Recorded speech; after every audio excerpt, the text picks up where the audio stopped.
Hi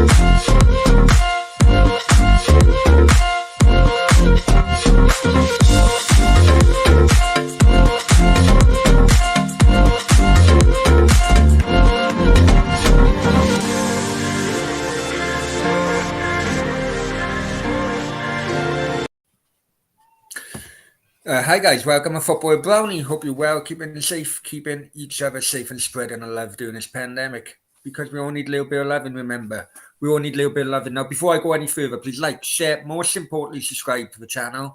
Remember, subscription is free. If you haven't done it yet, hit that button right now. I'll be very, very annoyed if you don't. Okay, now, probably a bit more hazier picture than so I need to sort out. A few things have happened in the last few days. I've tried to keep it quiet, but basically, I have done many streams and many videos from Dubai. A lot of my friends are in Dubai. I've loved coming here, and I couldn't settle in the UK. I think that's the best. That's best explanation. I give the UK another chance. I just couldn't settle there. And for 5 years I was in Spain, in Mijas and in Marbella. Many people back home.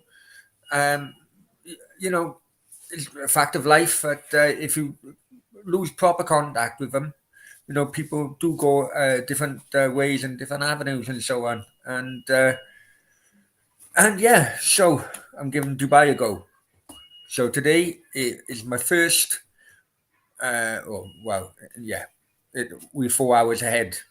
So today is my first day of actually staying in Dubai full time. But this is the reason why I'm going live tonight, is because we all know, check out the channel figures above. In the since the weekend, the subs have gone up about 30, 35, maybe 40. So the interest is there, even if you sub the channel because you don't like it, still the interest is there. So I don't really want to slow down on the content just because I'm not in the UK anymore. So that's where it is, really. I wanted to keep it quiet because we know that certain people are out to annoy me and annoy my family. So just for I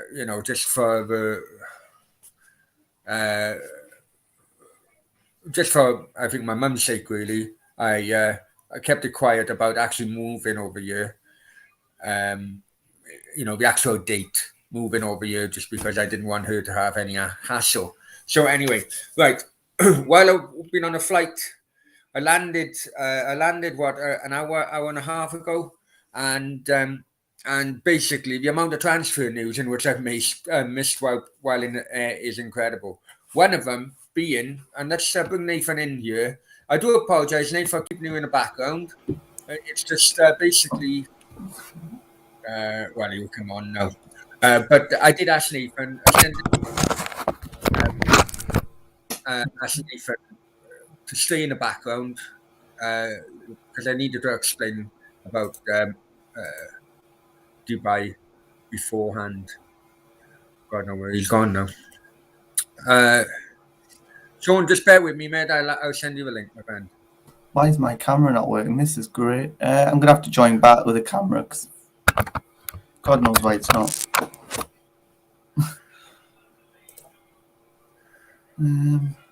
Right. Anyway, how's all your days been? Mine's been bloody. Oh, Nathan's gone now, so just bear with me. Sean, I've sent you the link. You'll probably come back anyway. Well, first of all, the main one, which has been in my timeline, is that Chris Wood from Burnley going to Newcastle. And Chris Wood from Burnley going to Newcastle. And yo, this now? No, I'm not even in. I am in. Hey, my name's Brownie. We sound Brownie, you good? Hang on. Is he on bloody silent? Hang on. Oh, sorry, mate. 1 second. I put you on mute. Can you hear me now? Yeah, can you hear me? Yeah. Yeah, sorry, mate. I put you on mute. I don't know why. I Yeah, if you're wondering why my just the name's defaults Brownie kicked with a in. winking face, it's because how I got into Nathan's live stream. Yeah. Sorry. You have to say that again, mate. Sorry about that. Roughly, yeah. Nathan wasn't going to let me in his live stream, so I needed Right. to change my name to Brownie with a winking face, and he let me in. Oh, no worries. Right, listen, Sean. I am got a clue what's been going on in the transfer window today. I'll be completely honest with you. Mate, I don't have a clue as well. Try and fill me in. I do know that Chris would have gone to Newcastle. Is that signed shoe delivered now? Mate, not gonna lie, I wouldn't have a clue. Right, people in the chat, let me know Chris Wood going to Newcastle. Listen, Nathan's the main man, but Nathan's not here. He's a yeah, traitor. no, where's Nathan? I have. Don't know. He's a traitor, mate. No, he was in the back. He was in the back thing, and then I brought him in, and Even there's a comment from some Sophie girl. Hey, baby Nathan. Jesus. anyway, let's go on a chat until Nathan comes back on. Oh, what's happening here? Oh, it doesn't even let me use my camera.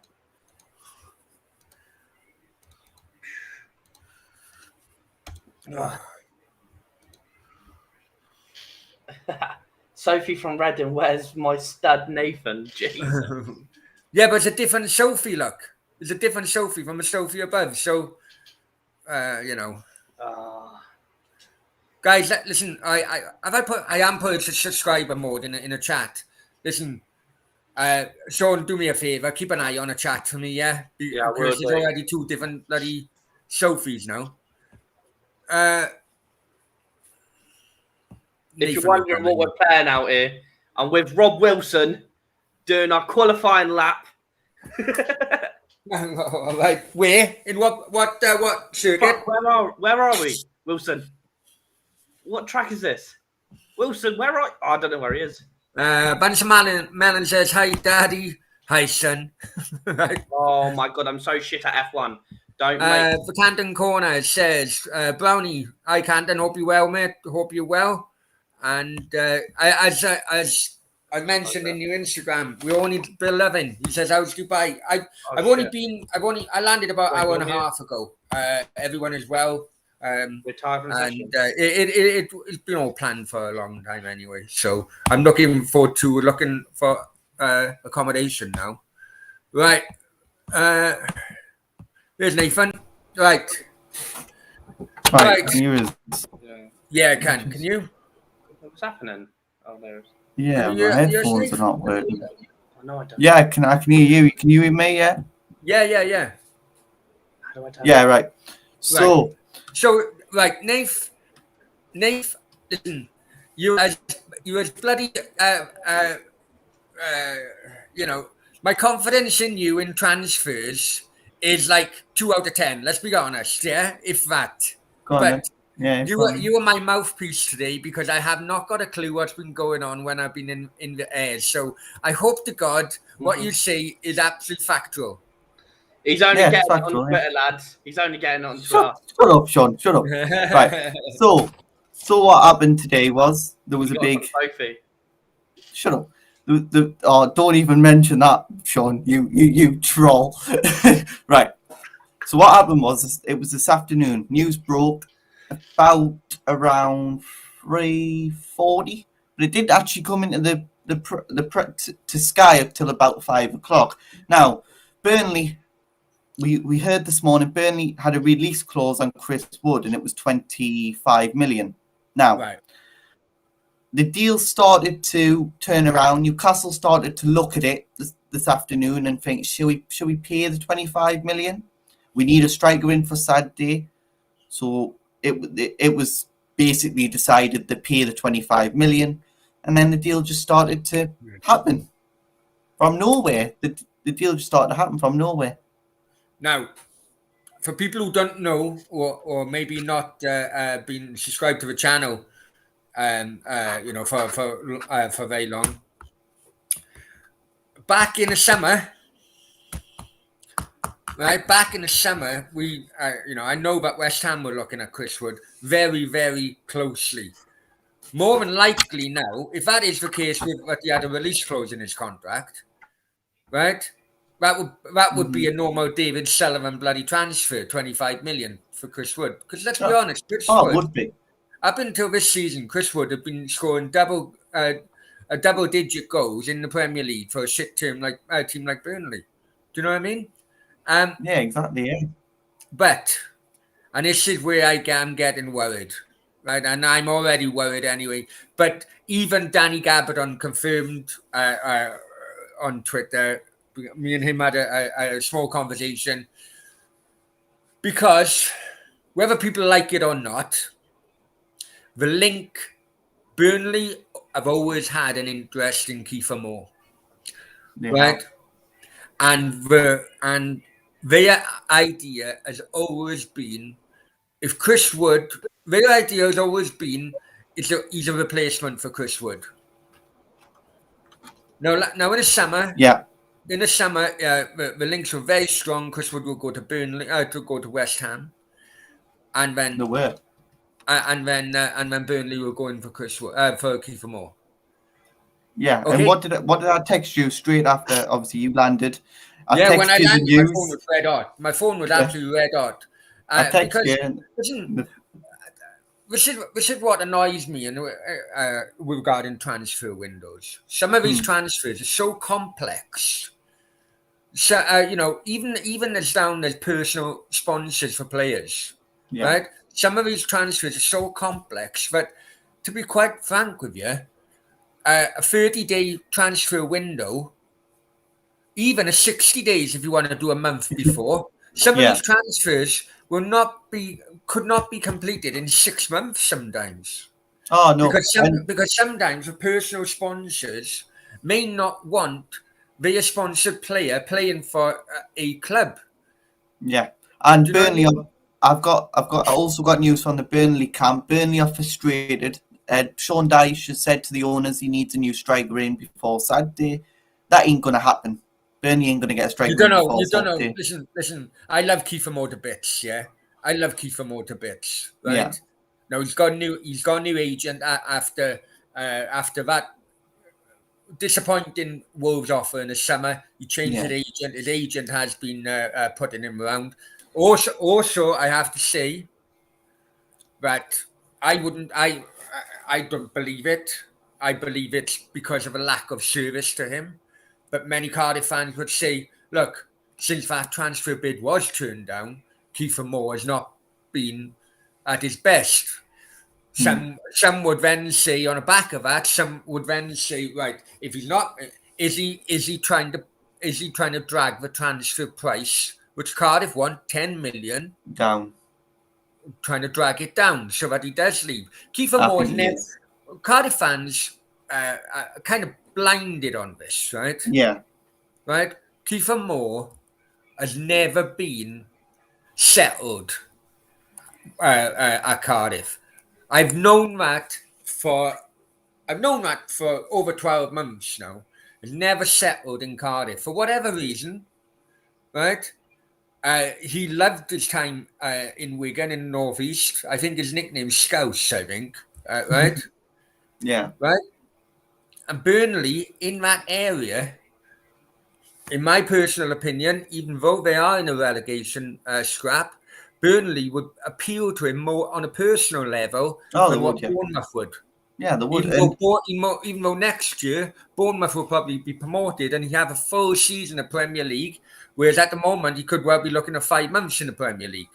But then he can prove himself. 5 months to prove yourself. Now, Chris Wood, I know he's only scored 3 goals in the Premier League. I know he hasn't had the service though this season than he did last, has he, Brownie, really, at Burnley? He hasn't had the service as much. I do previous years. Hang on for a minute, Nave. Sorry, I'm behind on the chat for a minute. Oh, right. Okay. Canton said Kiefer Moore's been linked West Ham. Been linked with West Ham for ages. The thing is, Canton, Kiefer Moore is, if you think back at David Moyes' days at Everton, because he wants to basically mirror his time at Everton and his teams at Everton to West Ham, and I get that. I really get that because that really is only successful period. And if you look back on those eras, when you had Yakubu, when you had bloody, I'm trying to think of the other ones now, but basically you had lumpers who could, handle themselves, big lumpers to be the arrow of or the point of the attack. Yeah. You know, James Beattie, it didn't come off, but that would have been another example of that. And basically he's always been linked with Wood, because I can see Wood being a kind of Yakubu type of bloody player for West Ham. Do you know what I mean? When he was at Everton, and then you'll have all the other more ballers, let's just say, working around him. I get that. Burnley, I say, if you check my videos from summer, Burnley have always been interested. Bournemouth, yeah, that's a new one. But the response I'm getting from Bournemouth fans is either, no, he's not worth 10 million, which I know damn well he fucking is. He's worth. Oh, of course he is. It's only his age. It's keeping it as low as 10 million. Yeah. Well, he's 28 and he's 28, 29. He's come to 30 now, actually. Oh, it's 30 now. I think he's come to 30. Okay. But you know what? I'm not kidding you. I'm not kidding you. People know how much I love Kiefer Moore as a player. Yeah. And I fucking do. You look at. I think he's 6'5". Hang on for a sec, right? Hang on. He's 6'5", isn't he? Sure he is. Yeah, 1 second. But yeah, we talked about it last night, Chris Wood, didn't we? We talked about Chris Wood last night. Yeah, he's 6'5". 1 second. He's 6'5". So that's kind of like bloody Peter Crouch's height, isn't it? Yeah, I think so. That's Something like that. But 6'7". So it's 2 inches between them. But I'm telling you, on the floor, and his defensive capabilities, because Kiefer Moore, you want Kiefer Moore to help out you defensively, which is kind of like the bloody David Moyes approach. That's why Ben Rama took ages to get into his first team, and the Burnley fucking approach. I can see Kiefer Moore going any of them, but unfortunately, he's only going. It's only 10 million simply because he will be 30 in August. He was a late starter. He was. But Wood's 30. Wood's 30, isn't he? Wood. Yeah, but Wood has been, Kiefer Moore, basically starting in a championship level, 4 years ago, 5 years ago. Yeah. So he was a late starter then. But I'm telling you, people will be shocked at just how good qualities Kiefer Moore has when they watch him week in, week out on fucking Match of the Day or whatever, Oh yeah, and I've obviously watched a few games of Cardiff this season where Kiefer Moore has played some. I think he did. But the thing is, this season he had 20 goals in the championship last season. Last season, yeah. But last that's season because he had the Harry Wilsons threading the balls in. He had the quality. But unfortunately, the quality in our midfield has been absolutely shocking, and that's had a massive effect on how many goals Kiefer Moore can go.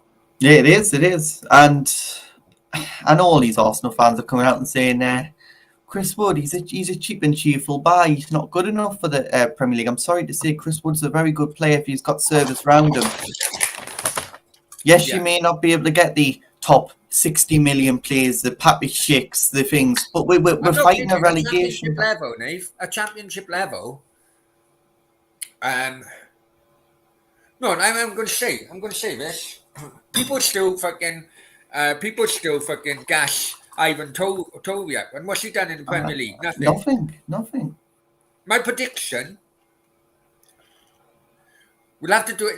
Okay, say we do it from like January onward, January to the end of the season, on. right? Because you have to be fair on Kiefer Moore, right? But I'm telling you something,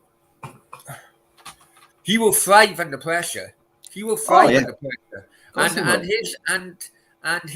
and the results or the kind of response a buying club would have from Kiefer Moore in 5 months would be far more than what response Brentford would have from Ivan Tovey. I'm telling Oh you. yeah, Ivan Tony, yeah, exactly.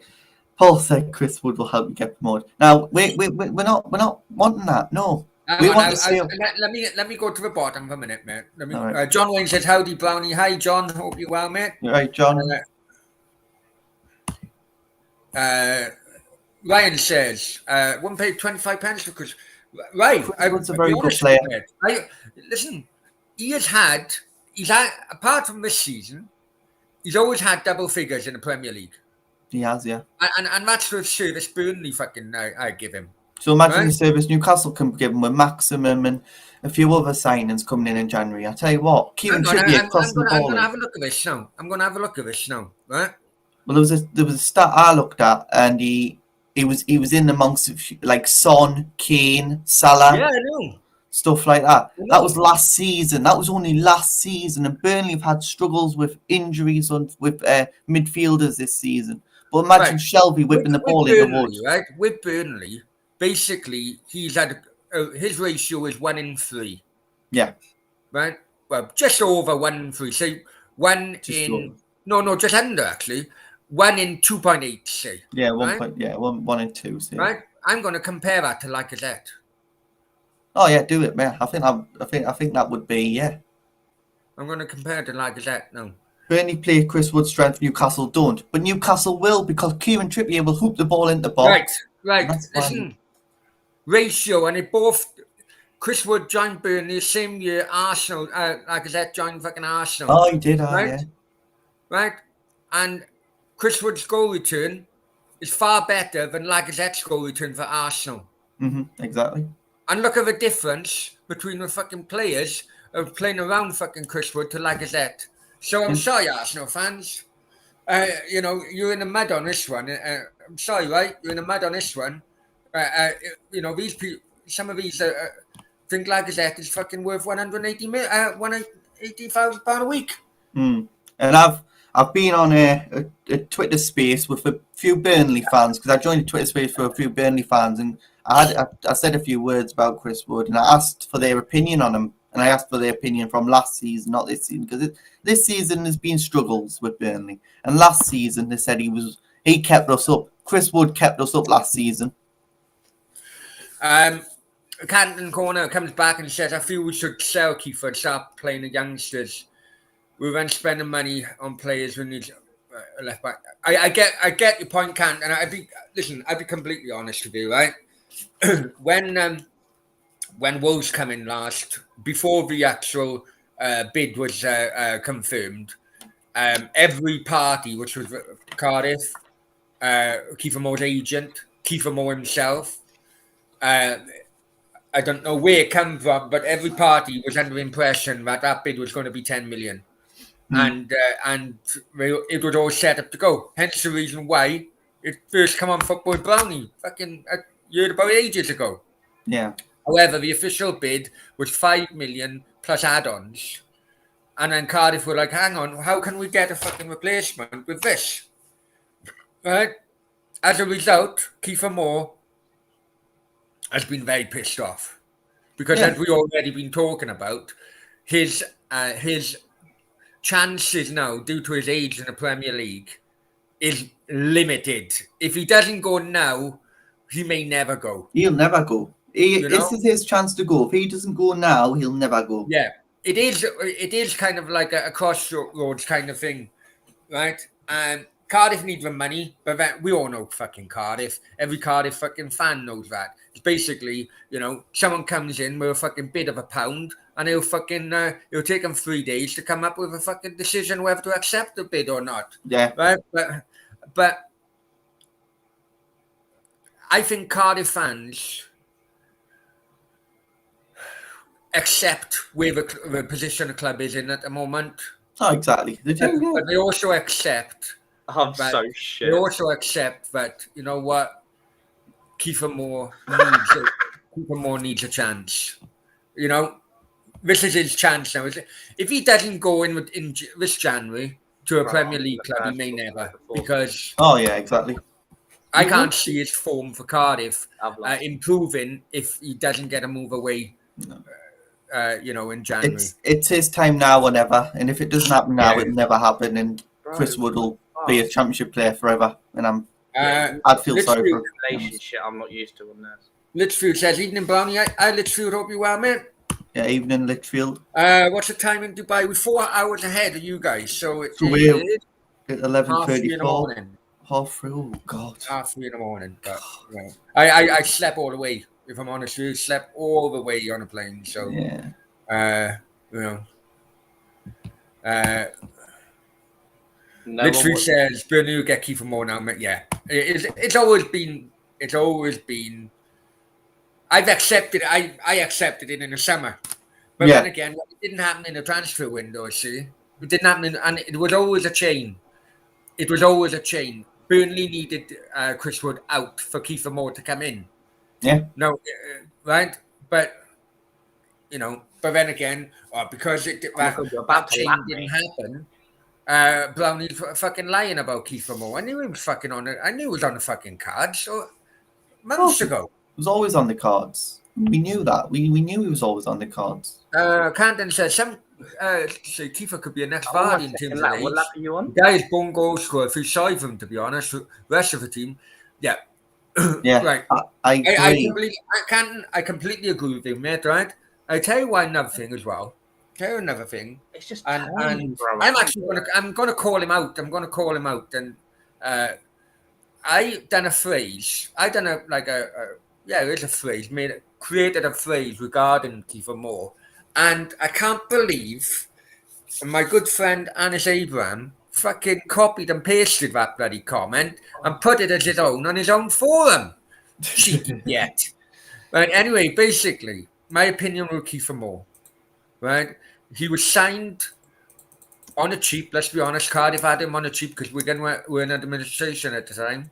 No one played F1. Whoever put that comment, shush. But he was signed more or less on a promise that Cardiff would build a team around him. However, let's be honest, any Cardiff fan can see that the team around him has been fucking crumbling. Oh yeah, exactly. I don't blame him. I feel sorry for him. I remember how I feel sorry big time, mate. Steve Damon. I'll retire. Brownies had no shit. Of course, he hasn't, mate. You know, they didn't bring in the likes of Harry Wilson and so on. I know they were lone players. They've sold others. They're going on bare string, and fucking, of course, mate. Paul, I had to think. I can't remember. Chris Hook would get promotion. What's new right now? No, but tell you what, Brownie, and you can even say this. Chris Wood is a good striker. He's a very good striker. He's a proven Premier League striker. He knows where the back of the net is. When Wilson's fit after 2 months out, Wilson and Wood up front. That's gonna scare some defences, I tell you. But the thing is, and you have to, I'm sure you have to admit that this yourself. Yeah. Kiefer Moore, sorry. Chris Wood, right, got Kiefer Moore in the brain, like as per usual, right? Chris Wood thrives on bloody Burnley type of football. That's what Newcastle are going to have to do to survive, and that's what Amanda's admitted to. We're going to have to play some horrible football to survive. Eddie Howe, I know we did manage Burnley, and I went tits up before, but you know, will he have a Sean Dyche type of service? Oh yeah, and an Eddie Howe team. Yes, with Trippier. Yeah, I do think he would. And the comment above Arsenal podcast saying, right, if Ashley was Hang here on, and you mate. made this. Don't jump to comments. Just go down. You know, wait, everyone. Right. I know I'm behind, so bear with me. I'll just catch up for a minute, rather than jumping on. You know, everyone gives time to make a comment. I just wish I give time to fucking do a super chat. Never mind. That's another thing. Right? Stu Denham, wasn't it talk Arteta thing about Woodburn? West Ham were heavily linked to him last year. West Ham were What? heavily linked to him last Yeah, year. that's my retired season, bro. And Paul says, "Hope you well, chat." Yeah, I'm well. Just Oh, driver of the day. yeah. Fucking Wilson. Respect it.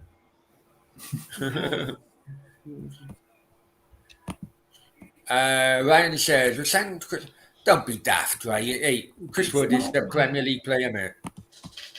Chris Wood at Paul Leeds. says, Chris Wood, Burnley's main man compared to Aubameyang. Exactly. Try to compare to Lacazette. Lacazette now have got the bloody Odegaard, fucking Smith Rowe, Saka, or supplying him, and he still can't get a better ratio than fucking Chris Wood at Burnley. Do you know what I mean? I know. It's quite mental, isn't it? It's Yeah, man. mental to say. It is Yeah, I'm mental. crying. Mate. Oh, there's a shout. Aubameyang and Chris Wood up front. We like you've said, Aubameyang is probably is coming to Newcastle. We'll hear more. Scott Van said, from Mbappe to Chris Wood, Mbappe's Real We Madrid. were never gonna sign Mbappe, man. I'm sick Mbappe's to Real death of Madrid people all the saying, time. yeah, he's going to Real Madrid. Lacazette is better Like, playing Wood, Brownie. Come He's on. not. I'm not saying, hey, listen, Lacazette hasn't been playing as an out-and-out strike. He's had the but listen, how many managers have Lacazette been under now? Right? Wenger. Fucking, right? 4. Must be 4 if you count the temporary managers as well. Right? Everyone, let's be honest now. And be honest, Steve. Ryan, I want to be honest as well. Right? Arsenal signed Lacazette on the evidence of his goal-scoring record in France. That is a fact. Yeah. But as I always said, the French fucking league is a farmers' league. Rubbish. Don't go with the bloody stats and all that. But, you know, because sometimes we get found out when coming to the Premier League. Oh, my curse is bloody gone. Shit. Ah, there you go. Sorry, I locked the cursor by mistake. Brownie, if it's still Kiefer Moore, use the money to get... Nah, I'd rather... You know what? I'd rather keep Kiefer Moore, but... Well, Dwight Gill's good move. I myself that I will losing him. Danny Gavin said now Moore's not now Wood's gone to Newcastle. I'm worried. Yeah, I am as well because we wouldn't. You know what? It's like every other fucking big transfer coming out of Cardiff. You never see it being,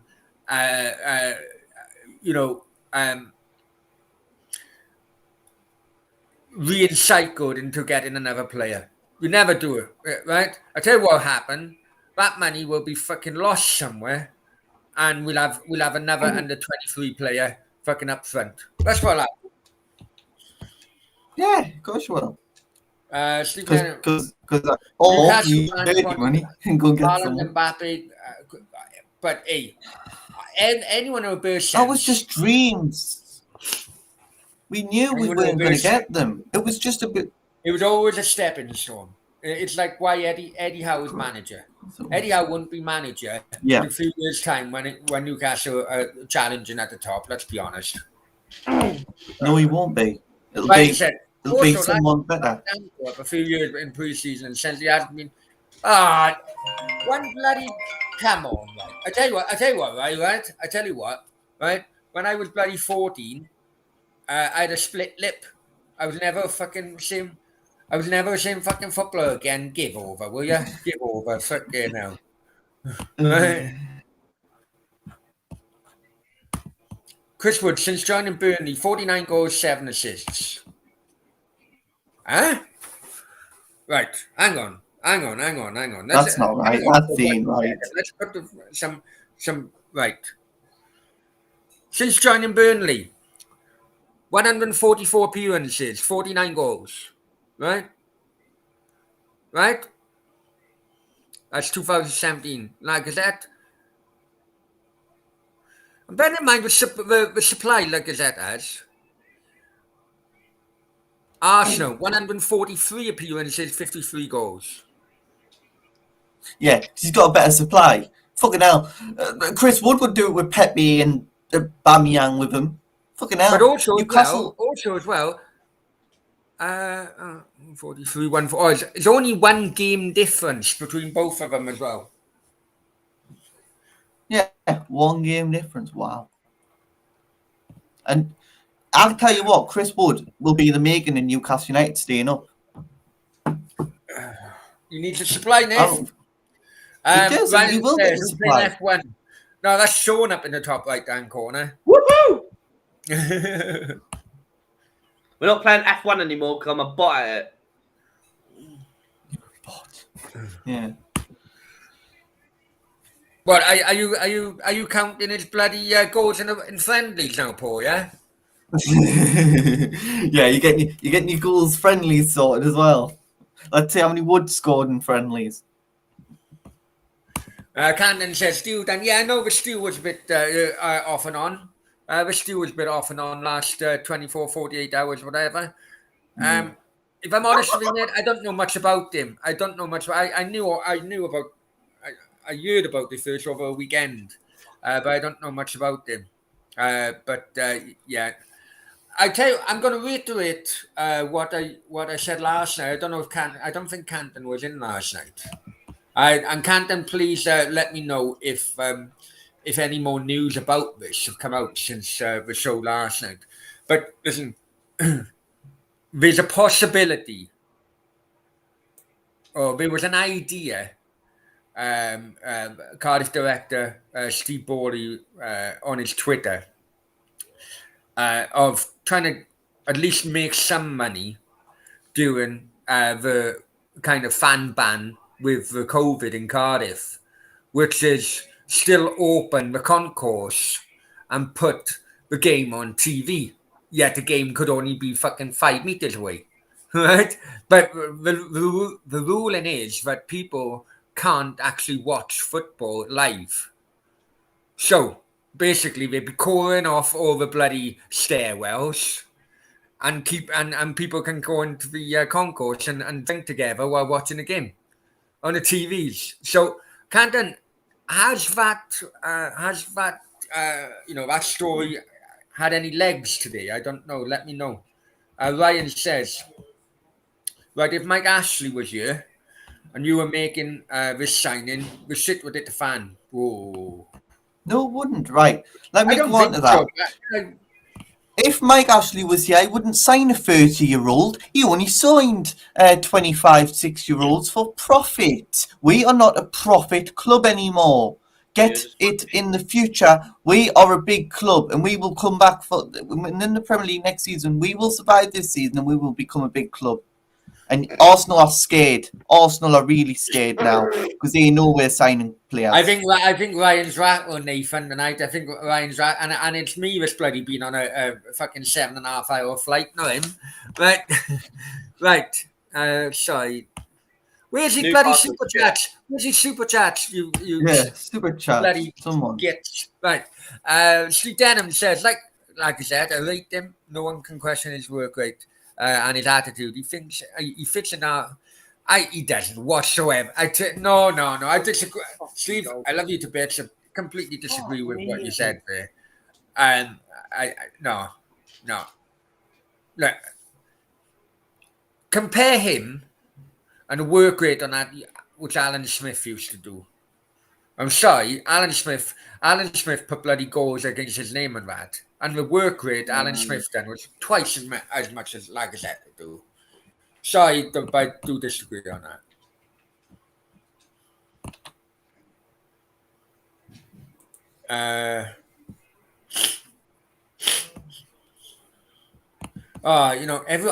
That's the excuse now. That's the excuse from Arsenal. Chris Wood's Lacazette's a holding up play.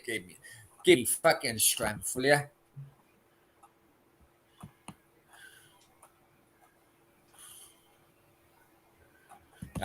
Steve Denham says, We're signing for his goals and playing in a different role. Fuck it, I tell you what, right? So the next transfer window, I'll be looking out for fucking people who sign fucking goal scorers and playing them in fucking left back. Yeah. Is it? I'll leave it out. But, Yeah. Stop defending the indefensible. Stop defending the indefensible when I'm putting fucking stats and facts up against you lot. Exactly. Raddy comes in. Hi, Nathan. Hi, Brownie. Hi, Raddy. Hope you're well, mate. Hope you're well. Hi, Raddy. You all right? Oh, we got Ryan against the ropes now, Nath.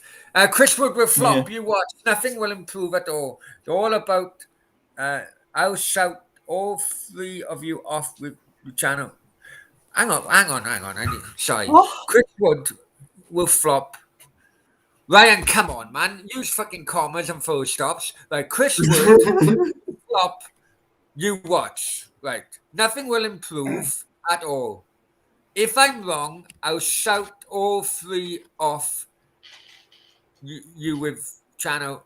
Ryan, I'm still waiting for you to come on my fucking channel. It's been, 18 months? Get back in your fucking box, will you? Okay, Mr. Arsenal podcast. I'm going to say this. If Chris Wood scores more, if Chris Wood scores and keeps Newcastle up, you have to do something for me. You have to go... Hey, I tell you what, we've rackled some of these Arsenal fans. Arsenal fan, you've got to have Chris Wood on the back of your an Arsenal shirt. There you go. West Ham Online says hello. Hi, mate. Hope you're well. Hope you're well, my friend. And many thanks. Listen, because I was out the bloody out the signal for hours.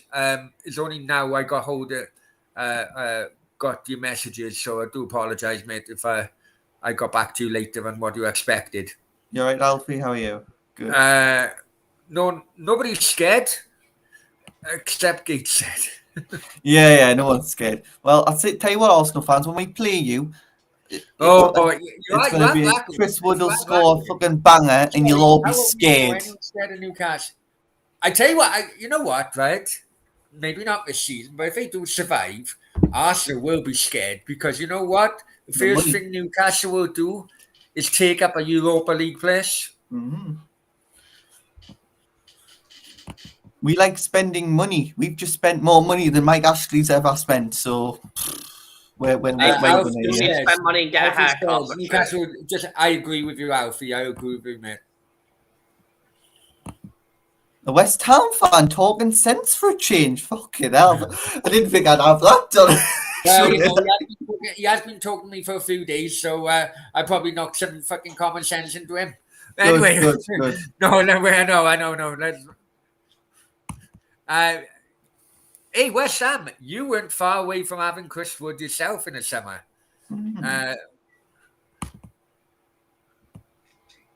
Well, what we should do is we'll wait. Chris Wood plays 5 games, and then we'll evaluate his 5 games over Lacazette's 5 games. Steve Denham's coming back. He's coming back from the ropes. You know, with a combination. He's knocked us back a bit. He was playing as an attacking midfielder, not defense. Come on, don't be that. Listen. Hang on. I done that as an expression. Okay. No, I don't think Woods will flop. I think he'll do all right. He's not bad. He's not, man. He really ain't. In fact, I would go as far as say he's probably one of the most underrated players in the Premier League in the last 10 years. Simply because, apart from this season, he's always hit double figures in scoring every single season he's been in the Premier League. Exactly, yeah. There you go. I tell you what, Nate, right? Hang on, I'm going to cut, right? You take over for a minute, right? Because I'm going to come back with a beauty with some of these Arsenal fans, I tell you. Okay. Yeah, so Chris Wood, very good signing. I don't know what number shirt do you think he should wear? Nothing, because he's shit. 20? No, he's not shit, Sean. Yes, no fans. What are you thinking? I've heard the comments. Little old Newcastle. Well, next season you will be scared. You're tiny. You need to get relegated to do anything.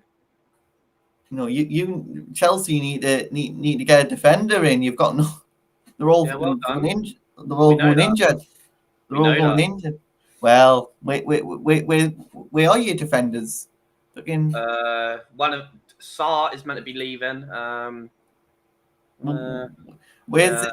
You need transfers, and you're not getting them. We'll be all right. We're still being ahead of Newcastle. Well, obviously still, but next season I don't know. It could be party time for Newcastle next season. Nah, mate. But yeah, Chris Wood is a very player. Hope to see him perform but good, and hopefully let's see what he bring on Newcastle. Arsenal fans, just you wait. I cannot wait till we play you at St James's Park, your last away game, and you have to come to level 7. Come Mate. on down, Arsenal. Come on down. Aye, something is wrong with my left stick. I think I've broken my controller. Oh, you have to get a new one then. Mate, I can't. Come down, Arsenal fan. Mate, I just... Well, comment. What are you gonna throw at me next? Chris Wood will get injured first, will he? Okay.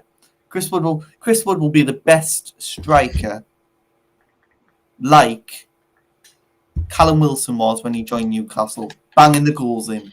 That's what he'll do. He'll bang the goals in with Chris Wood, Callum Wilson, Maximum, Kieran Trippier. Trippier puts it into Wood. Wood scores. Bang. 1-0. We've got Watford this weekend, remember? Watford. So watch out for the result on Match of the Day. It's going to be a 3-2 win in Newcastle United. Wood's going to score 3. Hat-trick hero.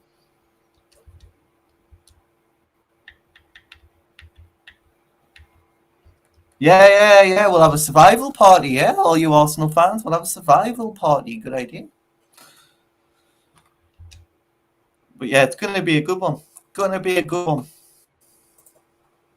Looking forward to seeing all you Arsenal fans.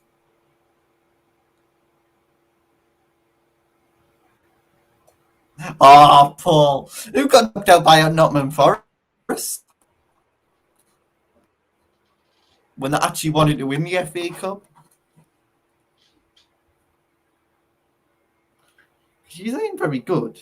You still realise that, don't you? Arsenal fans, you ain't very good at them. Yeah, but Newcastle ain't good as well, mate.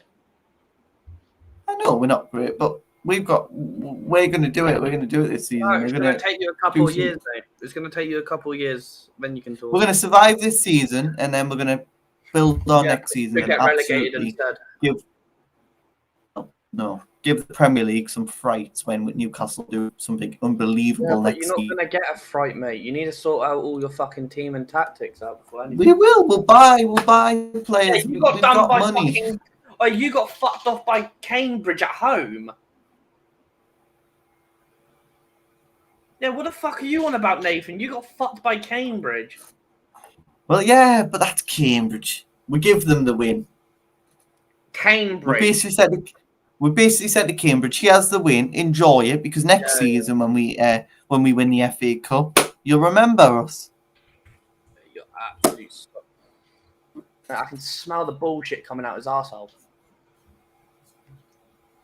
Fergie was right to call you a tin pot, a tiny wee club from the north or east. Well, no, I think he was directing that at Sunderland. I really do think he was directing that at Sunderland, not us. But you never know. Yeah, they're like 17th in League One. Like, shush, Nathan, you're making yourself look like a dickhead. No, I'm not.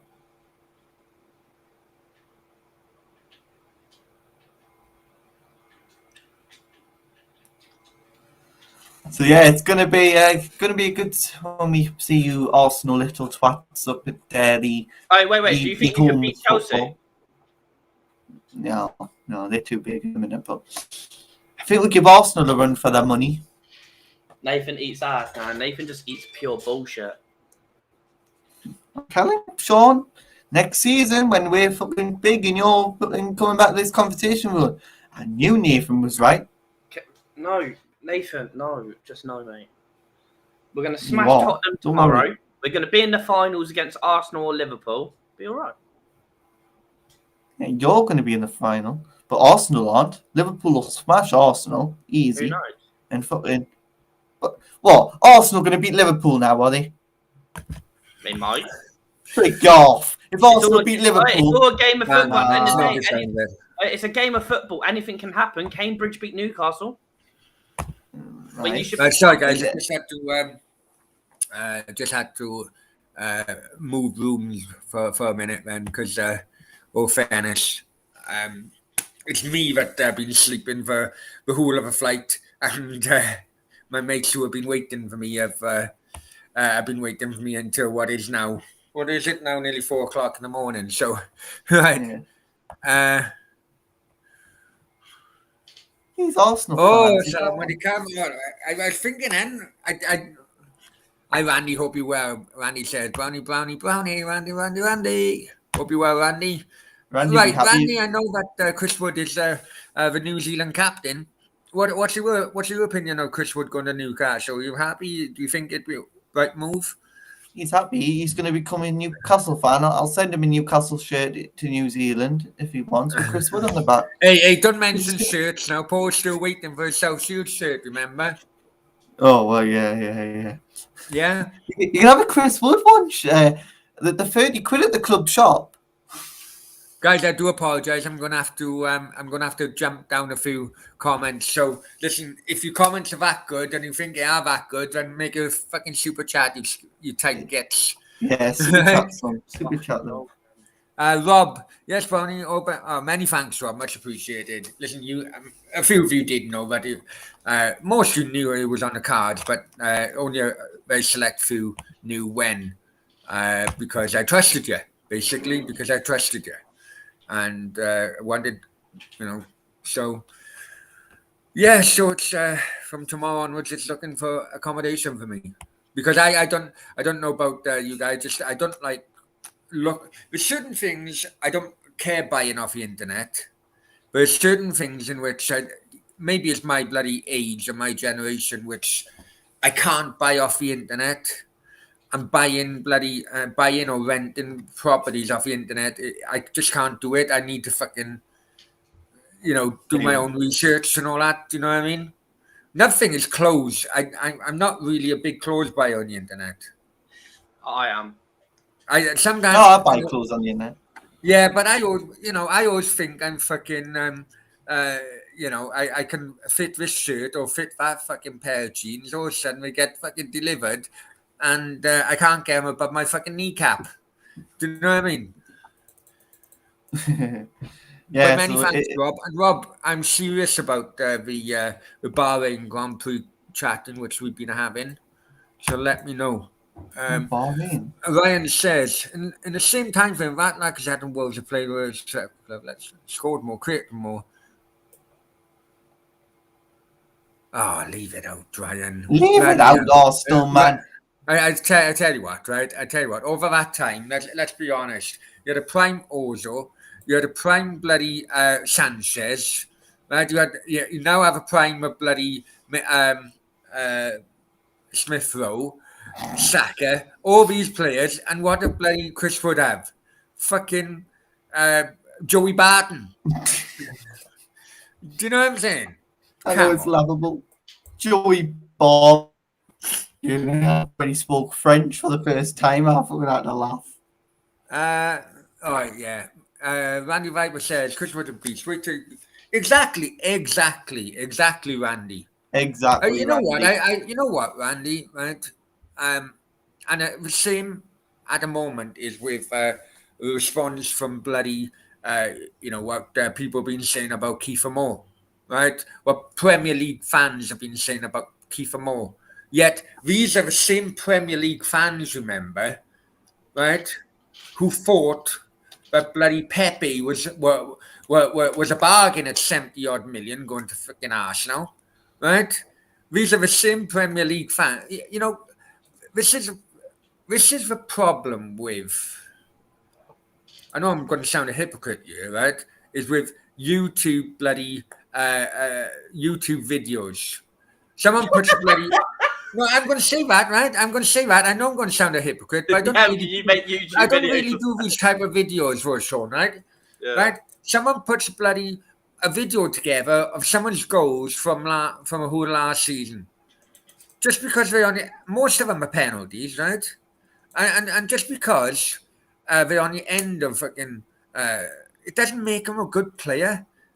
Because a fucking performance is a 90-minute, not a 90 fucking second performance. Do you know what I'm saying? I agree. That's why you should never watch highlights on YouTube because people highlight. Another one was that Balboa. Don't watch the highlight. Another one's that Balboa. I've seen so many bloody, No. videos of him scoring in bloody Brazil last year, in the Brazilian league last year. Some of them were penalties. Wow. Right? And you're like, fucking hell. Steve, I do agree with you on this. Doesn't matter what people think. It's who suits the team, style of play. That's right. That's why I'm a bit. I would think, can Wood suit an Eddie Howe style of play? That would be a question mark for everybody. I think he can. I think he definitely would suit a David Moyes style of play. I think because David Moyes was respected so much for what he done with Everton on so little money, but he's always wanted that West Ham team to mirror what he done at Everton. But he just doesn't seem to have the type of target man which he had at Everton on a consistent basis. Alfie, I'm off to bed. Hey, Alfie, many thanks, mate. Many thanks for your supportive messages. And, some not supportive. Let's be honest. We've had some good personal debates. And some of them have, I'll be honest with some of your comments have made me step back and think, all right, I may not be right here. And that's always healthy. But he does say, thanks, lads. Many thanks, Alfie. Yeah, see you later, Alfie. Laddie says, if I manage to go to Newcastle away, mate, fuck off. Hey, you'll have to buy a fucking raffle ticket for him to buy you a pint, Raffy. No, he said he'd buy me a pint. No, I'm buying him a pint. He said he'd buy me a pint, man. All right. Chris Wood has not been great for Burnley this season, that's right. I get that. If Burnley sign strike scores, we may end up. I don't think they will. I think, listen, right? Obviously, the talks have gone on. It went on in the summer. But I think Kiefer Moore needs to fucking have time to reflect on this. Okay, Burnley are currently in the Premier League. They do fit my style, right? Or I could go to Bournemouth, who are top of the championship, and go into the Premier League next season. However, what could then happen is that Bournemouth could buy more players in the summer and he could go down the pecking order. Could do. But you've got to take that risk, Brownie. I'm sorry, you've got to take a risk. Or you could say to yourself, if you keep from always, okay, no worries. Listen, what if I just use Burnley as a stepping stone, and even if he went down in summer, as long as my performances and my goal scoring record fucking is there for all to see in Premier League level, would it be a possibility then for me to go somewhere else in the summer because I've already played at that level? I don't think there will be, Brownie, to be honest. Well, could be. I always knew Burnley. Burnley were always keeping tabs on Kiefer Moore. That was always going to be the case. They've seen Kiefer Moore as a Chris Wood replacement.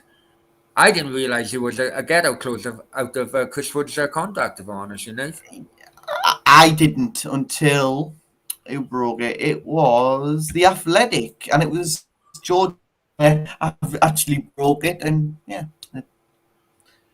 Apparently it's been known for some time, but it hasn't been reported. But if that is the case, then it just makes you wonder why West Ham didn't bloody follow up the interest in summer. No, that's really... Who else did they get? Apparently it was only put in the summer as well, Brownie. Ah, right, okay. So maybe... All right, okay. Steve Downing. I've always So Woods wanting to go to West Ham, but he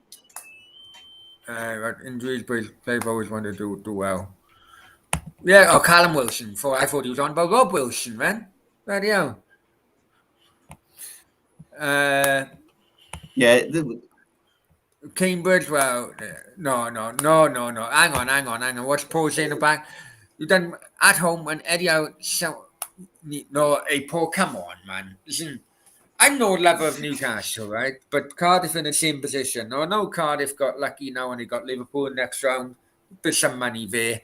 But had you asked me the question before Saturday's game against Preston, you said, look, given the perilous position Cardiff are in the Championship at the moment, would you sacrifice, your FA Cup game to focus on survival in the league? I would have bit your hand off, mate. I'll be honest with you, I would have bit your hand off.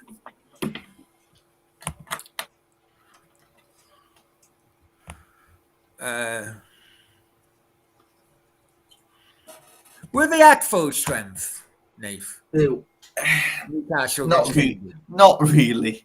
Well, bad maximum and stuff, but our defence, we didn't have a full defence. And we didn't have a striker, Brownie. We didn't have a striker. We had no striker on the pitch. So, yeah. If we had Chris Wood, we would have beat them. That's what they all say. Well, we would have. Hang on. The first trial of the night. I do apologise if I'm behind on the bloody things. Or has Sean beat me to it? Bear with me. You're joking me. Sorry. Wait, what? We've got a trial? Yeah. No, but I'm behind anyway, mate, to be honest. Right. Swearing at Nathan live. He was swearing at me live. Well, hey. You ought to see the amount of swearing Nathan does to us not on live, when we're not live. So I'm all right. Well, I didn't swear at anybody. I don't my answer. I don't swear at anybody. When I say you swear at everyone, mate, you're a rude cunt. What? No, you're a rude cunt. Right. Ryan, Stephen now comes back. Right. We have got, I tell you what, we have got Stephen and Ryan. Oh, yeah. We've got them. We honestly, we've given the biggest bait we can on a fishing lake, and boy, these fucking 2 pairs of fucking carp have bitten them big time. Right, he comes back and he says, use your common sense. How the hell can Newcastle fans say Arsenal crap? They must be looking at the table upside down. I think they all need glasses like Nathan. Right. We're not saying you're crap, we're saying your methods are wrong. You see, hey, I'm even getting Mr. Arsenal podcast now texting me on bloody on Facebook. You see, the thing is about Mr. Arsenal podcast, Nate, right? Yeah. Is that he gives him a big gun in the chat, right? Yeah. He gives him a big gun on Facebook Messenger. Whenever I go on his channel, he gives him a big gun. But I'm still waiting for him to come onto my channel, and it's been like 18 months. Oh, this needs to happen. We need to make it happen. I'm sorry, right? It's a case of. What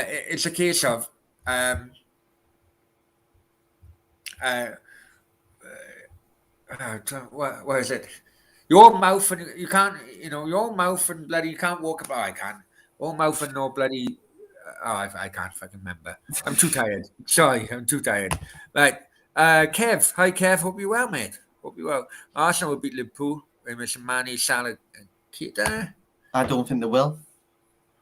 I hope they do. To be honest, I hope they do. I've really listen. I've never been a lover of Liverpool Football Club for many reasons because I did have a keen interest in Everton when I was a kid. But as an independent or neutral, I did like Klopp. But the last 3 weeks or so, I think Klopp has lost a lot of neutral supporters. Really, he has. But Kevin, he just wants to go home to Germany for to spend fucking Christmas. That's all he wants to do. Kevin says, "Hey up, Brownie. Hi, Kev. Hope you're well, mate." I feel sorry for him having to not spend a Christmas in Germany? His family's in Germany.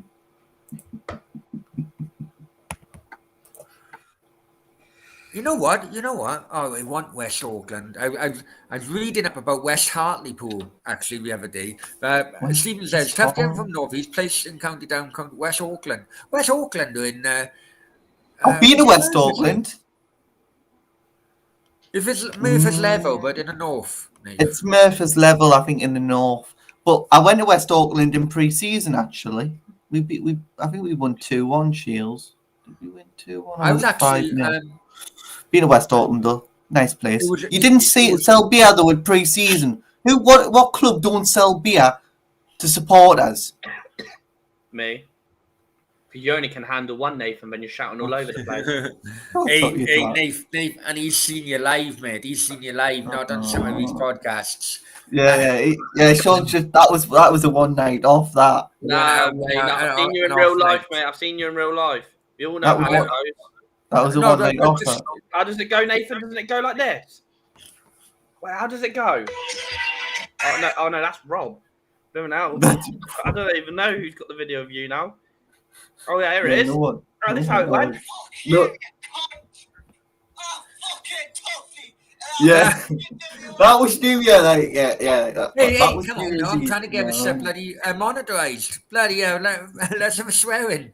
That was the big. That was Nathan. No, I was reading up about some. It was a random read up, really, but it wasn't West Auckland. West Hartlepool. Nathan's at West Hartlepool. Do they have a team? I don't know. No, it was basic. It was only because I was reading about the bombing raids on Hartlepool and West Hartlepool in the World War. Right, was. I know the hang monkeys in Hartlepool. I know that. They did have a monkey who was a mayor. They did. Yeah. Cheddar said, "I ain't buying." Yeah, I'm the same, Cheddars. I'm the same, man. I went to Hartlepool. I brought 3 tops over with me now, which I have bought, and I had too small for me. So that is my first priority to make sure that I fit into them. I've spent fucking hundreds over Christmas on clothes in which don't fit me. So I need you super chats to help me fund fucking my new fucking wardrobe. Right. Right. We're full strength, yes. Hang on, Nathan. Don't start ranting until I go read a question out. Anyway, like we lost champion informed. They are informed.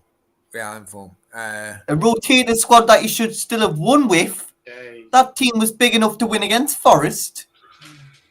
Stop your excuses, Arsenal. You're supposed to be a bigger club than Newcastle. Chris would just bang average. Can go see the. I don't think he's bang average.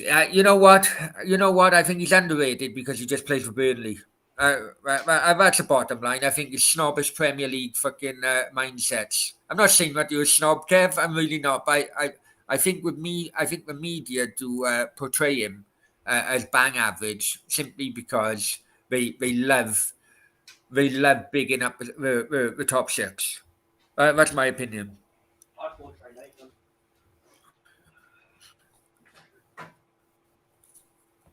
Hang on, I'm going to check out that. Season by season. What is it now? Nathan, you're not on Football Manager, are you, mate? Yeah. Are you actually? Yeah. Oh, for fuck's sake. Are you playing it? Yeah. Are you sure? Yes. Don't log us out. What? Don't log us out. I'm playing with Everton, yeah. Alright. Oh, really? Yeah. I was about to log in. Oh.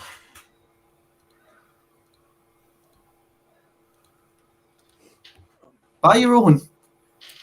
Yeah, I'm waiting for my money to come through from you. Oh, I've got to pay 30 quid for graphics, haven't I? Nah, 400. Fuck off. He's still waiting for his refund. Never mind, that's another matter. Hey, Football Manager is fuck. We'll get on to that now. I'm not even going to talk about that. He loves it. He was Stockport County and he loved it, didn't you, Sean? Yeah, Brownie only ranting on Quigley can YouTube. score every Bullshit. goal I want. Pot but- kettle. No. It's not pot kettle black. I've never done a bloody look at these goals fucking by some fucking player in Timbuktu because no, Timbuktu. I've never done that because I've always thought that that's always a problem. I've always thought that's always a problem with watching football on TV, right?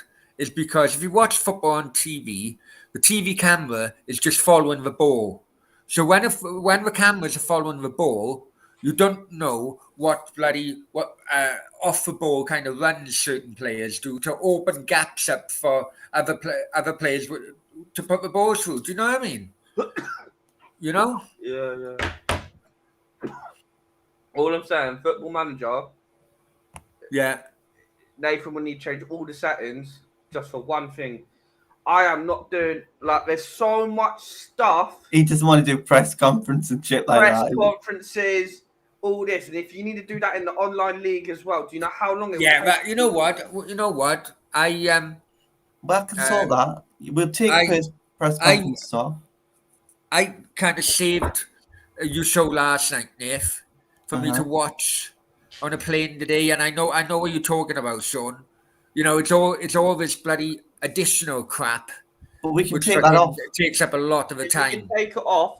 We can I take don't it mind off. saying it, but fuck We can me, take mate. all that Take it off. off, Nath, can you? Yes, you can go I into know there's settings and other do people that. in the chat who weren't there last night. Basically, what we're trying to do is we're trying to get enough people interested, and maybe the championship. I think Everyone, the championship's the best way of going. No, the league I was in, I want to be Stockport County. He wants to be Stockport County because he right, looks well, quickly. whatever league, but the league with enough teams for everyone to have a team, randomly be selected a team. Well, there's 23 in the conference. I think we should just do. Football I Manager, think we should do the and basically championship. we all playing each other in the league, basically. Yeah, I think we should do the championship because the championship's probably better.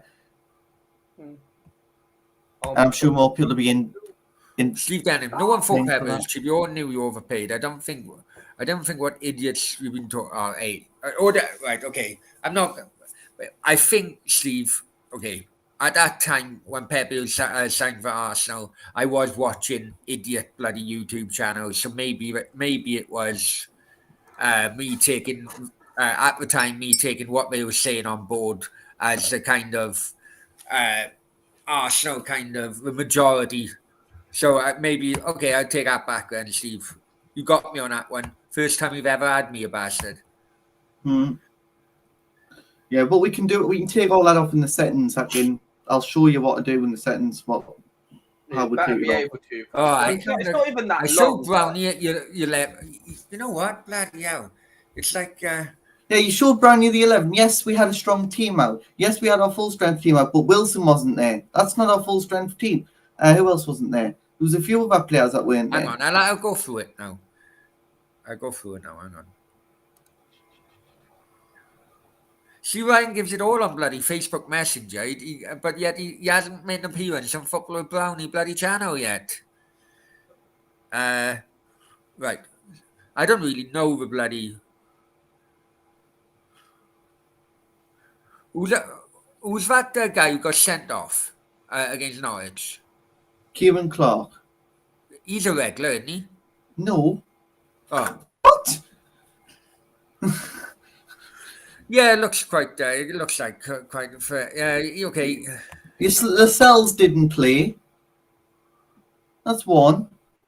Yeah, they did. It didn't really take off, did he? When Sky did a fan zone. That was good, though. I like that.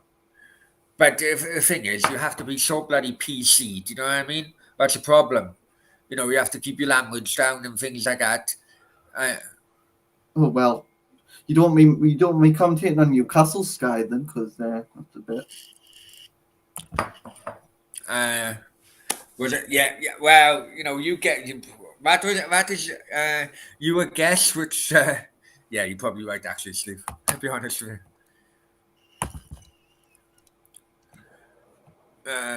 Right. What day are we today? I completely forgot the days. We are Tuesday. Well, Wednesday now. Wednesday now. So any games tonight? He is, yes. Chelsea versus Tottenham tonight. Oh, that's pointless. That Yeah. ties over, isn't it? Or hang West on. Ham So Norwich. Southampton beat Brentford They did, yes. last 4-1. night. The smash. What was that game like? Don't I know, didn't don't know know. who played. Southampton dominated Brentford, basically.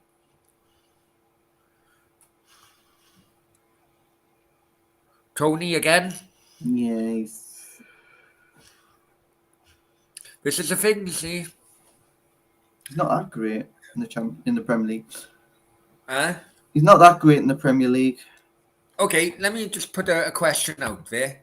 It won't be long. We'll be wrapping it up anyway. But let me just put a question out there, right? I know it's mainly Arsenal fans in the chat, but after so far his record so far in the Premier League, do people rate Ivan Toney as much as they did before the Premier League started this No. season? I don't.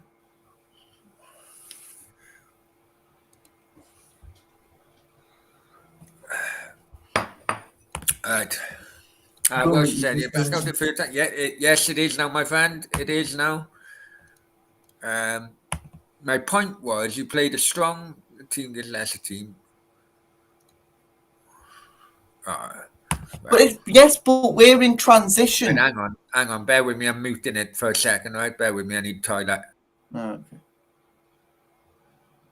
Well, we're in transition, Mr. Arsenal's podcast. And you're We'll just have to wait. We'll just have to wait till we play and beat you. Then you'll laugh.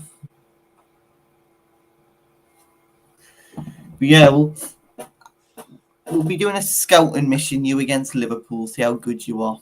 Wait, are you actually playing it? Because I'm about to log in again. Yes, I am. Man, I just want to watch my Wiggly score fucking triple fucking sixes. Mate. I know you do. I'll be off it in a minute. No, I'm just looking for a free-to-play game at the moment. I can play Football Manager 21 without you on it. Yeah, you can. Yeah. I think you should Play go that on one. 21 and I'll go on 22. No. Fuck off. It's my 22. You play 21. It's good. Same. I can't be fucked. Just get your skills up on 21 and then you know what you're doing. For 20. My skills are too good. I've got Wiggly. Yeah. That's all I need, mate, in life, mate. You're schooling me. It's not because you're gonna have to pick a championship team, Sean. Pick a championship team and work who you're gonna play with. Yeah, so I need to go on Football Manager and see who's got the most money and a better team. Like, you know what I'm saying? No, because it's been random generated, so you don't know which team you're getting yet. Yeah, but I will hack it somehow. What? No, Sean. I think you should have Swansea. To be honest, I don't care who I get. because you're bidding for my player 0 million, aren't you? You know how to do it. Yeah, I'm just looking for a game. Trust me, you won't beat us, mate. I put money on it. Right, okay. I don't do money with Nathan. It takes him a year to pay. Shut up. I think we will. Have to go worldwide with Brownies to buy. What? Sorry, I've commented on Ryan's bloody comment then, and I wasn't on camera and I was on mute. So yeah, but the thing is, hey, you don't know what's going to be happening. What if Arsenal were in? Well, they can't go the FA Cup final now, can I? But what if Arsenal We can still do EFL. needed to rest players for whatever reason at that time? You never know. Yeah, what if Arsenal have a massive COVID crisis? Things happen. On about COVID, right? Different now. It's first time like tonight when I flew into, or before we landed, about half an hour before we landed. Come on the tannoy, and it said that UAE, United Arab Emirates, stroke Dubai, they do random selections on certain flights coming in, where everyone has to take a PCR test straight away. Uh-huh. Yeah, and tonight, tonight it was my turn. First time it's ever happened to me, to be Oh, that's honest. gonna Right? happen to me then probably as well. Right? But You got to it was Barcelona, not Dubai, though. it was a quicker. They probably You do know, it you don't have everywhere, to mate. pay for it. Many people on the flight were like, "Hang on, we have to pay for this." You don't have to pay for it. It was the quickest PCR test I've ever had. I'll be honest with you. I've already had the bloody results as well, and I only landed maybe 2.5 hours ago. Oh, they're probably And doing every country now, aren't they? Them PCR randomly, probably. so Well, yeah, that's good. At I was least you didn't have to thinking, pay for it, Brownie. That's good. At least you didn't have to pay for I it. didn't Oh, have you to know, in pay for it, the but UK, oi. I still had to pay for a PCR before you know, you have to have a PCR to fly to, right? So Right. I had to pay for a PCR to fly, but then it was random bloody. It's kind of like I think they're trying to like catch out all the like dodgy bloody PCR fucking papers. Have you not seen it in the UK yet? They're making PCRs free soon as well. They're doing Probably not to PCRs for fly free though. soon in the UK. You I never know know, that. Brownie. I know they're gonna scrap the PCR for a lap. A lateral flow test going to be all right. They're gonna scrap the I think it all PCRs. depends on what No, do you country, mean they're isn't going it? to scrap the flow test, mate? No. The flow test don't work. Tefty Well. gone worldwide with Brownie. Hey, no way. Well, no. But no, listen, Welshie, I've already thought about it as well. You know, with Qatar being so close, you know, it'll be vlogs and that coming. You know, I will be setting it up. Football Brownie YouTube channel will be going to Qatar World Cup one way or another because it's so close. Good. Lynn Burkamp. Hi, mate. Oh, yeah, where was in Dubai? We used to live there a while back. Oh, Lynn Burkamp. I won't tell you that, but Yeah. Best not it's tell someone online, mate. no. Listen, because all the crap I've had, and yeah. I tell you what. You tell me where you used to live, and I'll see if I recognise it. Okay. Troll, Sean, if you're on thing. The chat. The troll. Is that not you? No. Oh. I'll give you my. You know my logo. You seen us make it last night. Oh shit! I'm on the wrong account. You got it, Sean? Yeah, I've got it. Big ball bag. I love it, mate. Oh yeah, but Sean, you had that one troll, right? And he created like 35 accounts, didn't he, last week? Yeah. There's me rubbing my hands, and then all of a sudden, within hours, YouTube take actually 36 accounts down. I think he took his down as well. Jeez. Fuck that. How many flights have you missed this time? Did you ever get to the last? Oh, That was funny how you missed the flight when you asked Rob to fly you. I know. No, Just no cut flights the this time. stuff, book a rest. Get me out flights of missed this this time. No flights missed this time. Tell you what, you know, I got a cheek to bloody be annoyed, but we're all ready to go, and someone, it just makes you wonder where the fuck these people's minds are, right? Right now, I go right to fucking. I'm a proper hypocrite when I say this, right? But you got one passenger whose bags are fucking loaded, but they don't turn up to the gate. Do you know what I mean? And the plane was waiting and waiting and waiting. They say, okay, look, we'll have to delay. We get this person's bags back off the plane. And it makes you think, where the fuck is this person? Do you know what I mean? He's obviously fucking checked in, gone through the departures. Has he fucking been on the piss or something? And fucking, do you know what I mean? So we Gone somewhere else. We had to wait half an hour for fucking bags to be taken off. So your flight was delayed half an hour. God. We're scrapping the PCR. Oh, depends what country you're in. The problem is with the UK. It's the different countries in the UK are doing different fucking things. We are, which is mental.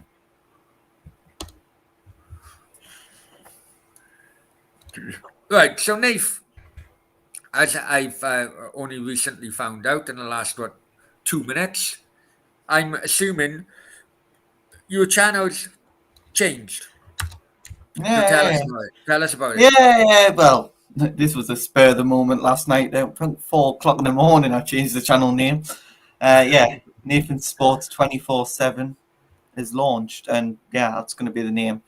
I couldn't the news. I did then mess around with the logo. It will change probably again. Sean's making me a logo. He knows about it. He knows he's making it. Don't you, Sean? He just come out and you had the picture, you had the face of what? I am not He clue what knows. He you're knows talking about last night. We had the conversation. about. Yeah, so I was going to put Nathan Sports 24/7 news, but I thought the news just leave the news out of it and put Nathan Sports 24/7 because I'm going to be doing UFC, boxing, and the darts. The darts is going to be the main focus on it. Okay, well, that's fair enough. Well, good luck with it. Listen, I'll give you as much. I'll give you as much support as I can, as long as you don't come on you trying to sell fucking dodgy raffle tickets. That's a problem. No, he will. He will. He will come back to sell dodgy. Shut up. Dodgy. Right? Yeah. You listen. You're a tryer, Nath. That's the main thing. Yeah. But anyway, let's move on. Right. What else we're going to talk about? What else? What other transfers of gossip have been going on today?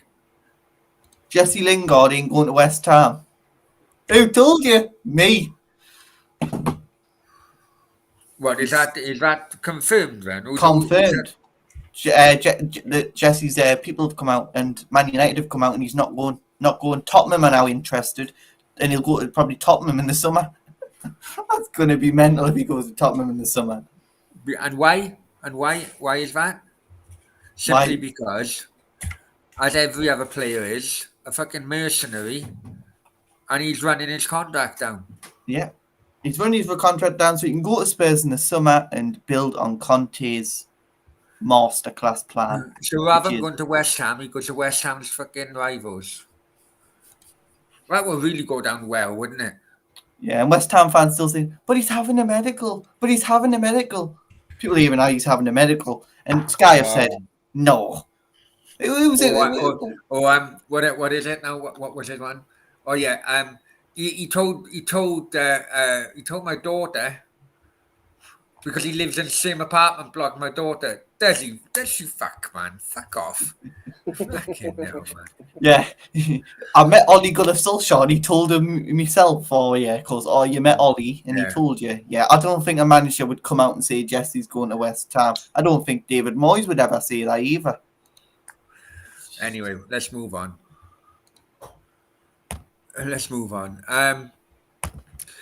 Yeah, football tomorrow then. Is it just that one game tomorrow then? There's Norwich v West Ham as well tomorrow. That's a big one. There's other football. Thursday. Hang on. There's Africa Cup of Nations. The Africa Cup of Nations was shit today. 0-0, and then there was a 1-0 win. Hang on, wow. Because my with the times and all that, my apps are all over the place. It will be. Is it like the Fulham beat Reading 7-0? They did, yeah. What? Yeah, I know. I had to laugh when I seen it. Can you stop bringing up my hometown right now where I live? Yeah, Sean lives in Redden. Go and visit him. It's very good. Sean, did you go to watch Reading? I used to when I was younger, man. I want to get back into it, but I'd rather watch Chelsea, mate. Chelsea live near me. I used to live down in. You know what? I know that it's easy to get to, but I fucking hate going to Reading. Reading. I can go to Reading Stadium. It'll take me like 10 minutes, whatever. No, he's not going to West Ham until the summer. He's staying at Man United, and then I used to live in like Bournemouth area, innit? So when I used to live 10 ways, Atletico play tomorrow in the Super Cup. I used to not be able to travel all that time to Chelsea because, mate, it used to cost a bomb. From over there to London, it's like 40 quid. Yeah. Then you need to get a hotel. Then the ticket for the game, that's 200. I know. And now I can get to London for like tenner. Like, Oh no, that's you know not what I mean? So tomorrow. the price is so different. So I want to, but I don't want to catch COVID at the moment because I know going to London, mate. When you're going in underground, you're catching COVID because it's so disgusting and everyone touches each other. I was on the underground yesterday. Like London Underground is disgusting. Like It's not as bad as it used to before. It's not as bad as it before COVID. I'll be honest. Before COVID, you go to London Underground on bloody rush hour. Your nose and your face is going in someone's fucking armpit. yeah, like on the trains, man. Like it's still packed. Like it's still. Brownie, It's it's Barcelona, Real Madrid tomorrow, 7 Hang on. o'clock. Well, today I mean. Yeah, I'm still I living on got Tuesday. the One Football app, and the dates are all over the shop now because it's like updated the time in which I am. Oh God! Oh, I couldn't get used to the time difference. It'd be horrible. Right, it's La Liga, yeah. Yeah, La Liga Super Cup. Oh, Super Cup, right? That's why it's not on my bloody favourites of. Spain Super Cup.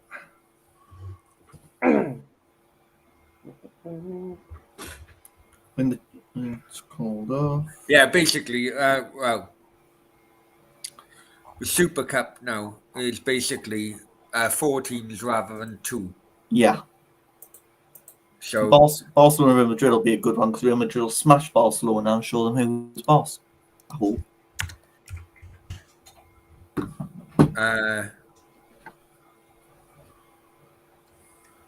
And where is this now? Because people are on about it was in Saudi Arabia. No, it's in Seville, I think. Right. Yeah, people are on about that. It was going to be played in Riyadh. Cheddar said that, wouldn't it? Steve Denham said. Oh, it's in Riyadh. It's in Riyadh, Saudi Arabia.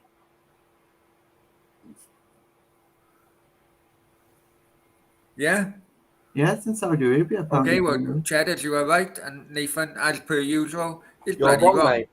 Well, no. Is it in Saudi Arabia? The king. Well, all times are Gulf Standard Time, so. I don't know. Is that? Guys in the so. chat, you probably know more than we do. Yeah, it's just, I've not read. West Ham until the summer on loan, then joining. No. No, he'll go to he'll stay at Man United, then go to Spurs. That's what he'll do. Not going anywhere else. Listen.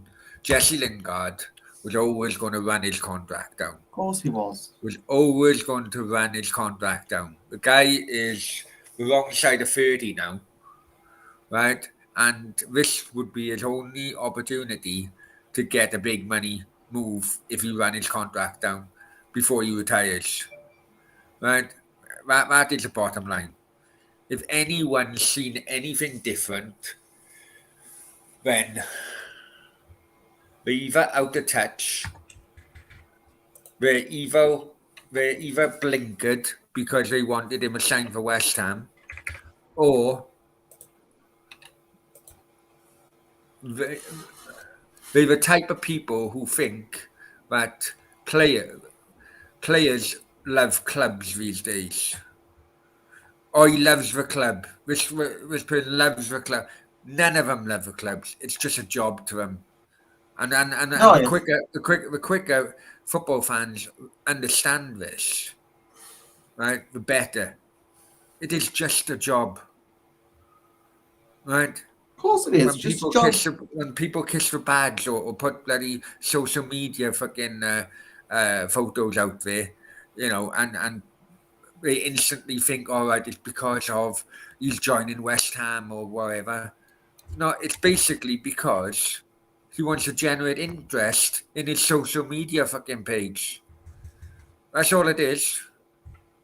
And people are falling for it. It's classic clickbait, really. I love putting clickbait out there. Maybe it's because of my fucking love of clickbait. I can see people's fucking clickbait easier than what fucking loyal fucking football supporters. Yeah, exactly. Yeah. You know what I mean? Do you think, Sean? Yeah. You know? Yeah. Everything's just clickbait now, isn't it? Everything's just. What do you think? What do you guys in the chat think? Right, Steve Denham says, "Do you guys like UFC? You more UFC, Nathan? Yeah. Yeah, I like the UFC. UFC this weekend, actually. Good card this weekend. Me and Paul were going over it. Wasn't Go on, last you night, but the talk night. UFC for a moment. Then you talk UFC for a moment. I need to do something for that. Yeah. So it's the Las Vegas card this week. It's before the main card, UFC 270, which will be a big one. We've got this year. We've got Alessandra v Whittaker 2. That'll be a good one as well. We've got what else have we got this year coming up? Got some good fights coming up this year in the UFC. Already been confirmed. Next event. Wait, why is it not coming up? Next event for? Not the next event up. Where is it? Yeah, so it's going to be a good card. To start UFC off again. Obviously, it's been away for a month now, isn't it? You see. So back with the Apex on in America. But it's the Apex. So I don't know where it is. UFC 270 might be at the T-Mobile Arena, but I don't know if it is. But yeah, we've got Ngannou and Gain coming up in UFC 270. Good one. And we'll see what goes on in the UFC. Hopefully it'll be a good UFC. He's good mate, mine. Check him out. His last few fights he's got. Has he? Have you heard of him, Sean? What? No, I've not. The UFC fighter. I just saw it. No, I haven't. I haven't heard of him before. I've not heard of him. He might have been in a few fights I've not watched. I don't say the Las Vegas stuff. I only really watched the main stuff, the main card. That he might have been in like the early prelims, and I've not really watched him. But I'll have to keep an eye, see when his next fight is, because it'd be quite good to see what he's like. Yeah, the UFC is quite good. It's good for a laugh on a sad day, and you can just watch and chill really and watch the UFC action. But the main card's the best. UFC 270, 271. The best UFC last year was Conor McGregor's card, wasn't it, last year? Was that the best one, do you think, last year? Don't know. That fight was over and done with so quick. No, but that card. Oh, the card was alright. Yeah. Was that the best card of the year, or was Poirier, Oviedo the best card? Jake I don't know. Paul, mate. Jake Paul. No, on the UFC, man. The best UFC card. I don't know. I forgot what fucking fights I watched. And if we went with Sugar Sean on it, mate, and it was alright. Lewis and Ginn was a good one. Good card. Poirier McGregor was a good card as well. What was the best card? Alessandra Vittori was the best card, I think, last year. I think. There's a lot of good cards last year. He started off in got the final, but the way he was fighting was heavier than normal fighters' weight, so everyone was naturally bigger. So was he in Dana White's find a UFC fighter?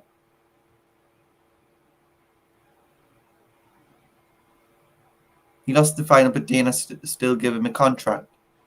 How long's he been fighting in the UFC?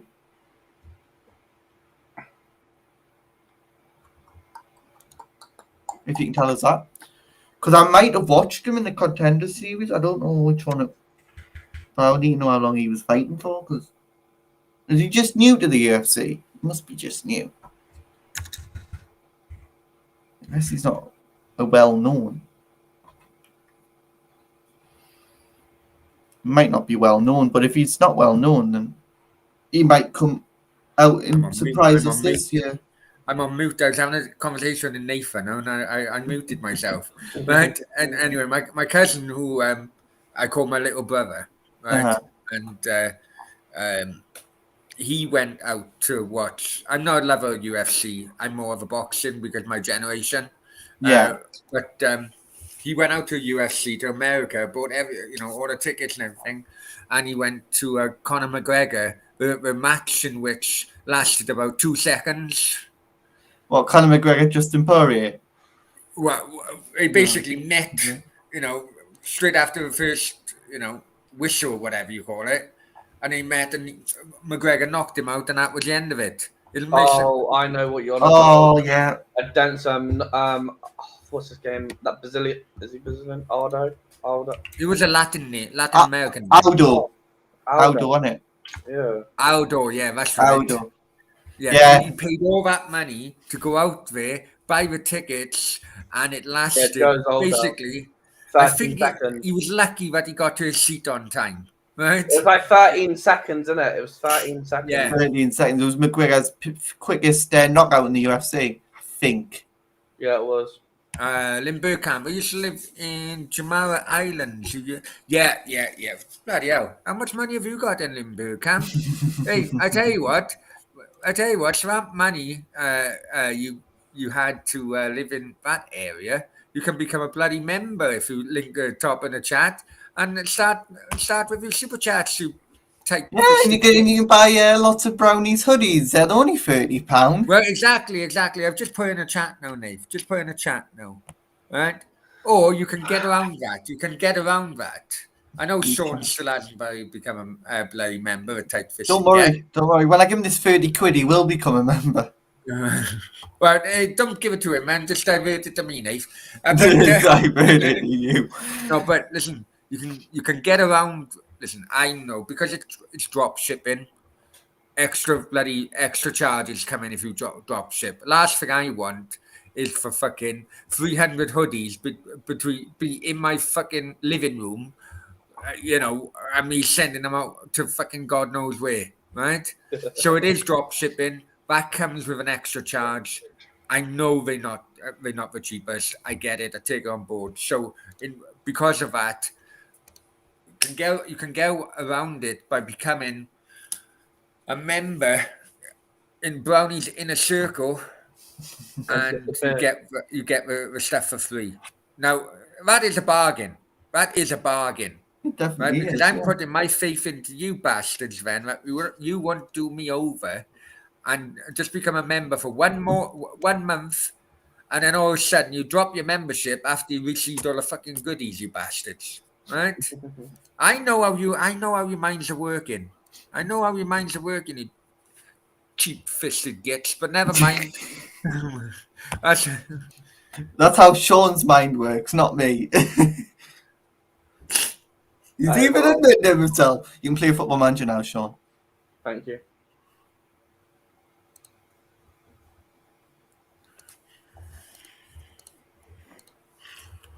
So tomorrow, we got that League Cup game.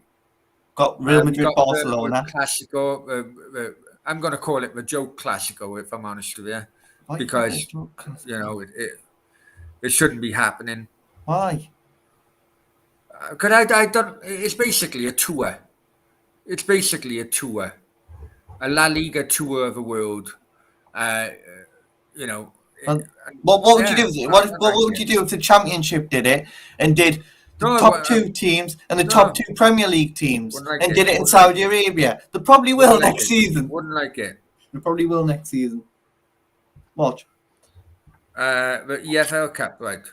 There's also West Ham Norwich. Yeah. Do you really want to watch Norwich? I've watched Norwich a lot of times this season, and I'm sick of watching them because that Billy Gilmore twat is a bright one. I don't like him. Could do West. You know what? West Ham Norwich will probably be a better game. Every other game's called off. Everton with Leicester that's called off. That was today. That was supposed to be today. Everton Leicester. All right. Oh, sorry, because of the bloody time difference, it's got on. Yeah. Okay. All right. No worries. Barnsley Stoke, was that meant to be today or tomorrow? That was supposed to be today. That was called off. So yeah, probably Norwich and West Ham will be a good one. Cheddars is going. Oh, enjoy Cheddars. Cheddar's, this is nothing of Cheddar's. Cheddar says to me, Brownie, I can't do a bloody membership. If I send it to you freaking PayPal, right? Can you sort it out for me? Yeah, no worries, Cheddar's. I've been fucking refreshing my PayPal for nearly 2 weeks since he made that comment. Bloody cheap. And the amount of money he made off me, for me giving him crypto bloody advice. You know what? He's bought a fucking house with my crypto advice, I'm telling you. Has he? He still wouldn't bloody rent me a fucking room, right? You bought a house with your crypto advice. Fucking hell. But he's made Imagine if he a did. hell of a lot of money from my crypto advice. I tell you, Cheddars loves the crypto. He's full-time crypto investor. I give him some advice. You never sent it to me. Did you direct message Never send sent it to you, bro. I'll send you my PayPal if you want, bro. Wait, there's 2 secs. I'll Yeah, send you my PayPal. yeah, sure. You don't be putting your PayPal. Normally, my PayPal is always in the bloody. Hang on, my PayPal is normally in the description. I know I've been with more uploads. I've been hanging back. Hey, well, But that's hang my on, I got a PayPal. bloody. One sec. So you're oh yes. Oh, Yeah, a spammer. What? So, there's my PayPal if you want to send me money. hey, sure, there's Don't a worry, I spammer. don't in even it. check the email. You spam Are me you sure? emails, I won't even get them because. Are you sure you don't? Shut that email. Yeah, I defo don't. Hi, It's just a Cloud. PayPal email, mate. Oh. Well, my email's linked to my PayPal, so look at that. I have different emails for different things, and PayPal's one of the emails I never click on. The only notifications I get off that is PayPal, PayPal, PayPal, PayPal.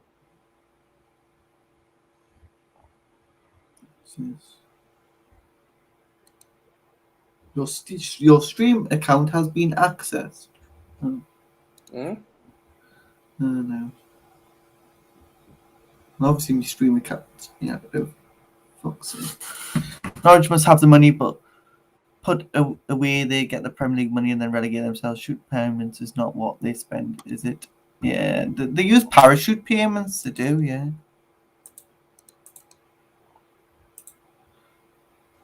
There you go, Sean.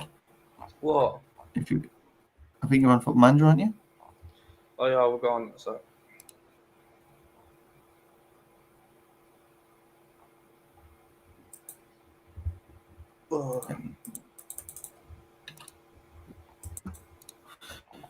Yeah, they use parachute payments to win, yeah. But not such a cheap payment.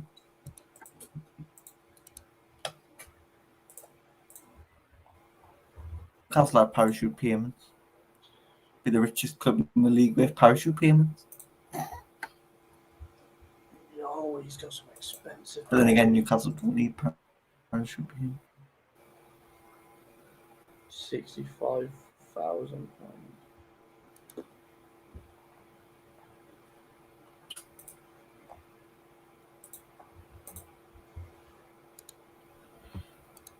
Fucking hell, what day is it? That's Wednesday. What would I do? Yeah, Jack Harrison and me. Yeah, calls West Ham are going to beat Leeds. West Ham got Leeds this weekend. Bit weird. What? How does that work? PayPal. Yeah, Brownies put his PayPal click all the cheapest, all the cheap bastards.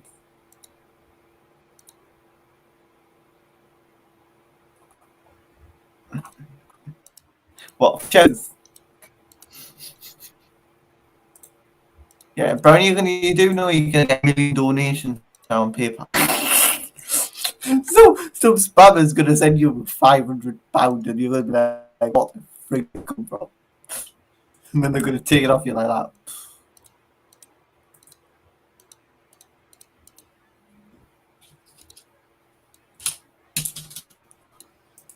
I'll be up for early in the morning. Oh.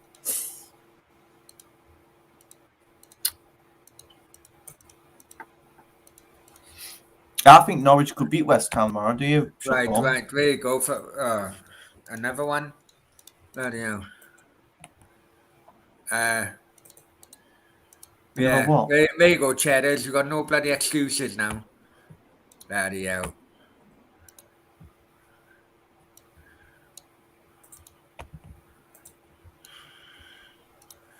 Hey, your legal name is Cheddars to me, mate. Your legal name is Cheddars. Fucking hell.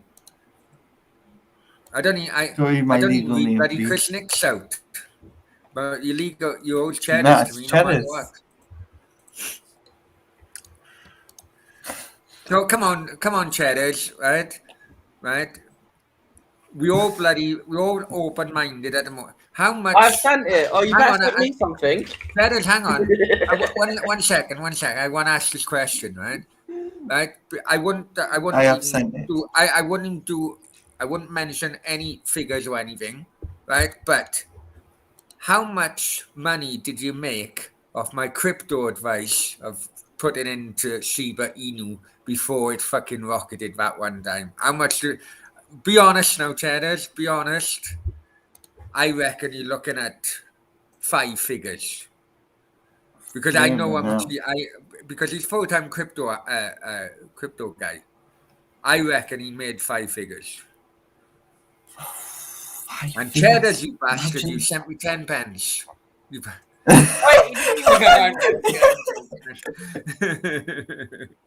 Get in there, Cheddars.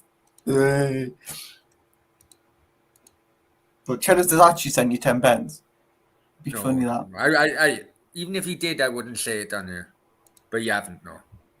Many thanks, Hey, Cheddars, where's my money? I put the PayPal in. That's how you get. Oh God.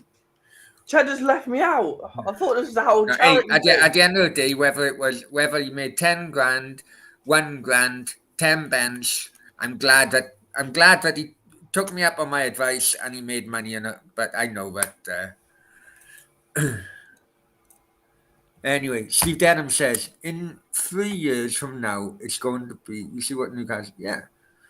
Listen, how long did it take Man City to actually start winning consistently? They went through managers, Steve Pierce, Mark Hughes, bloody all of them. It took them about 3, 4, 5 years. Right? And that's basically what Newcastle fans need to accept. You know, you're not going to attract fucking Mbappe when you're in a relegation zone of the Premier League. You're just not going to do it. Many thanks, Cheddars, anyway. Right, what else can we talk about, lads? People in the chat, let us know. Nathan's shit haircut. How's it going, Nathan? You still? Is it over a month now in your new gaff or what? He's not talking. Nathan.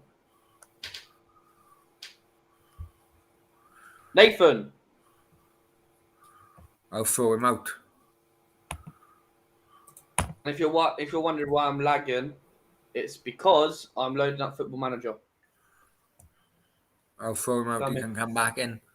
Guys, in the chat, what do you want to talk? What do you want to talk about, Sean? What have you been up to? How's work? How's gym? What's the gym looking like? Can we get back into it now? Mate.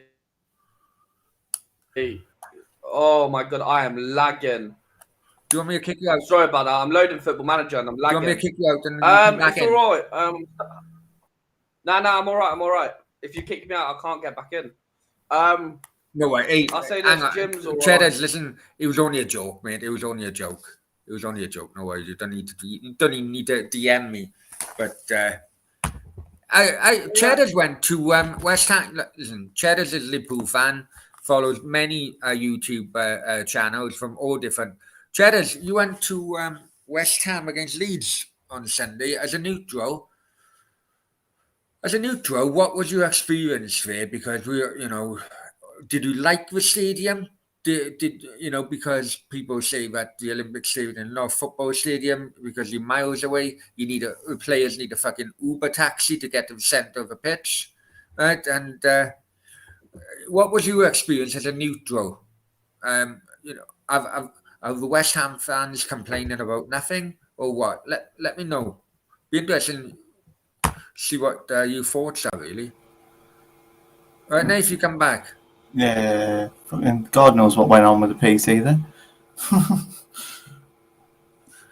Cherry's come back then quite quickly. I think Hang I'll on. be. Love the stadium, and that's because I'm a neutral. Could well be. Did you ever go to Upton Park, or what the locals used to call a bowling? Did you ever go there, Cheddars? I went as as an away fan, and I tell you what, it was always a brilliant away day. It The was good always a stadium. brilliant away day because the stands are so close, the fans are so close to the players. The only one I can think of now in the Premier League, and that's going to be going in the next year or two, is Goodison Park. And then after that, QPR. QPR is a brilliant away day, and I love going to. I used to love going to Loftus Road until I took out a QPR fan, and I was banned for 3 years. I think Never mind, that's QPR. something. That's no show. Yeah, that's what people are saying. But Ninian Park. I love Ninian Park. Its new ground is bloody soulless. He says if I was a fan, I would hate it. Well, the thing is, right, what many people don't realise, the majority of new stadiums have to have council approval and police approval, right? Really? Now, having police approval ruins atmospheres, and I tell you why, right? Because you can only have police approval if away ends are next to the family enclosure, so that they have less bloody issues, right? Really? Is that why? Yeah, Is that why you've got a and pre-approval now? I didn't. with that being like that, it ruins atmospheres because you don't have a tension between fans. That's the only way you get police approval for new football grounds, is that if you have away ends, at least one side of the away end, you've got two sides, haven't you? You've got, home fans to the right, home fans to the left if you're in away end. But one of them has to be next to a family enclosure because that is true. That was the only way. That was the only way Cardiff could get their new ground. If that's Salmon, that's why it dragged on under Salmon, because Salmon refused the police bloody the police bloody stance, and the stadium never got built, and it was delayed for ages. That's mental. That I didn't know that. Yeah. Cameron, hi Cameron. Hope you're well. Hope your dad is well as well. Tell him I said hi. Roll on when we knock me poor. Oh jeez. That 2012 was that 2012 final League Cup was mad. When Cardiff scored that equaliser, must have went down about four rows of chairs. It was chaos, and then we lost some penalties. Steve Denham says that's what Wenger said. He loved our English ground, how close you were. Yeah. Loftus Road. Something about Loftus Road, which maybe I'm an old fart, but I used to love Loftus Road. Is one of my favourite grounds to go to because it is so close. Because if you went to some of the stadiums like in Italy and so on, you've got running tracks around. Literally, you've got running tracks around them. Or if you go Napoli, you're miles away from a bloody pitch. Yeah.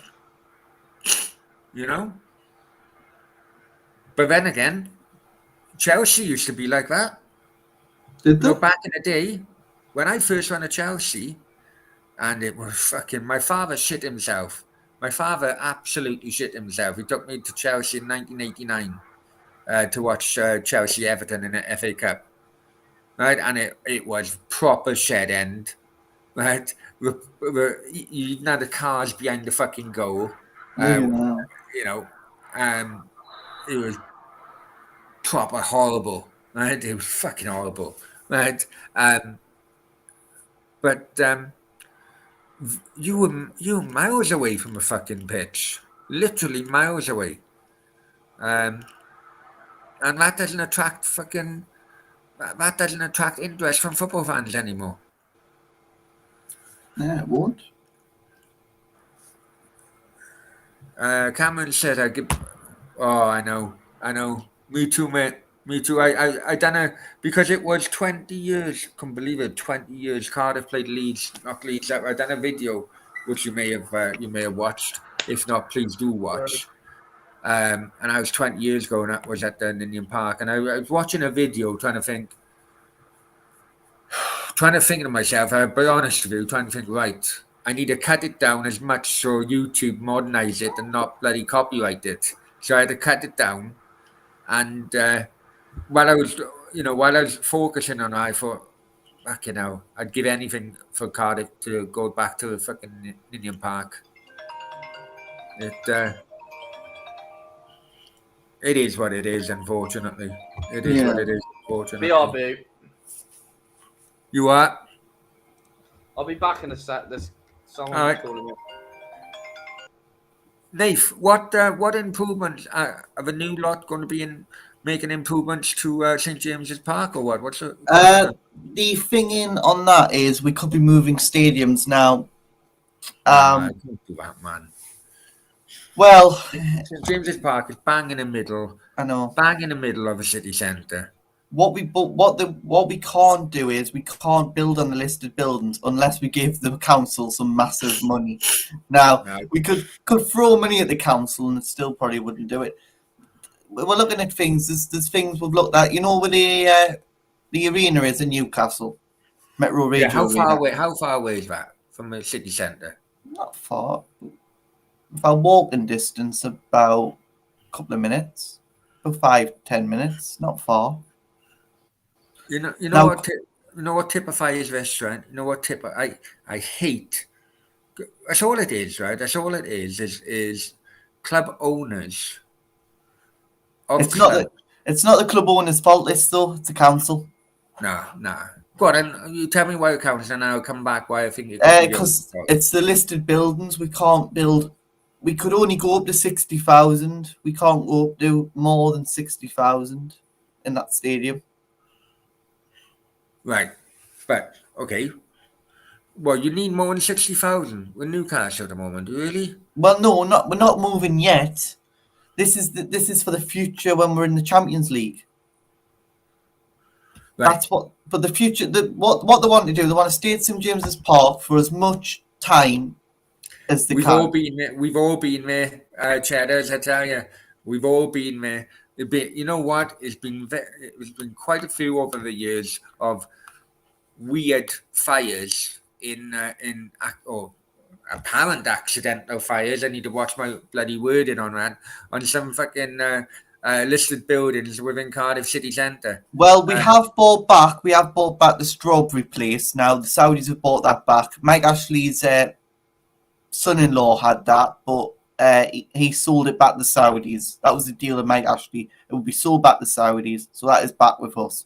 So we can put the stadium back to 60. We can have 60,000 in that stadium. That's all we can have. And this is that's why the Saudis have said we'll stay as long as we can at St James's Park, but we've got to have future. We've got to have plans for the future. Can I come back now? Can I come back and I say, it's a lot to do with owners, right? That's what's going to happen. The bottom line is, right, where a lot of the original grounds are close to city centres. The original grounds are close to city centres. All of a sudden, the new grounds are fucking in an out of town fucking retail park, right? The bottom line is the land price of city centre land within all cities is massive, For Oh what yeah. we could probably sell, for what we could probably sell, that area uh, of any inner city ground, we could probably go on the outskirts in a retail park for half that price, and also at the same time attract bloody, like Cardiff. When Cardiff moved, although it was only the other side of the road, Mm, right? The council basically give them that land for nothing, yeah. right? And then uh, another plus point then was they created a retail park opposite, which had attracted Asda, bloody, Marks and Spencer's, Yeah. bloody, all these, right? So they can With charge them rent. with St James's But Park, with St James's Park at the minute, right? The training ground needs to be changed. Now where is it? It's in Low Benton at the minute. The training ground. Now they want that uh, shut down. Well, they want it basically bulldozed down, and they want St James's Park to have the training ground. This was this is the rules that the Saudis want. They want a big training ground. They want a big facilities. They want a big training ground so it attracts better players, because this is what you got to do. You got to look at your training ground and go, who wants to be in a shitty little training ground like yeah, it but is the at the minute? training ground is not in a city centre. Oh no, that's what they want it in the city centre. They do want the training ground in the city centre. They've said it. They want the training ground in the city centre. St James's Park will never. St James's Park will never leave. It would be a training ground if we moved. That's what they've said. Steve Denham says, doing a standing section will increase in capacity. I think That's Cardiff that, done a standing section now. But not many people. Cameron, I know that. I know your dad goes down there more than yourself. Has your dad been in that? Or was it standing section only for away fans here? I can't remember now. we If could he doesn't go there, add a few thousand extra. Yeah, we could standing fill section. The standing 70k. section is quite. You know, it's not the standing as we used to remember it, because you still have the space of a seat if you wanted to sit down. You Yeah, know, they've got to for the it's safety not rules. like, it wouldn't be like limbs, will it? It wouldn't be like It wouldn't limbs. be like Hillsborough had been. No, Or, no, I didn't want to put that. No, oh, no, okay. that's not the point. But it wouldn't. Everyone remembers what standing used to be like. Back in the day, where you'd have limbs. I mean, when I was Well, younger, well, when people I was stand younger at anyways. Cardiff People City. stand anyways at the match. Uh, People do stand but yeah, anyways. but you're not as close. So you're not as close. But you're not as close, no. Like non-league, you're not as close as a non-league ground. Cheddar said, Archer Steele said we're not selling to Spurs accidental fire. Tottenham, right? You know what?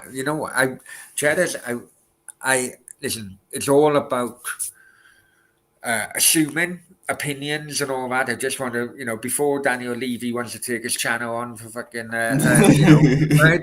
But when you started bringing that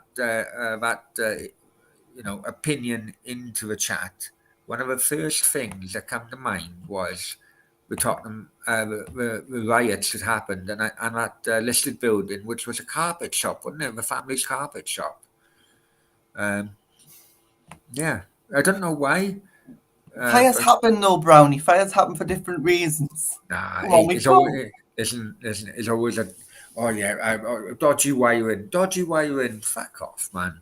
Fucking It hell. might be dodgy wiring. The building's been here empty, looking like a shithole for the last 20, 30 years. Right now, dodgy wiring fucking started Right, so before set it on everyone showed fire and build interest. something else. Anyway, that was another thing Wenger said. But they have estates around them. Yeah, that's what good. You know Yeah. what? If you are an Everton fan, or if you are an Everton fan in the chat or watching this later on, right?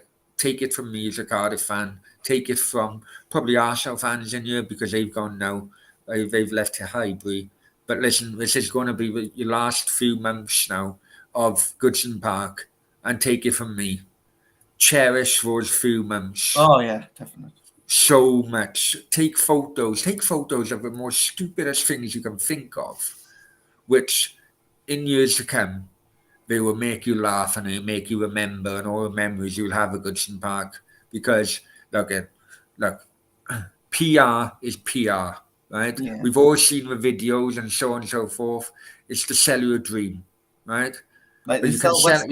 you sell her a dream because and why do these bloody owners and sales teams want to sell you the dream? They want to sell you a dream because they need you support for the move in the first place, and when they do move, they make more money off it. That's the bottom line of it. Oh yeah, and Newcastle's owners have said, Amanda's said, and Murdad's come out as well and said, we will stay at St James Park for as long as possible. Now, but if it starts getting increasingly impossible to stay there because of obviously because there's going to be new regulations coming to the Premier League. They want the away fans moved. Who's going to go up to level 7, Brownie? Do you want season ticket holders of Newcastle United going to level 7 and not watch and be so far up? It's going to have to change. Oh, so it's okay for away fans, then, yeah. Yeah, of course it is. You know what? I don't know if I sent you the picture, but I was in level 7 for Newcastle v Burnley, and I was right next to loads of Burnley fans because it's a last minute thing. The amount of Cardiff fans, I went up there once with Cardiff, right? And the amount of Cardiff fans, right, I passed who were having heart attacks fucking on stairs, right? Because they never done so many steps since they were fucking teenagers, right? I'm telling you. Right? Oh no, Brownie, you can't even use the lift. They say it's only for disabled. Now, come on. I know. That's a disgrace. Cameron says Newcastle could fit 70k. We could. Well, they couldn't fit they couldn't fill a stadium in Championship. And we could. We did 52,000 every week, Brownie. Yeah. We did. Look at the records in the Championship. We broke the Championship record actually. Well, that's we were filling it. Debatable. That's debatable. We filled it against you. We filled it against Blackburn, Huddersfield, Barnsley. Steve Denham. They wouldn't realise how much they'll miss it until later when it's gone. All memories you have. I miss Emirates. I miss Highbury with Emirates. No, so yeah, that's exactly the same. That's exactly the same, mate. And why do all these new grounds have no soul? It's because the police only accept the redevelopment as long as the away fans, on one side of the away fans, you will have a family enclosure. Yeah, you've got to have a family enclosure now. You've got to have a family enclosure now. Yeah, but the thing is, if you have away fans next to a family enclosure, you don't have any issues. So it's less issues for the police. But you've got to, haven't you? You've got to now. You know, that's just the way. I know it's football's changing, and football's changing for the worse, to be honest, because they might bring drinking back in the stadium. Imagine some Premier League fans where the drink goes flying when you score. Oh, I'd love that. That's what I love about non-league. You know what, right? You know what? I hate it when drink goes flying. I really do. I really do. No, honestly, now I listen. I'm all for bloody celebrating goals or whatever, right? But like in the fan parks when England, in the summer or whatever, and a drink is flying everywhere. I tell you what, if I was soaked with drink, I would be absolutely fuming. I really would, mate. Honestly, and that is one thing. I remember when you could drink in a stance, right, during a game.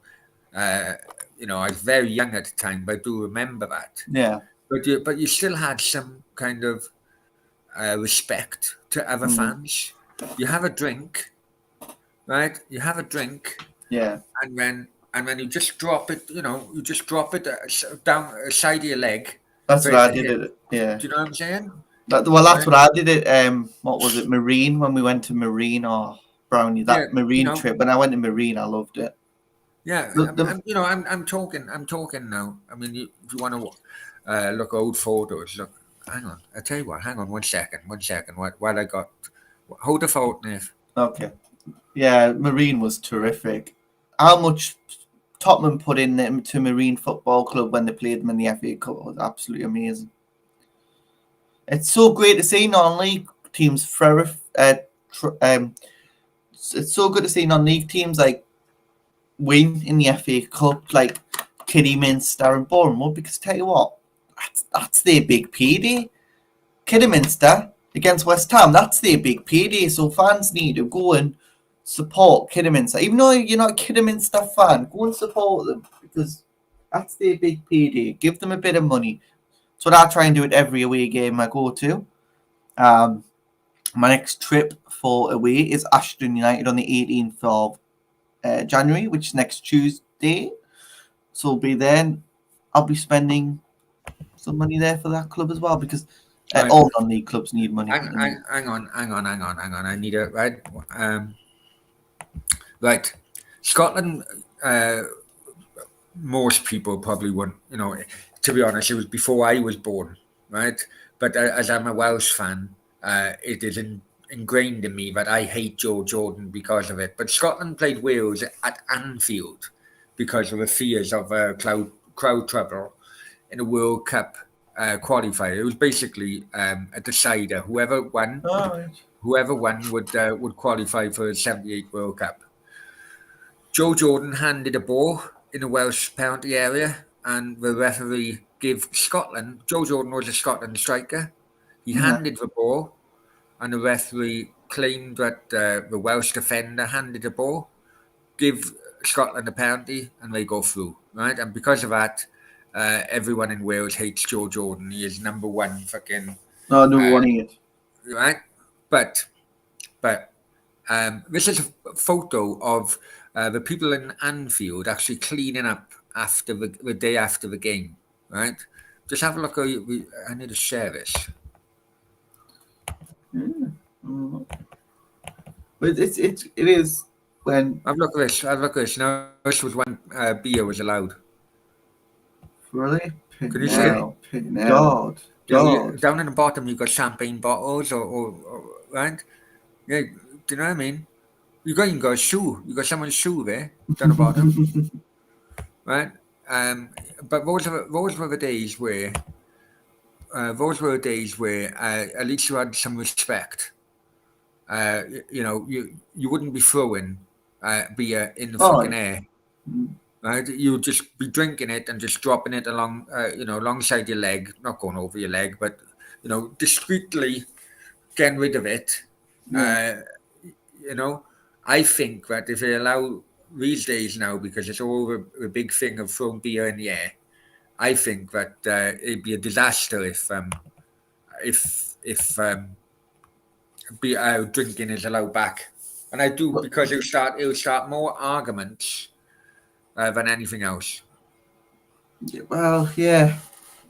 But that's what the Premier League want to bring back, the beer. And they also want to, have you heard that they also want to extend half time to 25 minutes? 4.70 for Cocoa West Ham. Yeah, well. That's a disgrace. Yeah. I can tell you times I've had to pay £5 for a pint, and that's been in non-league. Cameron said, I can't believe all you guys are putting all these comments, right? Because you know damn well I'll be reading these comments. None of you have done a fucking super chat, you tight-fisted gets. Never mind. You know I love you all. Right? Right, what we got? See that a lot of people are just tossing the drink in here. Yeah, exactly. Oh, yeah, of course, yeah. And that will cause more fighting than anything. It will. Tanya. Cameron said, "Can see we talked about this recently, Nathan. Can see Wales Scotland in the playoff final."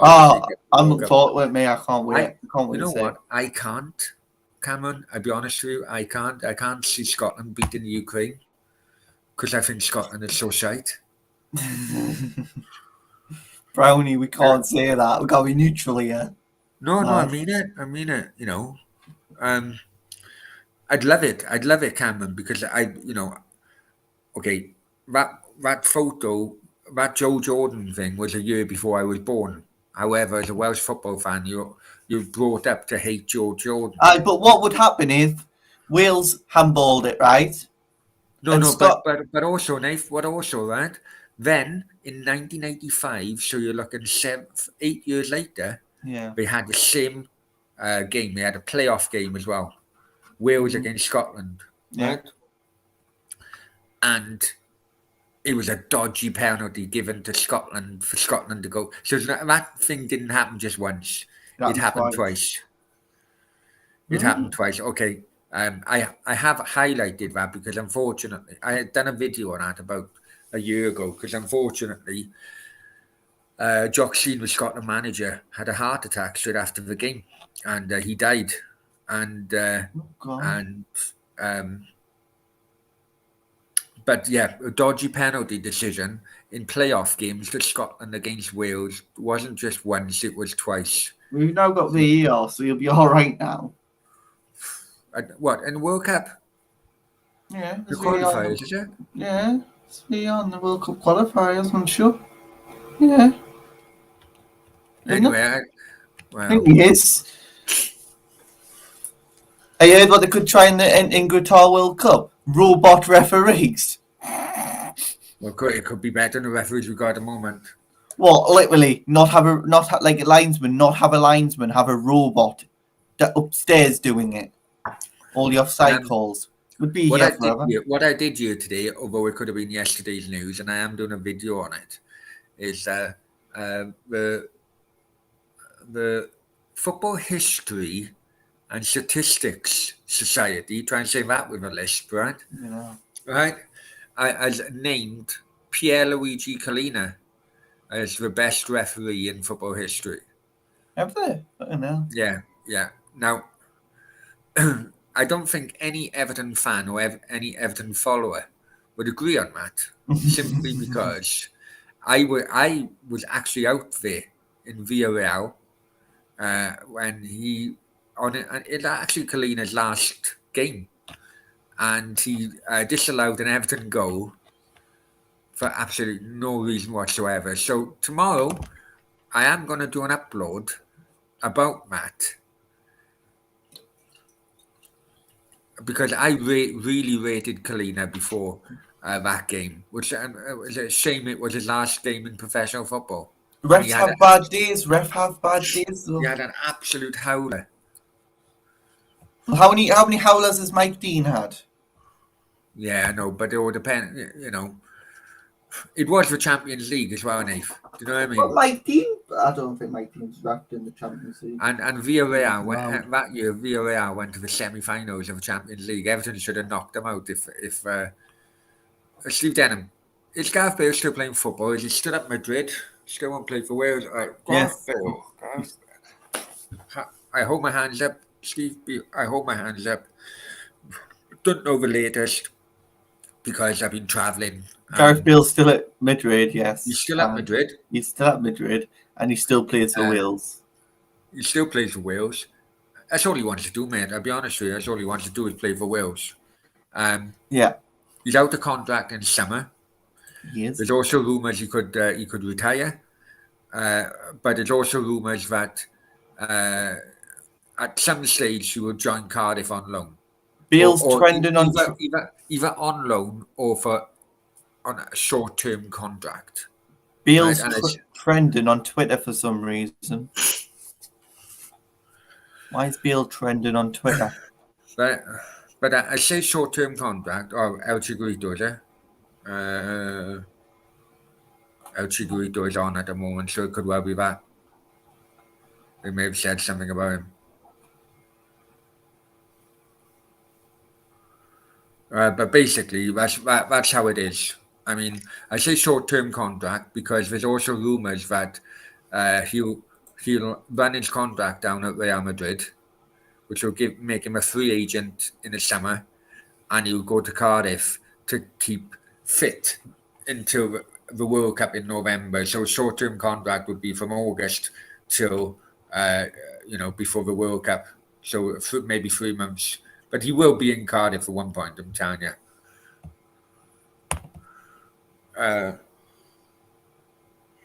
Cameron says, rumours he's signed for Ely Rangers. Rumours he's signed for bloody... right, hang on. What does... Vamo... Shit. Hang on. We've just bid 30 million for a Torino defender. Fucking hell. Newcastle are spending the money. Where the frick See, we get Daniel, all? wasn't that ref about when bribery was rife in Italy? He's done well not to get involved. Oh, what's that?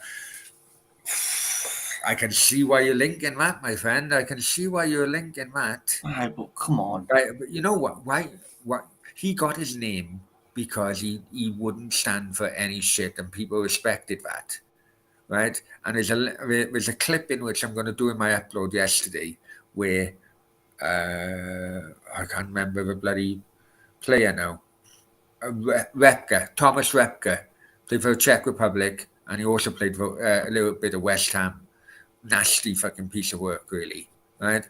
And he has a go at Kalina. Well, Kalina, I think Kalina is also is he a black belt in some fucking jiu-jitsu or something as well, or he was at the time, I don't know. and he was giving it loads as well.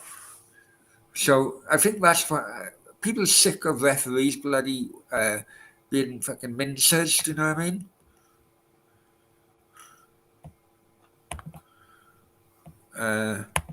Nathan, do you want Bakuna for free? Fucking hell. Nah, I'm alright.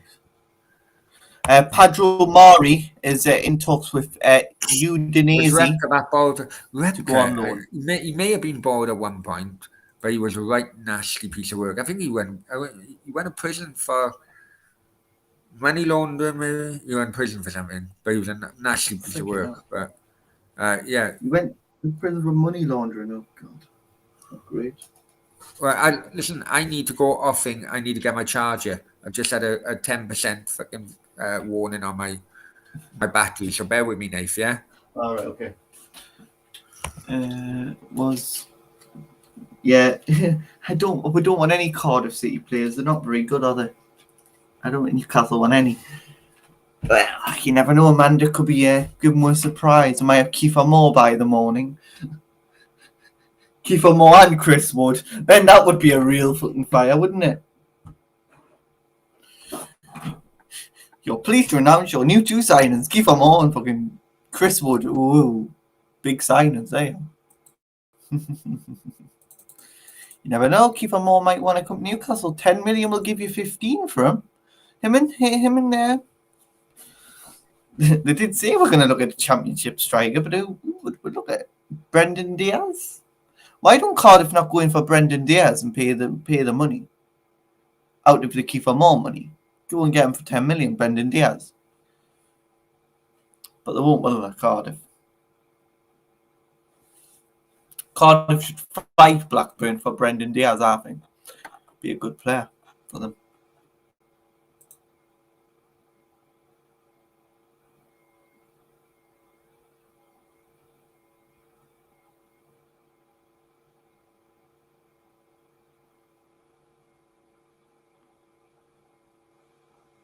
But you never know. We could see Brendan Diaz go to West Ham, or he not go to West Ham, will he?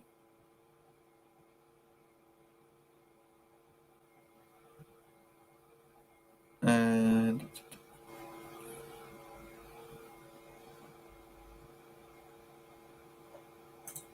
look at now. Someone's just done thingy talking about the Reims striker who we're looking at as well. So God help Newcastle's medical team tomorrow. So what's that mean with Aubameyang loan or transfer wood coming in? Has killed that deal now, hasn't it? Hasn't it? No, it hasn't. No, Aubameyang hasn't. No, we could get Aubameyang still. Yeah, Aubameyang's probably still going to happen.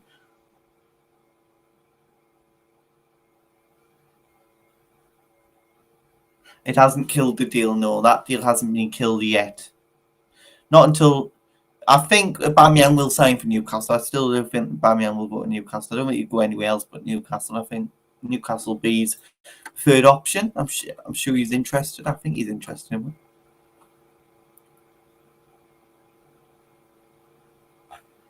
There's talks of a centre back though and another striker. So yeah, busy day for Newcastle tomorrow. Medical team better be on roll.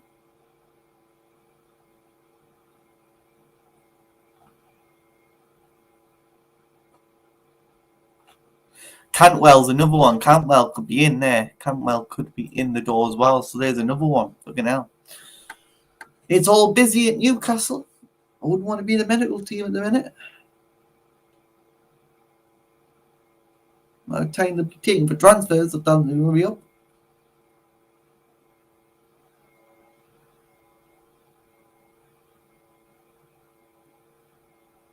They'll not be liking how long they're taking.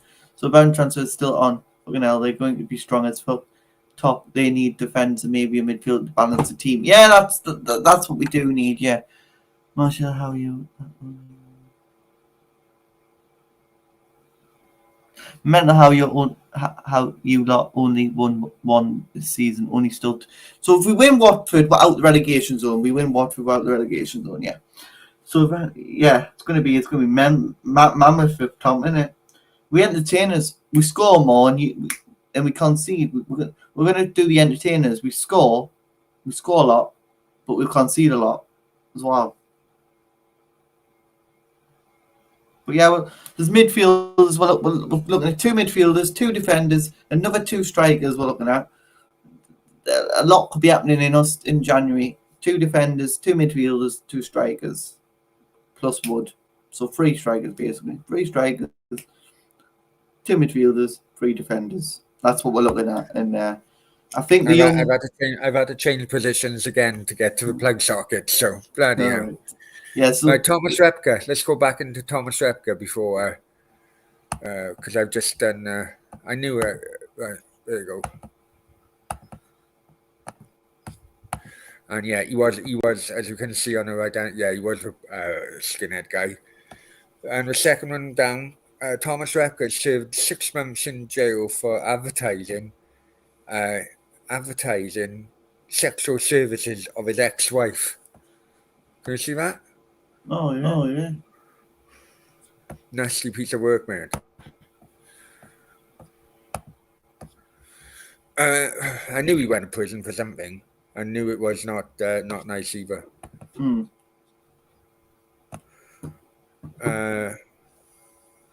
Right, where am I now?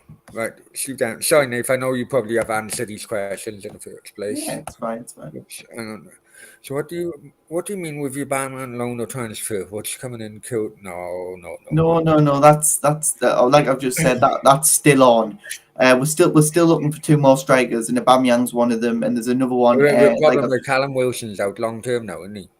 2 months. So it's 2 months. It's 2 months. 2 months. 2 months. Yeah.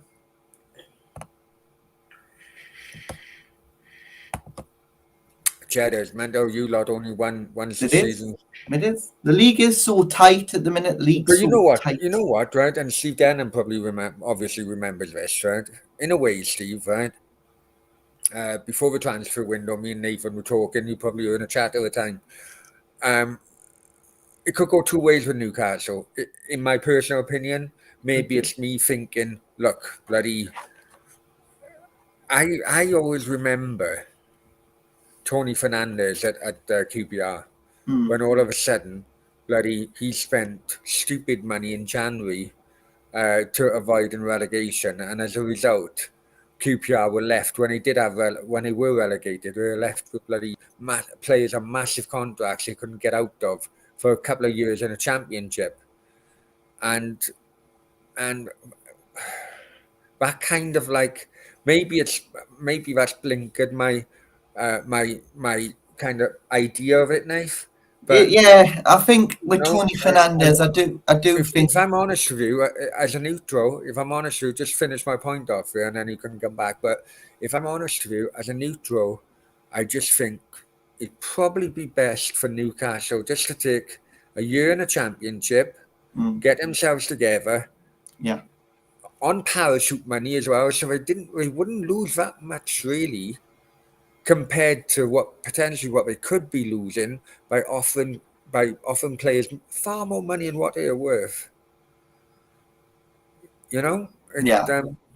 Anyway, but you come back. Well, I think with Fernando, I think with the QPR situation, it weren't the best. They weren't signing good players. QPR, to be honest. they weren't signing the best, and they didn't strengthen the squad really. They're just bringing bodies, and we're trying to strengthen our squad. We're bringing in a striker in Chris Wood, who can score at least 10 Premier League goals a season. We're bringing Kieran Trippier, who's a very good defensive player, and he can score from free kicks. He's a very good set piece player. He can get in the box. He can get a few goals this season. We're bringing in 2 defenders, which aren't named yet, who can probably do very good defensively, better than Kieran Clark, Jamal Lascelles, Fabian Shaw, Fernandez, better defenders than them. At the minute, we've got championship defence, and we're going to bring in 2 midfielders who can, like with John Joe Shelby, spray the balls to the strikers, to the midfielders, create more chances, give Maximum a rest, because Maximum's doing it all on his own at the minute. Yeah, that's a problem. That's a problem, Nath. It's basically that's a problem half the time with St. Maximum, though. Yeah. He thinks he can take on the fucking world, where he doesn't take the more common sense route. Do you know what I'm saying? Yeah. Can you see me? Can you see me still at the moment? Because I'm on a different page at the moment. Oh yeah. I can still see. Yeah, okay, sorry, mate. But basically, he doesn't take the bloody common sense route, and I know people have come back to me with regarding the QPR thing. So I just wanted to right. Yeah, okay, here we go. Right. Share the screen. I do, sharing the screen and all that's far better on this rather than bloody StreamYard. Oh, definitely is. Yeah, definitely is. Right. So let's go on this for a minute. Right. When it does bloody kick in. Right. Can you see it? Yeah. From a car. Right. This is a thing where, like yesterday, we had this conversation about Mike Ashley. Mm-hmm. And okay, he may not have spent money. I get that point, but he, by him not spending money, has given the new owners such a good platform against FFP. Sorry, FFP, right. Yeah. So the former QPR boss defends transfer record at Rangers, and he did have a hefty fine. Oh, they were fined 50. They were fined 58 million when they dropped down to the Premier League, right? Because of this, right? So let's go on these players. They weren't good because players. Cheddar said most of them were good. Cheddar said most of them were good, and I tell you what, I would agree with you. Apart from Rio Ferdinand, no, you would have bought him for fucking loads of money on a. Anyway, let's go through it. Right, can you see that down the bottom where my cursor is? Yeah, I can. Yeah. Right. That season, Redknapp signed Danny Simpson for Richard Dunphy, Carl Henry, Charlie Austin, Gary O'Neill, Matt Phillips, don't know him, Yoshi Benayoun, don't know him, and Hughes, right, also loaned Tom Carroll, Nico Cancha, bloody, I'm sure he went to his bloody family's fucking Christmas bloody dinners. He took Nico Cancha fucking everywhere with him. He did, yeah. There we go. Lifting them to lesser degree, their wages lifted over 70 million, right? Yeah. It goes on to say Redknapp believes FFP is behind bigger. Yeah, that's irrelevant. That's irrelevant, right? But basically, they tried to buy out the money. Tony Fernandez is like many other non-bloody non-UK club owners who haven't got a clue about football. Let's be honest, they just got a clue to make money. But what they do then is that they employ fucking CEOs who they trust, and those CEOs just piss money against the wall because it's not their money. And that's what we're not doing. We've got to. You can't say Amanda Staveley knows football. She doesn't know football. But there's other people behind her that know stuff. Trying to think now. Yeah, I mean, these players, right? Where my cursor is, Danny Simpson. Didn't he come from Tottenham? I think. Newcastle. He played for Newcastle. Oh, right, okay. He wouldn't. Okay, so he's Premier League player. He wouldn't have come on cheap wages. Richard Dunn, Man City wouldn't have come on cheap wages. Carl Henry. These weren't good enough. He was a good player at Wolves. I think he comes. Charlie Austin, Gary O'Neill, Matt Phillips. None of these were. Now I don't know why, but Rio Ferdinand. He brought Rio Ferdinand from Man United to QPR. Right now, those wages, even though it was a free transfer, those wages would have been 70 million. It's just incredible. And it just shows. It just shows how non-football knowledgeable owners can absolutely, it's kind of like they want to do well. Yeah. So the heart is there, but sometimes the brain isn't fucking there. Do you know what I mean? And I don't know, Nathan. Honestly, some of the, I don't know. I maybe it's my age, and I just think back and I think, fucking hell, QPR spunk. I think QPR's a bit of a, I don't know. I understand about QPR's situation, but QPR was signing far too many players. We're only going to bring in 6. That's the maximum. They brought in about hundreds. Hello, you. They brought in about hundreds. So obviously, we need to see who Newcastle's going to bring in first. With second signings coming through the door, Chris Wood. Then we'll go on to our centre backs. We'll get a Aubameyang. I think that's probably definite now. The young striker from Rennes, Reims, he's for the future. He'll go and play for the under-23s for a season. Very good player. Very good French international. He's only 19, 20, but he's very good. If Uber goes well, different combos in Newcastle, yeah. Newcastle will have a title. Very good. What are you looking at now? Don't go on a bloody laptop. Get off. You've had your appearance on Football Brownie, now piss off. There you go. Oh, shut up. Right. Yeah, I agree on that, mate. I agree on that. We'll unlock defences. It'll be very good unlocking defences. Cameron said, "Hi, Wilson, on form tonight." Listen, I didn't watch it, but I've seen the amount of goals and assists he had, and got his City to sign him permanently. I don't think he would have come a City, mate, because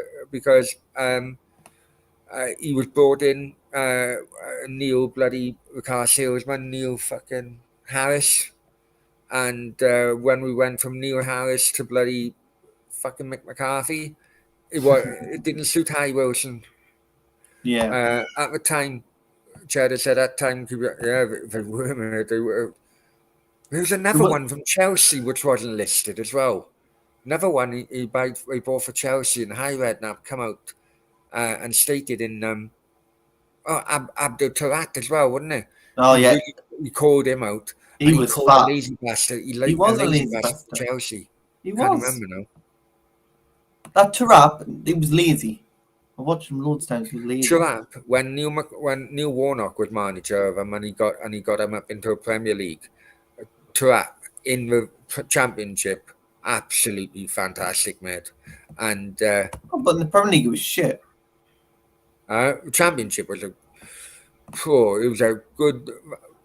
That period, Championship was a very, very hard league. Absolutely really hard. If you think of it, Middlesbrough, the amount of money Middlesbrough got with the owner, and he constantly fucking throws it away. Yeah. Middlesbrough I think Cardiff have been in the Premier League more times than Middlesbrough in the last fucking 20 years, maybe.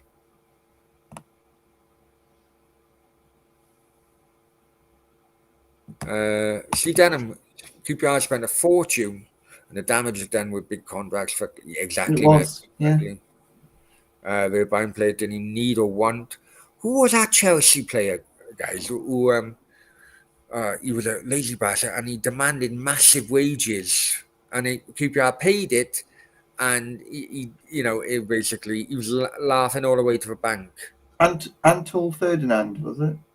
No. No. I'm going to find it out now. Right now.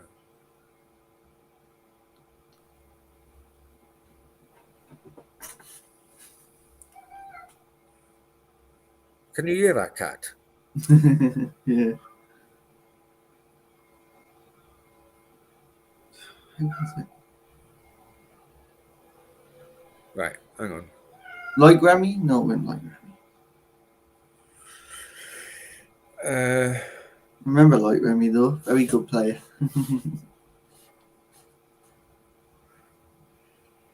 I don't know. I can't find it. I don't have time to bloody find it. But there was a play. People in the chat will bloody know. I'm sure they can come up now. QPR go. Everyone can remember Trevor Sinclair. Trevor Sinclair, yeah, ex-Cardiff. Although I don't agree with some of his points, but he's turned me around in recent months on TalkSport. Yeah, he's been he's back Newcastle up a few times. I'm very happy with you, Trevor Sinclair. Huh? He's back Newcastle up quite a few times as well. Yeah, but the thing is, though, Trevor Sinclair, is that, listen, I know that he's only asked the questions in which he's asked, right? And TalkSport went on like an anti-racial kind of area, which I'm for, by the way, right?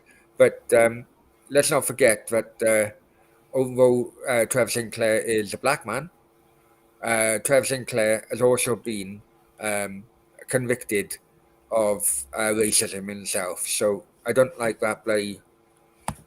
I don't like him mentioning that subject on a world platform. Anyway, Steve Denham says Newcastle daft selling Les Ferdinand sure went leave back. Yeah, but by that time though, the castle which was built by Sir John Hall was crumbling under bloody sand it was laid on. It was, yeah, it was. Cameron says, Amanda knows as much football as Vincent Tan. Yeah, geez. Yeah, he told Cardiff goalkeeper at the time, David Marshall, that he should shoot more. No, Amanda knows football. She wouldn't tell Dubravka to shoot more. My dad went in the change rooms actually with the owner and wasn't very happy with the players. Told him a lot of truths. I'm so glad he did. Because next year got the biggest fine. I never knew that. Yeah, they did. Yeah, we got biggest. Steve Denham says, "You need to start a YouTube channel for that cat." Some people have accounts.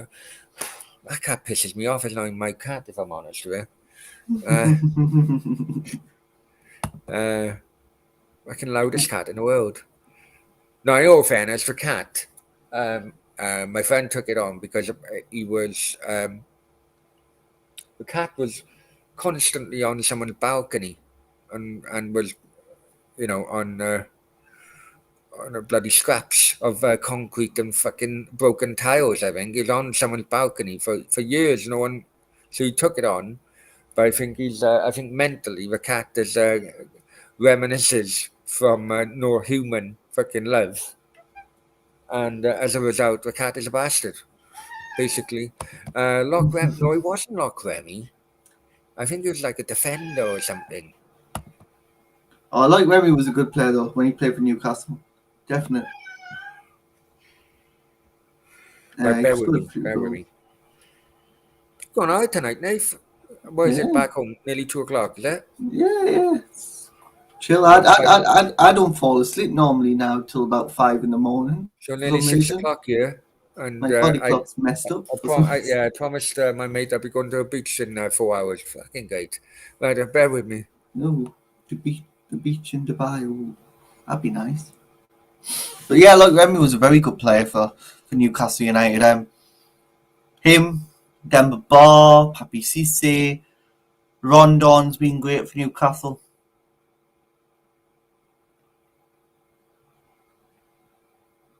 Who else was? Not Riviere, he was shit.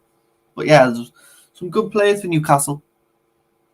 I'd love to have some of them back as well, because tell you what, we were a force when we had some of them players. We were a real force.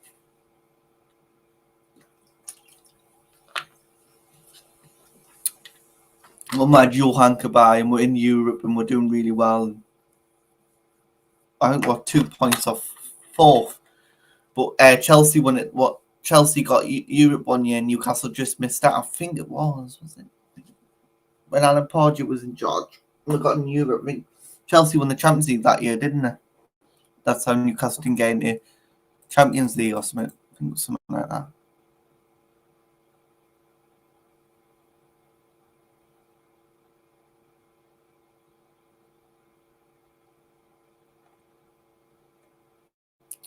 Breaking news: Middlesbrough now bid for Roy.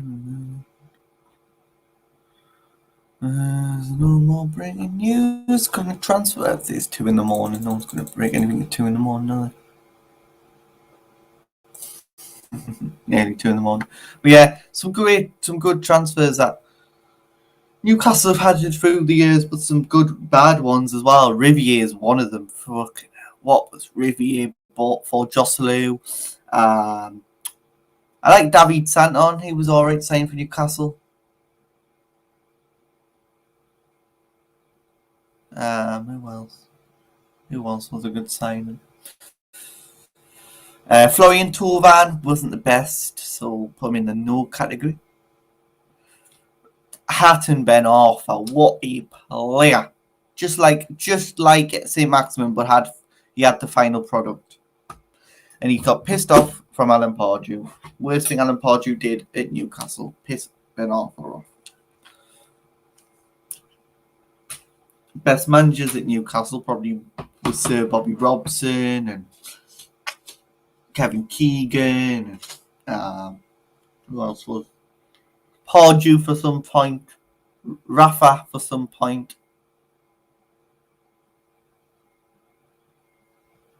Glenn Roeder, maybe. Some great players. And great managers as well. Denver and his Denver Bar. What? Papi Cissé's goal against Chelsea is my all-time favourite. When there was when it went up for a throw-in, landed on Papi Cissé's foot and it flew in the back of the net. What a goal that was! That was my all-time favourite goal. My favourite game, probably I don't know, is Given or Hobber, not a goalkeeping coach at Newcastle. They're both fantastic keepers, and they were given the shots. I think Harper is, but don't. Where's Shea Given? I think Shea Given's at Derby actually. Have a look. Given.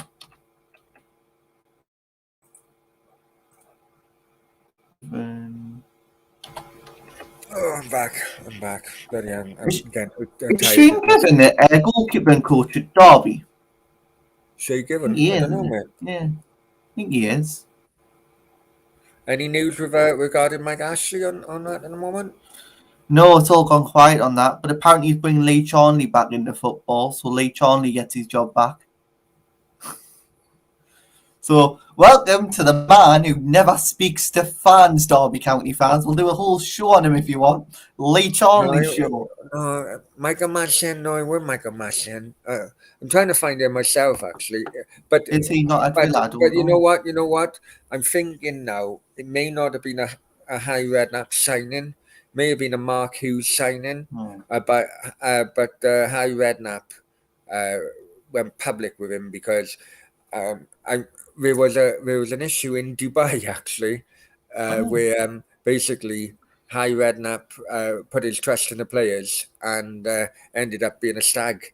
Wayne Bridge, maybe? Was it Wayne Bridge? No. Who's my favourite tune player? What are you saying? Current or of all time? Go on, both, then, Nate. Say both. All time, it has to be Alan Shearer because he's on number 9. And now my favourite player. This is hard. There's not many great ones. It'll have to be probably St. Maximum at the minute. I've got his fucking number 10 on my shirt, so yeah, it's got to be St. Maximum. I know he's probably a hero in your parts, Nate, right? But I did go back to him on Twitter because I can't stand him. Who? Right? And Yeah, Who did he- Jose Bosingwa. That's it. Jose Bosingwa. That was it. Who was the person you went on Twitter about? Yeah, Bosingwa. He was a bloody right. So and I can't stand him, mate. Mickey Quinn. I can't stand him. No, I Right. can't stand him either, to be honest. He was He's terrible. he was back in Newcastle, done a, like a selfie, and he was He like, did, yeah. support. What did his supporters were? I love the city. I love the supporters, right? Something like that it was. Yeah. So I quote tweeted him. I said, "Well, it's a pity you didn't love your horses when you bloody didn't feed them properly," because he was actually convicted of. He was convicted of not feeding his horses. Really? Yeah, I didn't know yeah, that. yeah. Yeah, I don't like So Mickey Quinn. if you had a horse and it was in Mickey Quinn's fucking stable, fucking hell. Yeah, He'd be yeah, dead. he underfed horses, and he was convicted of it. That's crazy. I didn't know Neglect. that. I didn't like Mickey Quinn. I'd rather. I like that. Who was back as well? Mickey Quinn. There was another one back as well. Who was back at St James's Park? There you go. There you go. I'm just gonna put the. Oh shit! Sorry. Who was back at St I James's like it. Park? Look at me and look at me and all the screen sharing. Hang on. All right, you got it. Just a top line will do. Former professional footballer Mickey Quinn is yesterday banned from training horses of drug allegations. He neglected his horses. I thought he went to prison, but no, he was it was banned from. Yeah. Let's look. Bloody hell. Who was that? Fucking- Who went back to St James's Park on Saturday? It wasn't. I know Mickey Quinn did, but there was another one. Be kind of like a Legends thing, wasn't it? Yeah, Robert Robert. Was it Robert? Because he put "I'm home." He put on his Instagram, "I am home. This is the cathedral." And I just loved it. I love how the ex-players are coming back. Now, this is what Newcastle should have done under Ashley, and this is what Ashley should have done. But there's a balance, Nate, to be honest. There's a I know, balance. but I'm like that now. I think Cardiff City, you know, basically with Morrison, and but Kavanagh, they've missed a generation. They should have brought Kavanagh in. They should have brought Gabardine in. They've missed a generation. But okay, I'll take it on board. Mistakes can happen. Keegan's been back at the club. Keegan's been back, and that's But great. then on the flip side to that, Everton supporters are getting very angry now. Everton's youth system used to be fantastic. Did yeah. You know, Rooney and all of them coming through, and not one has really come through. You got that guy in the middle of a park who, to be honest, is lower Premier League. What's his name with blonde hair? Oh, Tom Allen? No, it wouldn't be Tom Allen. Blonde hair. Oh, guy with blonde hair. Not the best, to be honest. He's lower Premier League level. And you had David Unsworth. David Unsworth was there for about 19 years. No proper youngster come through since Rooney. And Davis. Davis. That's right. You know, so it's kind of like it's nice for it to happen, but you don't want to happen too much because it can be seen as jobs for the boys. Oh, exactly. And that's what's happening at Everton. What Newcastle are doing is they're not bringing them in. They're bringing them in as like hospitality people. That's what they're bringing them in as. Bring them in is not like they're not giving them a job on the board. They're basically bringing them in for the young fans. They're bringing them in just to show the young fans what Newcastle's could be in the future. That's what they're doing. Yeah. And Amanda already said Steve Anderson. Hi, Steve. I don't think I've seen you in the chat, but welcome. Chelsea to be Kyle Ben-Aim. Yeah.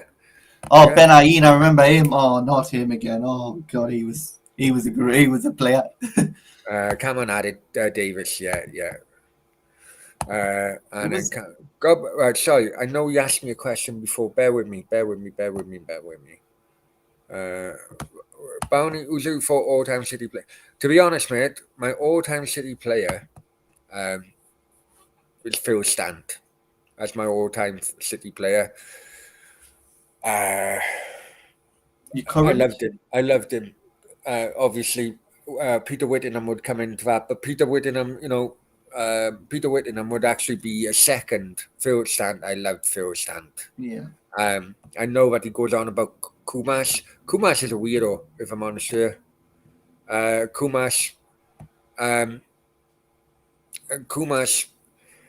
through his career, his potential, Kumash's potential was incredible, and he's gone into hiding. No one knows where the fuck he is. Anything. Honestly proper loner. Kumash always has been. Yeah. See down. I have them fans still gashing that blonde-haired lad up. No, they're not actually. They're not, mate. It's just I'm just trying to think of products from their youth, and No, they're not anymore.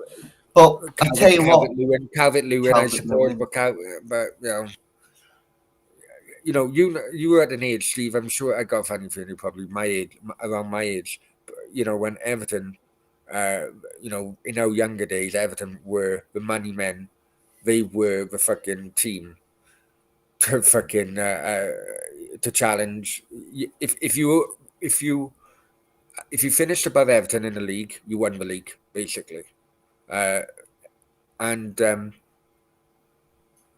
you go back to how it was. CD, Mountfield, Guy Stevens, Neville South, they may not have come through the ranks, but they were bought very, very young. And that club is an absolute fucking mess. Yeah, Absolute fucking mess. It is. And this is another example to Newcastle fans that It is. listen, just look at Everton. Three-quarters of £1 billion they have spent, and they are fucking in a worse position than they were before the new owner came in. Well, they've got Rafa, and Rafa's not doing much for them, is he? I knew that wouldn't work. Yeah. It was basically the owner. The owner wanted to show that he is more important than the fucking fans.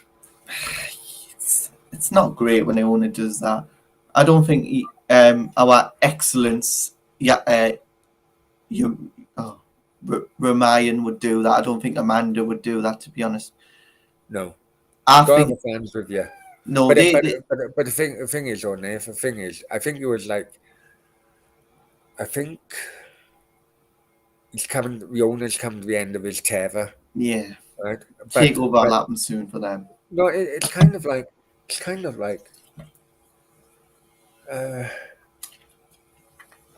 Is it like the end of? He made so many stupid decisions. Is it like Ashley? Right. Basically, I would say it's a bit like Ashley, where he made stupid decisions. No, if the Everton owner was going to sell, then Usmanov would buy it. Usmanov. Would he? Yeah, Usmanov has got so much money in Everton. The rumour is that the actual official owner is just a front for Usmanov's money because at the time he was still in Arsenal. That's Oh, because Uzumov left Arsenal, didn't he? yeah. So Uzumov's the owner. The front runner just needs to leave. Uzumov. Well, yeah. I mean, officially, the owner is Mashiri. Blue fuck off. It's lovely attention, man. It's famous now on YouTube. So I don't even know name. So anyway, that's how that's what Sammerman was at. That's what Sammerman was at Cardiff. Yeah. He was just a front man for someone else's money because there's a ruling that you can't have interest in more than one club in England.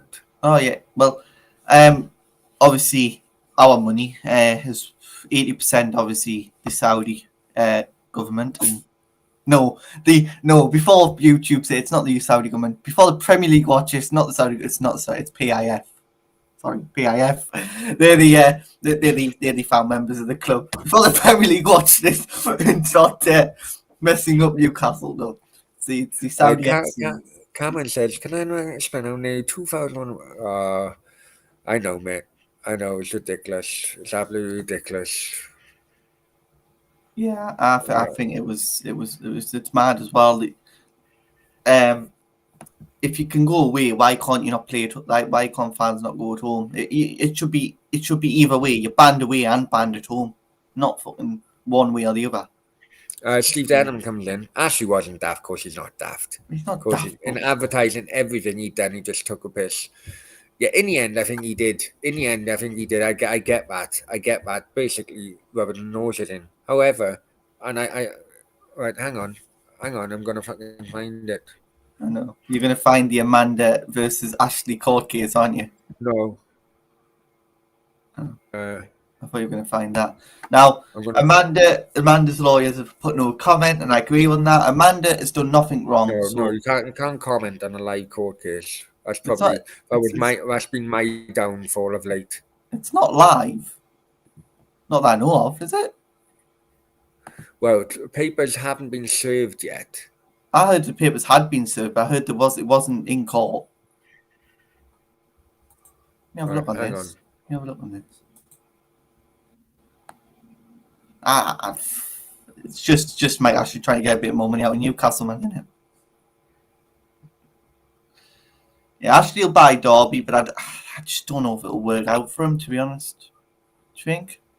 Ashley at Derby, do you think that'll work? Ashley at Derby? Yeah, I think it will. I'll tell you why now. And he'll keep them up.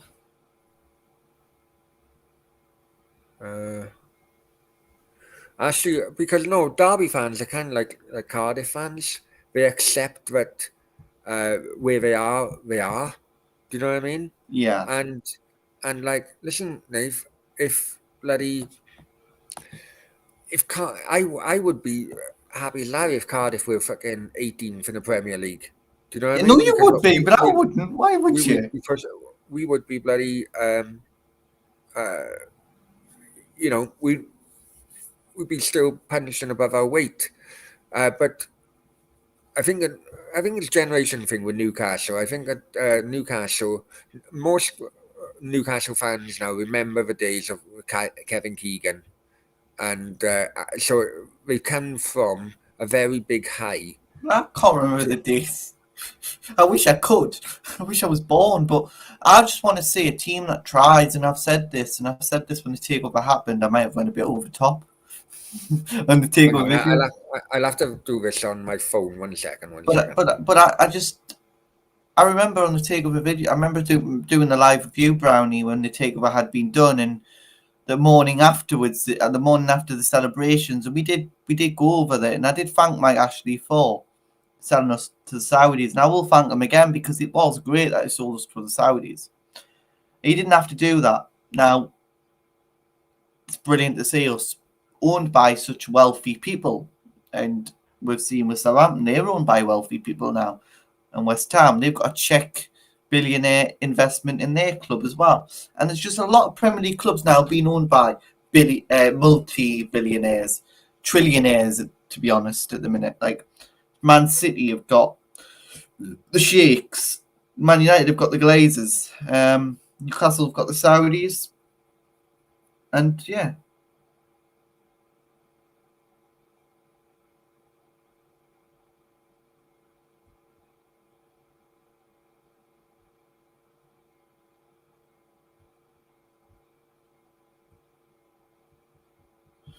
And it just comes down to, well, Saudi ownership, yeah. We're owned by trillionaires, but we're owned by richest people. We're the richest club in the league. Yeah, people might say, like, yeah, but you're 18th in the league, yes, but this isn't the Saudi ownership's. This isn't the tenure.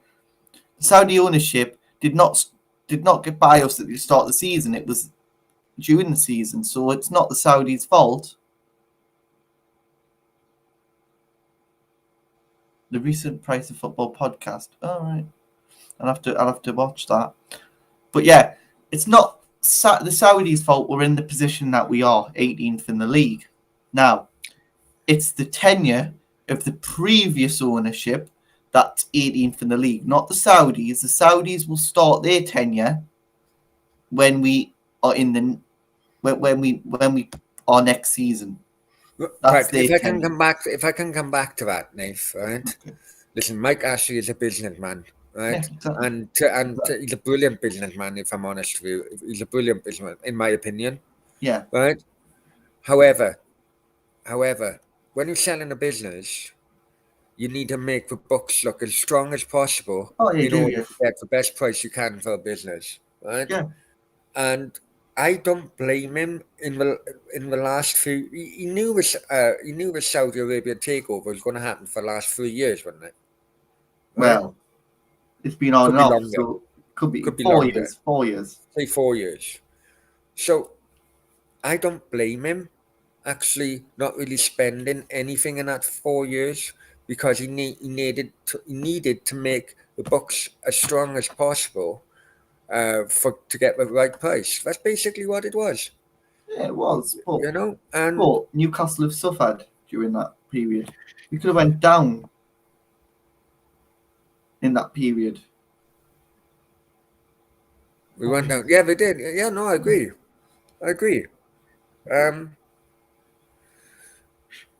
Listen, on the pitch, yes, there were flaws. Obviously, there were flaws Oh, of course it because at one point Newcastle wouldn't buy anybody over the age of 25, and that was Yeah. on the Tottenham documentary on Netflix. They Yeah. wouldn't buy anyone off over the age of 25 because they felt that they didn't have any sell-on value. Yeah. Which I get.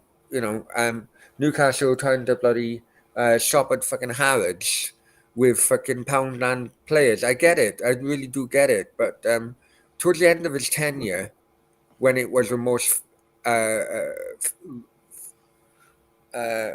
angry or vicious of the Newcastle fans, he was only doing it simply to ensure that he got the best price he could, and he did in the end. And you have to applaud him, Nave, Yeah. for not accepting the fucking Premier League's fucking stance. Oh yeah, exactly. Yeah. Got it. Without Mike Ashley, taking the Premier League to court, and it went to the High Court. Remember, It did. It went to went to the High Court. Newcastle fans, listen, I get it why you don't like him. I really do get it. But if Mike Ashley didn't do that, okay, it was self-serving because he wanted the money in which they were offering. I get that. Yeah. But if he didn't fucking, if he took no for an answer, then you would still have him as chairman right now. Well, you would, yeah. So yeah, we'll thank him on that part of you. But 14 years of his tenure, the last 10 years, the first 4 years were all right. He drank with the fans. He's wanted he wanted to sell the club 4 times in that tenure. It was back in 2008. He required us. Was it 14 years? Something like that. Back in 2008, he wanted to acquire her, but the Sheikhs come in for her a year after Mike Ashley bought her with a good offer. Then they went on to go and buy Man City. Now, what would have happened if Mike Ashley had accepted the Manchester City owners' money? Yeah, but you can't. But the thing is, on this, right? You can't really compare because they're different times. Yeah. Do you know what I'm saying? You Yeah, can't yeah. really compare at different times. You can't. Bloody Sam Man bought fucking Cardiff for like 3 million or whatever. Yeah. Vincent Tan bought Cardiff for 40. You can't. Do you know what I mean? Different times, different valuations of money. Steve Denham said if Ashley got Cardiff or Derby, getting promoted, he'll spend, but it would be a loan. Actually, it wouldn't, mate. Actually, right? It wouldn't. And I please check out that podcast link. Price of Football, right? Because actually, it wouldn't be a loan. right? Because Kieran Maguire, who I've had on this channel before, Kieran Maguire stated, in all fairness to Mike Ashley, right, the money he gave the club, Yeah. right? Yes, they were loans, but they did have no interest. Many owners do it. You compare that to Gold and Sullivan, right? Gold Maybe and Sullivan, 22 million or who something. claim that they're West Ham supporters, right? They on any loan given to West Ham, they put interest on. Both of them make £20 million per year on interest loaning money to West Ham, and they Mike Ashley doesn't put interest on. What other ones did he say? A Brighton guy, the Palace guy. There's Yeah, another one as well. most of them don't. Please check it out. I love listening to Price of Football. Oh, yeah, it's good. Honestly, it is a brilliant podcast, and it does give you a better understanding of what goes on in the background, really. Oh, yeah, it And does. yeah, It was a- but he would get them pregnant and then show them exactly. Yeah, I got no problem in people doing that, Steve. If I'm honest with you, Mike Ashley done that, showed us on, no worries at all. But this is when you're going to look at it. Will he sell you on, or will he just pet plaster Sports Direct all over your stadium? I don't really care. I'd rather Sports Direct than fucking Malaysian bollocks, Malaysian holidays and shit. It's currently at the moment where a Malaysian owner doesn't even attend games. Mike actually doesn't attend games though. Because he doesn't own any football club anymore. No, but he didn't attend games at Newcastle. He ran straight. Steve Denman comes in. Steve Denman comes in and says Kevin Keegan set Newcastle back years when he got rid of all the youth. He tried to have it so that you just buy who he wanted, damage the club. I understand that point of view, but I also think Kevin Keegan bought into bloody Sir John Hall's fucking building a fucking castle on fucking quicksand. You can do it. You can do that kind of business model in London when you got a better affluent area, but when vast majority of your fans are working class fans, who basically could spend a fucking weekly wage on a ticket to watch fucking football. I think that it was always meant. It was always going to fail, in my opinion. Yeah, it's good. With Kevin Keegan and Sir John Hall was a bit like, I'll spend what I want, and there was trouble with Sir John Hall and the There other was a lot owners. of borrowing, Nave. Oh, there was a hell of a lot of borrowing. He didn't have the money, did he?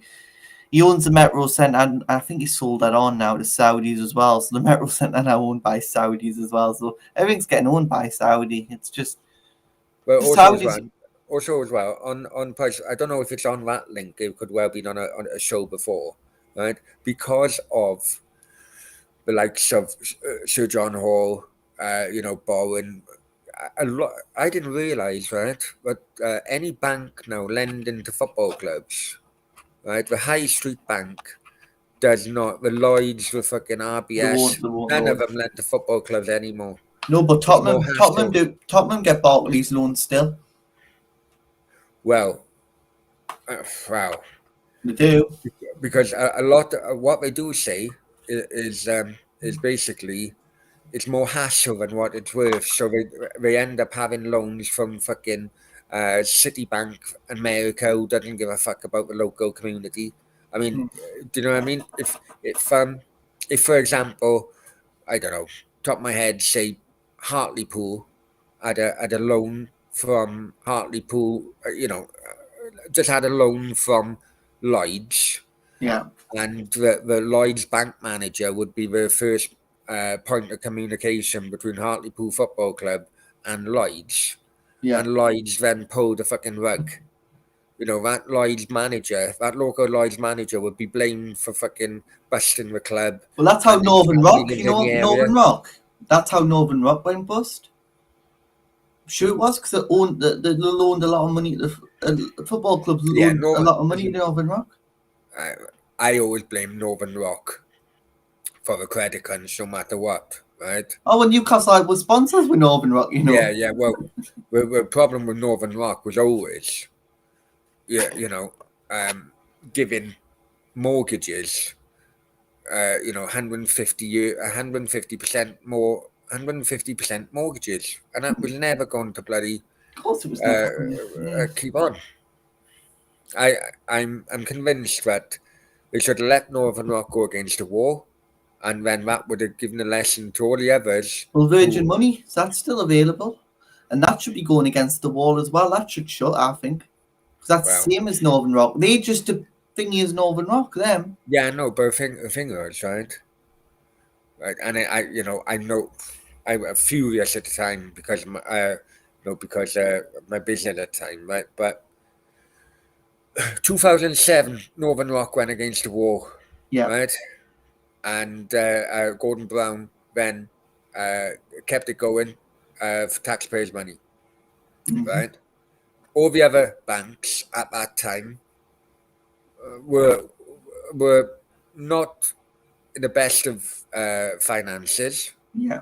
However, how they looked at it, okay, no worries. Well, if a government can save Northern Rock, the government can save us. So a year later, all the other banks then even gambled even more. If they allowed Northern Rock to go against the wall, the other banks would say, okay, well, right, we haven't fucking saved it. We need to fucking rein in our gambling. Do you know what I'm saying? Yeah. Right, but because they saved Northern Rock, the other banks, all right, well, if they saved them, we can still gamble, and even if we are fucked, the government will say, because they've saved Northern Rock, they'll save fucking Lloyds, they'll save fucking, do you know what I mean? Yeah. And that's, don't get me started on the credit crunch, mate, honest to God. There was a lot of the football clubs as well, because Newcastle had a loan from Mike Ashley's era. It was 100. It was Miggy. That was the loan. We loaned some money from a bank for Miggy Almiron's transfer, and a few others. I'm trying to think who the transfers were. But you can run if sometimes it's better, right? It's better to loan. No, if you think of it, right, a loan payment, right? I don't know, Almiron or whatever club bloody bought him from Newcastle, right? Yeah. Say for example, Tottenham bought a player from Newcastle for 50 million, and it was spread over. It'd have to be spread over the contract. So if a guy has a 5 contract, then it'll be 10 million a year. If he has a 3-year contract, it'd be bloody 15, 16 million, 17.5 million a year. Do you know what I mean? Yeah. Whatever amount of years contract the buying club offer, it's that amount of years which the payment is spread on. Because Miguel Almiron we pay so record fee. It's better for a club. It's better for a club to go to a lender and say, right, listen, we've got an agreement here from this club. They're going to give us 50 million over 4 years. Can we lend against that promise? It does work out much better because cash flow. Okay, can we lend that against that promise, and then that money, when it does come, will just go to you directly? Yeah, but with football clubs, we know what can happen. They can go bust, because a lot of football clubs have gone bust.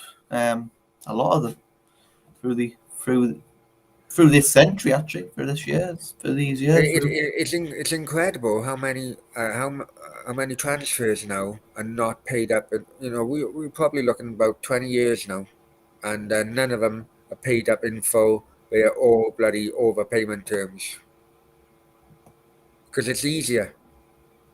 Yeah, it is, and it's cheaper as well. It is cheaper, and a lot of clubs are going to do. During COVID, there was a lot of COVID loans. The government started giving COVID loans to football clubs, which I thought, fuck, now they're going to have to pay these back. Newcastle never even intended to one. I'm sure Ashley didn't want one. What was he doing? Should have took one, I think. Twat. Could add fucking a lot of players for that money. Nath, do you mind if I refresh? Because I'm trying to bring people in the chat and it's bloody so slow. Yeah, it's fine. Yeah.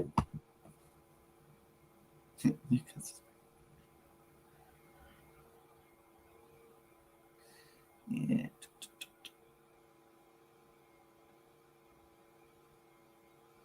Yeah, it's with a band and it's a lot.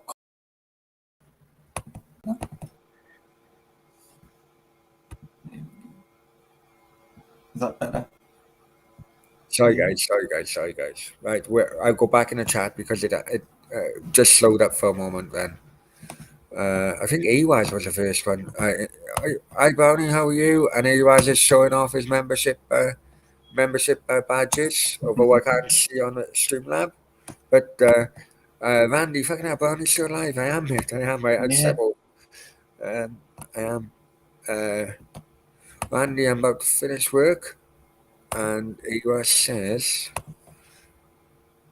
see, Ewaz and Randy, proper bloody contributors, both of them members. And you are Nath now. I am, yes, I am a member. You know. Okay, no. Fair play.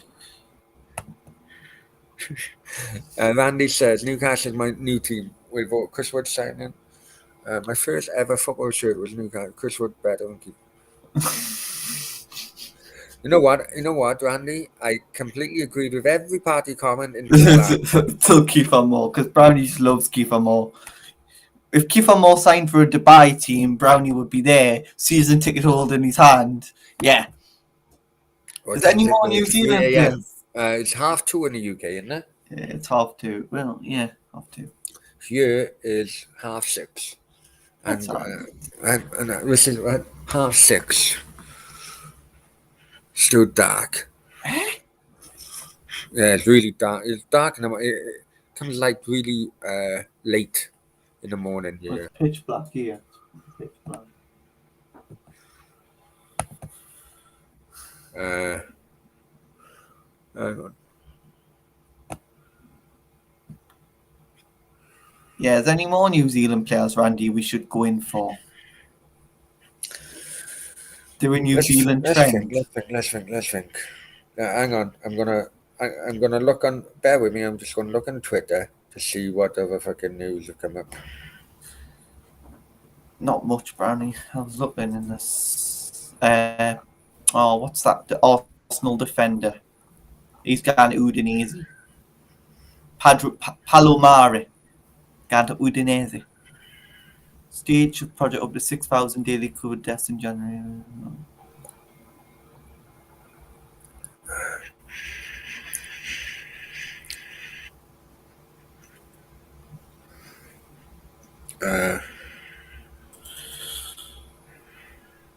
And it's breaking news. We're signing the Ren striker. It's gonna be a done deal.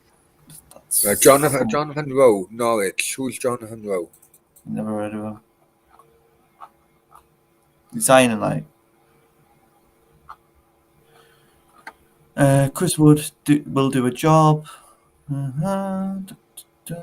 Jonathan Rowe. Jonathan Rowe. Hugo Etkat. I'm not saying his name. That's too hard to say. Right. So what happened with the African nations then, Nath? We both. Hang on. Let's just say this before people bloody. Right. Nathan was the only one who knew the bloody my kind of like plan, when it Nath. And it basically, look, we can do the AFCON. However, I would need probably, the first 2-3 days, 4 days maybe off for me to do it properly. Do you know what I mean? Yeah. Because of our current situation. So we are going to do it. And when we do it, we're going to do it well. Because I've seen some of the numbers and some of the channels. I think, Yeah, I've been looking. I was watching Robbie from Arsenal Fans TV do one today. Nigeria versus Ceylon or whatever. It was 0-0. Yeah, it was 0-0. No, Algeria was 0-0. Then Nigeria, when I watched against Egypt, was 1-0. And then it was another 0-0. So it was the most boringest games of football today. I thought, I'm so glad I'm not doing a watch along. I could have. Well, I'm sure the members would have. I'm sure the members would have bloody, kept us talking. But Yeah.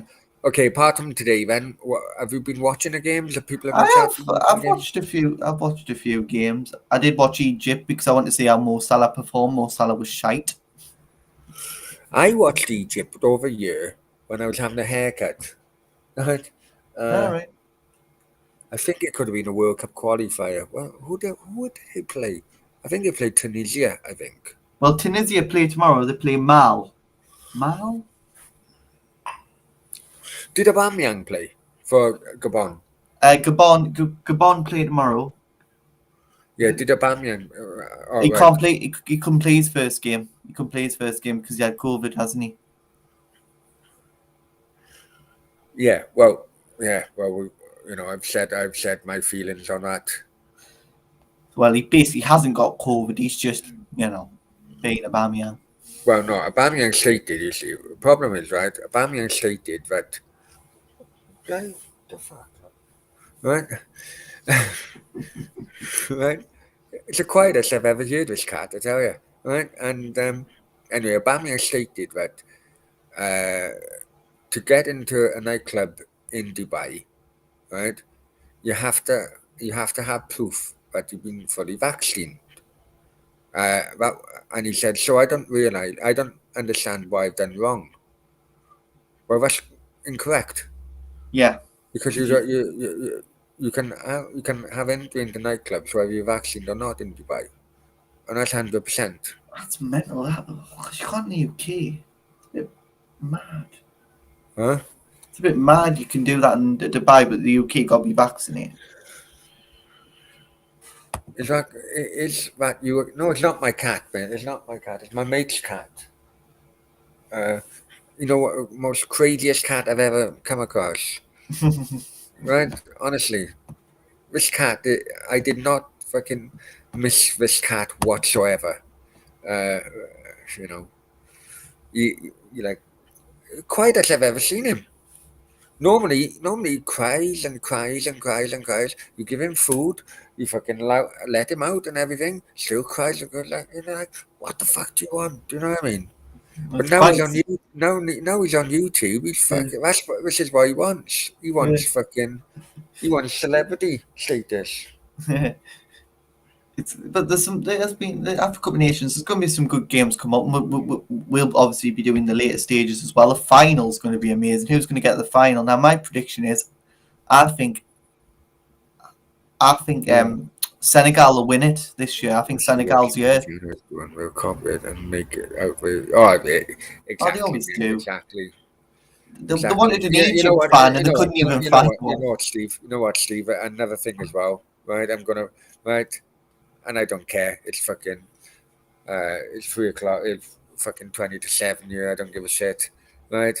But what you will also have as well, right?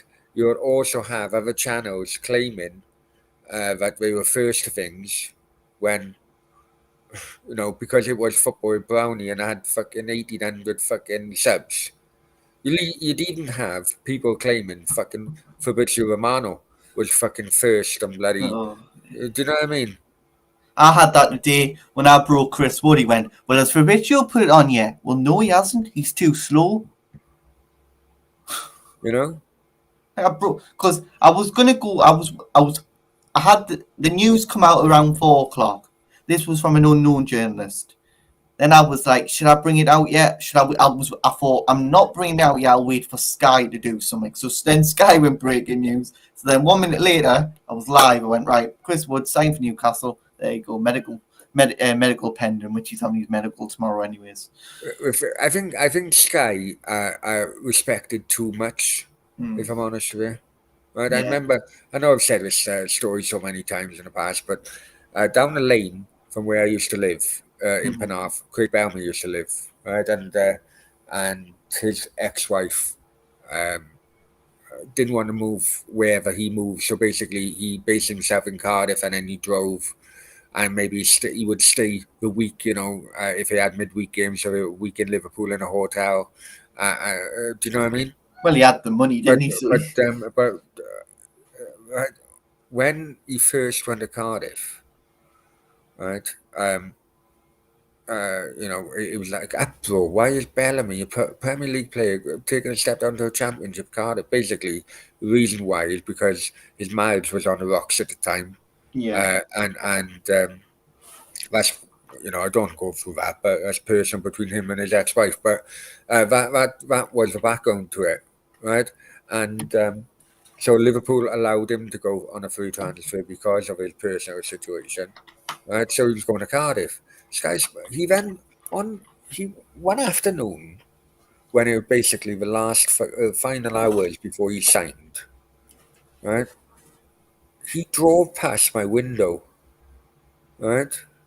In his Range Rover, he drove past my window, right? And I finished work and I had Sky Sports News on because it was transfer window, right? Yeah. I finished work and about 3 minutes, I think, 3 minutes, right? As a Cardiff fan, I was glued to Sky Sports News because Craig Bellamy bloody said, when's it happening? Had it been this day and age, it would be bloody Fabrizio Romano fucking announce it. You know what I mean? It was that Here close. we go. He's done. Right, here we go. Yeah, right. And yeah, he drove past my window to go to his house. 3 minutes later, that I can't remember his name. A bald guy, the bald,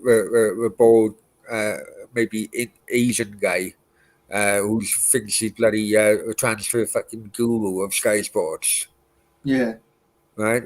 He then went. He said, "News just in: Tottenham have come with an offer. Craig Bellamy is currently at White Hart Lane, talking to Tottenham." And I thought to myself, hang on, he's just drove past my fucking window. So because of that, so that's right. That's right. He was got it. Nath, have you frozen or not?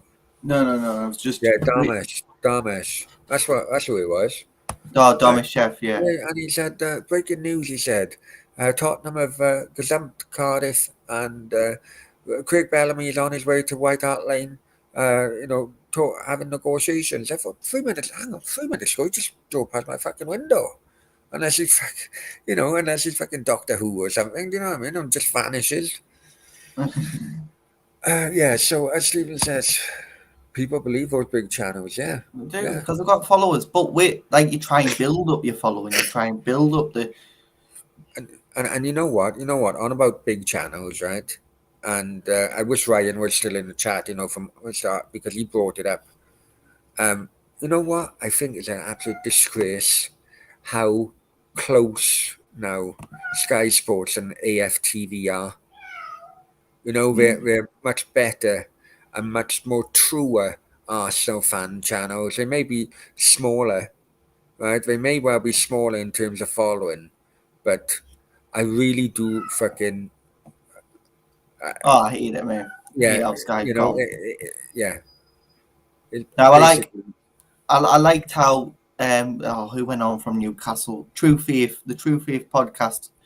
Someone who I regularly talked about the matches went on, and it was his first time on Talksport, but he got ridiculed by some fucking know-it-all football expert who thought he was very funny about human rights. Now every time a Newcastle fan goes on Talksport, they talk about human rights before the Newcastle news.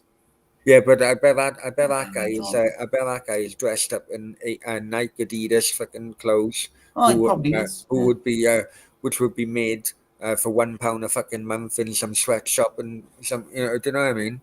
Yeah, it's like, well, come on. I, So I'm here. I had it the other day, Nate, right? I had it the other day. Someone go in the chat, quite a regular in the chat, right? And I was on you the know, show. yeah, you were on it, and Yeah. so you got no respect for human rights, because I was saying, look, I will be going to fucking Qatar, doing vlogs and all that. Oh, you got no respect for human rights? Hang on, are you fucking dressed yourself in fucking branded clothes at the moment? Anyway,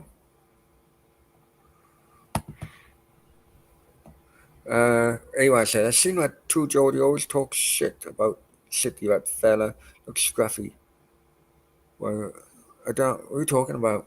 Oh, True Geordie. Brian's all right, man. He just Yeah, no. Hey, he's all right. Don't get me wrong. He is all right. You're talking about bigger channels now. Right? I tell you what, I'm gonna have a pee, and we're gonna have chatter about bigger channels and slag them all off. oh god. And then Brownie's gonna make compilation videos. True Geordie tomorrow. Slag him up. Arsenal fan TV, Millwall fan TV. Have they got one? If Millwall got a fan channel, I'd love to be on it. Me and Brownie will do a collab with a Millwall channel if anyone wants to get in touch. Check the ticket down below.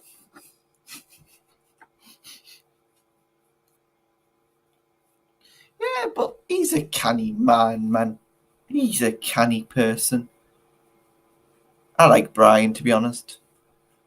I like what he did for the Shearer Foundation. You watch the kickoff and you watch the charity football match where Shearer was there and he raised so much money for the Shearer Foundation. Got to give it to some of these YouTube. I know the bigger channels. I know they get more respect than us smaller channels. But yeah, you just got to get on with it.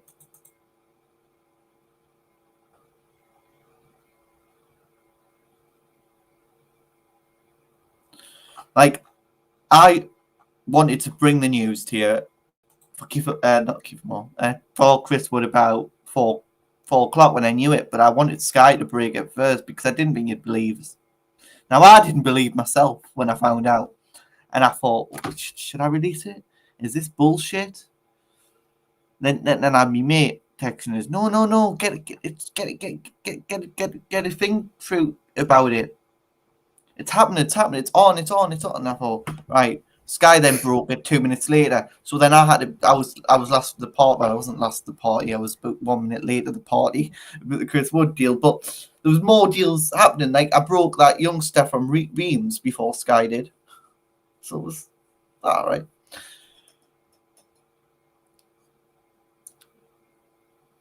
But yeah, I didn't believe the Chris Wood deal until it was broken by another journalist.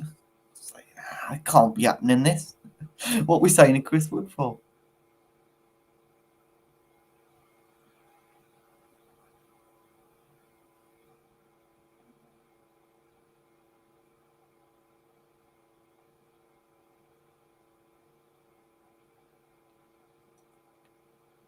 Where's our meat?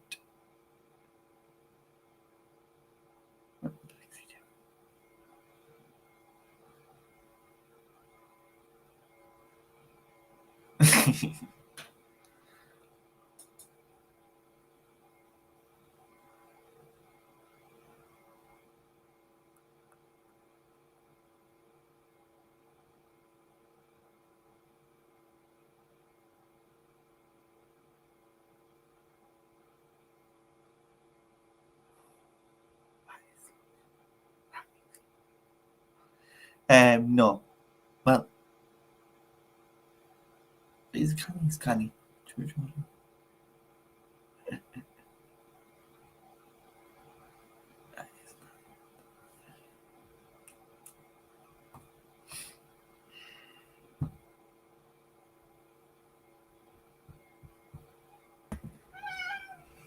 Okay, no problem now. Yeah, but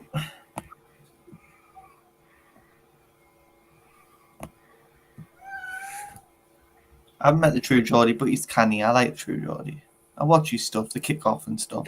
I like watching his kickoff show. It's quite good. Him and Lawrence McKenna, very good. To be honest, if I'm honest with you, right?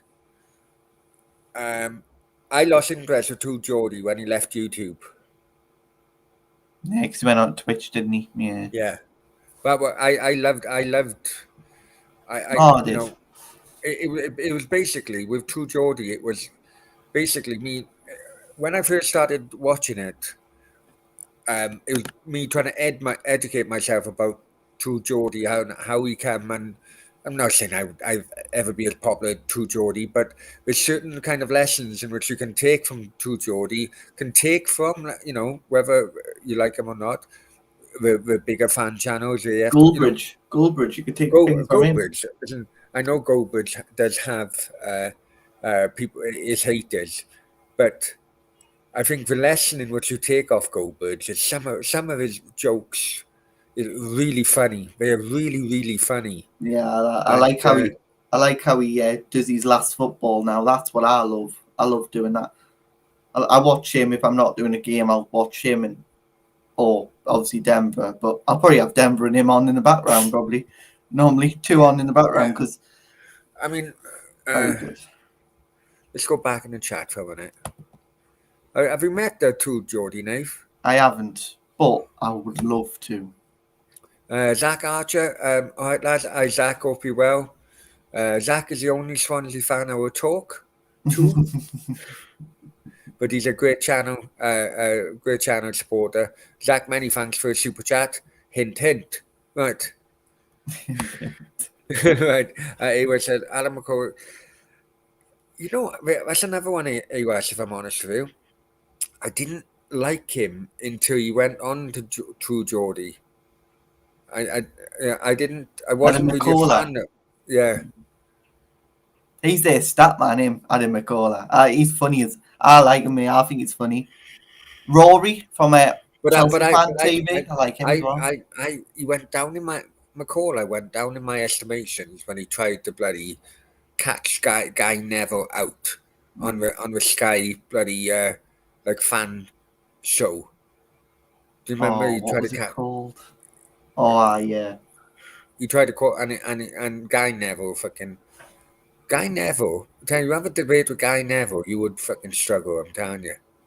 Just because he got a northern accent, people think it's fucking thick as shit. You'd have a good fucking argument, though. It'd be quite good. I remember he had a debate with AFTV, and he screwed all of them one after the other. He floored them, yeah. He floored them. It was funny. He was go back to support flawed. No, he lives. But did he always? I'll be honest with you, right? He didn't. He's always support United.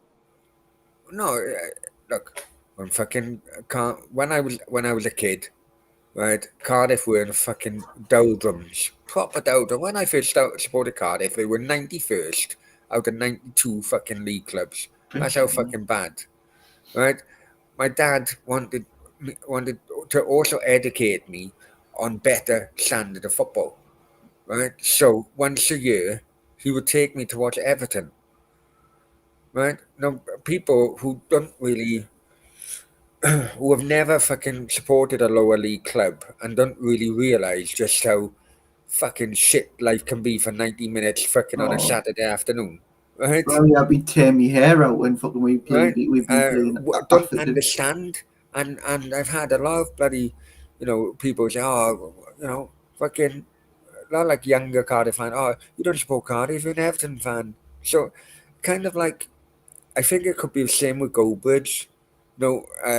When you kind of start taking an interest in football, your parent takes you to maybe the biggest game locally. Yeah. Mm-hmm. Do you know what I'm saying? I'm trying to think the first game I went to locally. Anyone said Rory Chelsea fan, a good fella, but I don't know. I'm a bit. I think it was a pre-season cup. What was it? To be honest, I thought it was a bit of an own goal of him getting rid of Who Is He. Yeah. I rated Who Is He more than I rated that Rory. I think Rory and Who Is He work together well, but I think Who Is He wanted to leave though. No, Who Is He? Apparently, he was all on a contract, wasn't it? Who Is He wanting more money? Yeah. Sources say. Ewa says, you say that name, my youngster's probably won Old Trafford more times than him. But it doesn't matter. You don't have to go to the stadium to supply. Right. Goldbridge runs a very successful fan channel called the United Stand, and he gets the fan. It's not just his point of view; it's other United fans. Now he's built that up from next to nothing to quite. What has he got? 1 million subs, something like that, Oh, and the rest. and the rest. And he's built that channel, and also he's building up another channel now called Last Football, where he does he picks a game, and he does it on the weekend when United aren't playing. He'll do a And he game, got the Mark Goldberg channel as and well. he's got the Mark I Goldberg find, channel, which I find funny. I agree with that, to be honest. Yeah. No, you know, it's kind of like, well, Awas, you know, with Luton. Do you know what I mean? I bet your first game was probably Luton or someone local to you. Oh, Do you know what I mean? my first local game was Gateshead versus Braintree. Actually, I've got a program there. I remember that. Yeah, I did go and support Gateshead. I've got a Gateshead v Charlton thing, a Gateshead v Oldham thing, a scarf, a half and half scarf up somewhere. Well, here we go, because I've done a video about this, and to be honest, it's my most popular video ever. So here we go. Awas says, the lads who used to be on United, Fleckland side, these lot left channel, they made their own ones now. Well, right, listen. Rance is a wanker, Exactly. right? Let's be honest, let's be completely honest here. Rance is a racist, and he's a Yeah. wanker, Yeah. right? He claimed, listen, if someone come onto my channel and I paid him, and he then claimed that fucking Ole Gunnar Solskjaer was only given a job because he was white, I'm sorry, that's not gonna fucking. Do you know what I mean? You'd be kicked Right? off the channel instantly. Yeah, definitely, right? And if you think of it like this, right? Flex obviously didn't fucking support Rant's fucking comments, because Flex still stayed with Goldberg for a long time afterwards, Yeah, he did. right? Right? What happened between Mark Goldberg and Flex? I think listen. I know people say you hear rumors Mark Goldberg can be difficult to work with. You do hear that. I don't know whether it's true or not, right? But I do think Flex is kind of a fucking cool guy, actually, right? Yeah. And if you think of it, Flex was traveling up. He'd done a lot of traveling. Oh, he did. He The was guy's doing getting the. fucking older. He must be coming in. I don't know about his personal life, but he must be getting older. Having family and kids. Flex was doing the fucking traveling with all the fan guys. He was doing bloody going to Australia for fucking. Do you know what I mean? Things like that. And he was doing. So He, I do think I do hope, because he did come back. He did come back a couple of months later, Flex. But I do think that it was a mutual kind of agreement. Yeah, it was a mutual Flex said, agreement. Look, Mark, I can't fucking do this anymore. I'm getting older. The missus is fucking kicking off of me. I'm missing the kids. I think it could well be my kind of fucking thing. And that's what Mark put out in the video he did with Flex.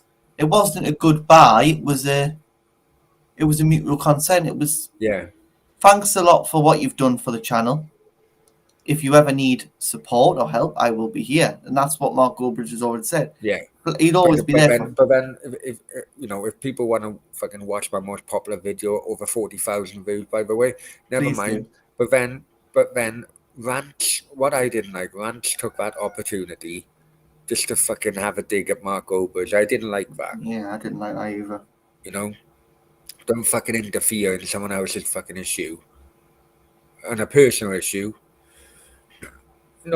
And Flex have got his own channel now. Yeah. I don't watch it, if I'm honest with you. I need to do now, you see, because I subscribed to a lot of channels when I first watched YouTube, and when I started this channel, to get ideas off other people, and as a result, my fucking subscription fucking list is massive. I've got 1,000. I need to bloody thingy down clear out. I do need to clear out. Ewa says, yeah, don't like rants. Hang on. Ewa says, right. Yeah, his brother Don't like rants. For that, his brother actually. I do like expressions. To be Oh, honest with expressions is yeah. I like expressions. I like them when they get. I like them when they get beat off Arsenal because they're funny as. It's funny rants, but you. I've yeah, you come in an argument I had with Rance on Twitter one time, but that's just him being his brother. Do you know what I mean? yeah, he's backing his brother up. Say anybody. So someone your brother's Saeed, getting. I can't stand. If I'm honest with you, Saeed, I cannot stand. Uh, They were Saeed pulling. is I think Rance and the other one were pulling the United stand down. I think viewers just stopped watching when they were on. I think it just was pulling it down a bit. And they brought on this that last now, and they brought on another one, and I thought they really good. I like watching that aftermatch show, and I like watching obviously when they do shows with Fabrizio. I like watching them just to see what they're going on. well. To be honest, Pig has got fan channels now. The game against Villa was his first one. Fan channel. Listen, I tried it, Ricardo. Fan channels can be really hard if I'm honest. Yeah, They really can be. People may like your fan channel, but they don't like coming on camera. You don't realize just how many people don't like coming on camera. Hmm. And yeah, and I tried it, didn't really go, but it was a lot of time and effort on my side. Yeah. Really fucking a lot, man. I tell you, if I'm gonna do it again, it would be streaming only fan cams after the fucking game rather That's than me going there. the way I would think. The way I would do it, and this is the way I think. This is the way I would think of doing something. Is just get on this platform, get a few fans on, have that say after the match. Yeah, listen, Pig have gone. Obviously, Pig is a United only fan channel. Flying Pig United, if anyone knows that. It's Man United, so obviously. But I'm thinking, because I'm a general, I'm a Cardiff fan, obviously, but the football is general. Yeah. Because I'm thinking maybe the watch alongs after every watch along, maybe have an online, an online bloody fan cam with whoever I, team we play. I think that would be quite good, you know. Yeah. Watch wherever team we play. Because when we do watch alongs, you do have supporters of the two teams who are playing. You do, yeah. So I'm just thinking about maybe doing that because kind of like it's an add-on then to any watch along we do. Yeah, and then obviously you can do your debrief like I used to do on the other channel. I used to do debrief, which I think I'm going to bring back in some way of type of thing where I debriefed all the matches. So every watch along I did, or if there was other games on, I had a debrief show at the end. So after all the watch alongs, I come on with the other person and I did a debrief. I went through all the games. I went through all the main incidents in the games, and then I had final comments on it, and I had fans on, and I thought that was quite good. The debrief was quite good at doing. I did like. Anyone says, do I know Big Steve? I know a few Big Steves, but I don't know what fucking Big Steve you're talking about. It could be anyone, Big It's like a Steve. channel called Big Steve or something. I don't know. But yeah, I like the debrief. I liked how fans come on. I had a few Cardiff on. But I was on if Well, the Newcastle. trick about fan cams, and I'm gonna give people a YouTube trick now regarding fan cams, right?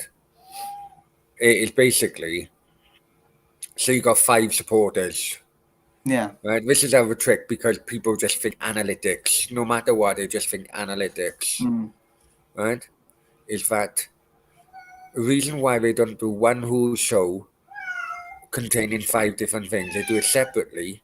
Is because the same people will watch video 2, video 3, video 4, so they get monetized then for every single one of them rather than just one video. Yeah, that's why they split all the fan cams up now. Yeah, Newcastle exactly. Fans TV. I've been on a few on Newcastle Fans TV. I'm sure you can see them all. There's quite a few. Or Magpie channel. I've been on a few of them. And after the game, I stopped going on them. I think it was last season. I just got home because it was shit. Right, bear with me Looked for a shit. moment. Yeah. 1 second. Let me just mute it for a minute. Yeah, so it was. I did a few things like that, and that's what I think we should bring back. If you want a debrief show, That's what I'd love to do. So say, don't know, for instance, think of a team versus a team this weekend. Who's playing this weekend? Say after 3:00 Newcastle v Watford, right? And now all the 3:00 games are finished. And then we do a 5:30 watch along. What's the 5:30 watch along? Let's have a look. Just guessing. Now we'll have a look.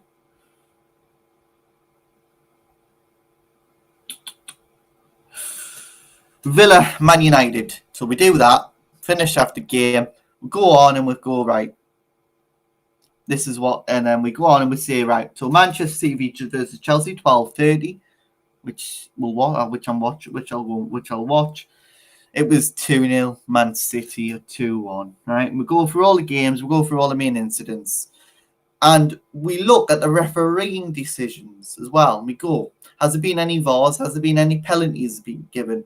In any, if we pick a certain amount of games, we have a look at the VAR decisions and the penalty decisions. If there's been a very controversial decision, like a red card, we'll look at that, and we basically analyse the game, which would be great. But after every watch along, it would be great to have two fans on, have your say. You've got both your 15 minutes of fame. Get you on, ask you questions on the game, and then we end the show with the table, and then we ask you about your next respective games. That's what I think would be great to do. I don't know if Brownie is listening to this, but if he is, that would be great. Which I think because he's on mute, so I think if he's listening to it, it'd be great. So he knows what I'm going on about. But yeah.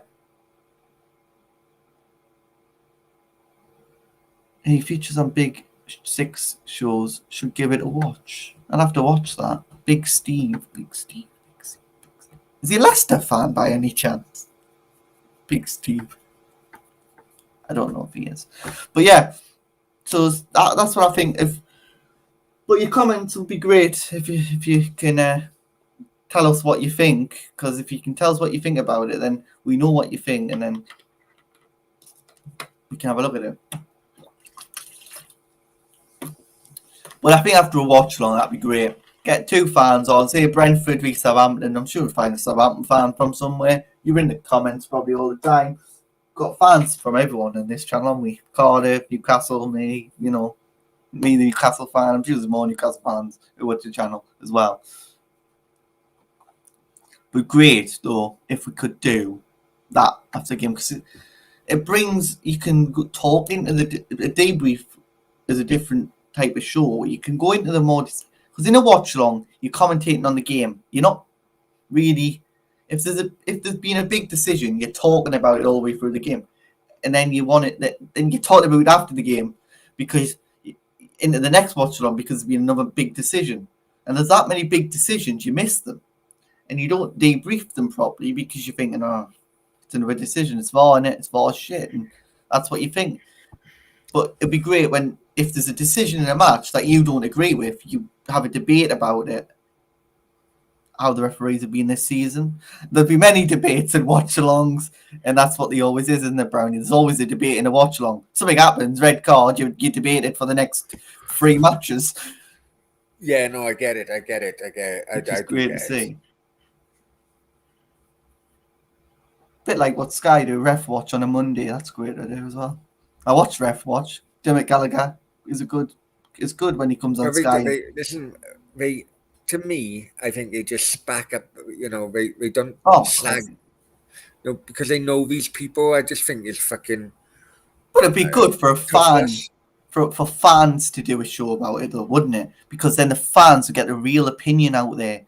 You don't see the real opinion out there on YouTube when a referee makes a fucking stupid decision. No, you don't see real opinion on massive fucking channels because they, you won't be able to swear. You won't be able, you have to be nicey. Well, I know, I understand where you're coming from, but fuck off. You're calling him a liar, you fucker. Yeah, you've got to be very careful on the big channels. I've been on a few of them and been kicked off because I've given my opinion too strong. But well, you have to, yeah.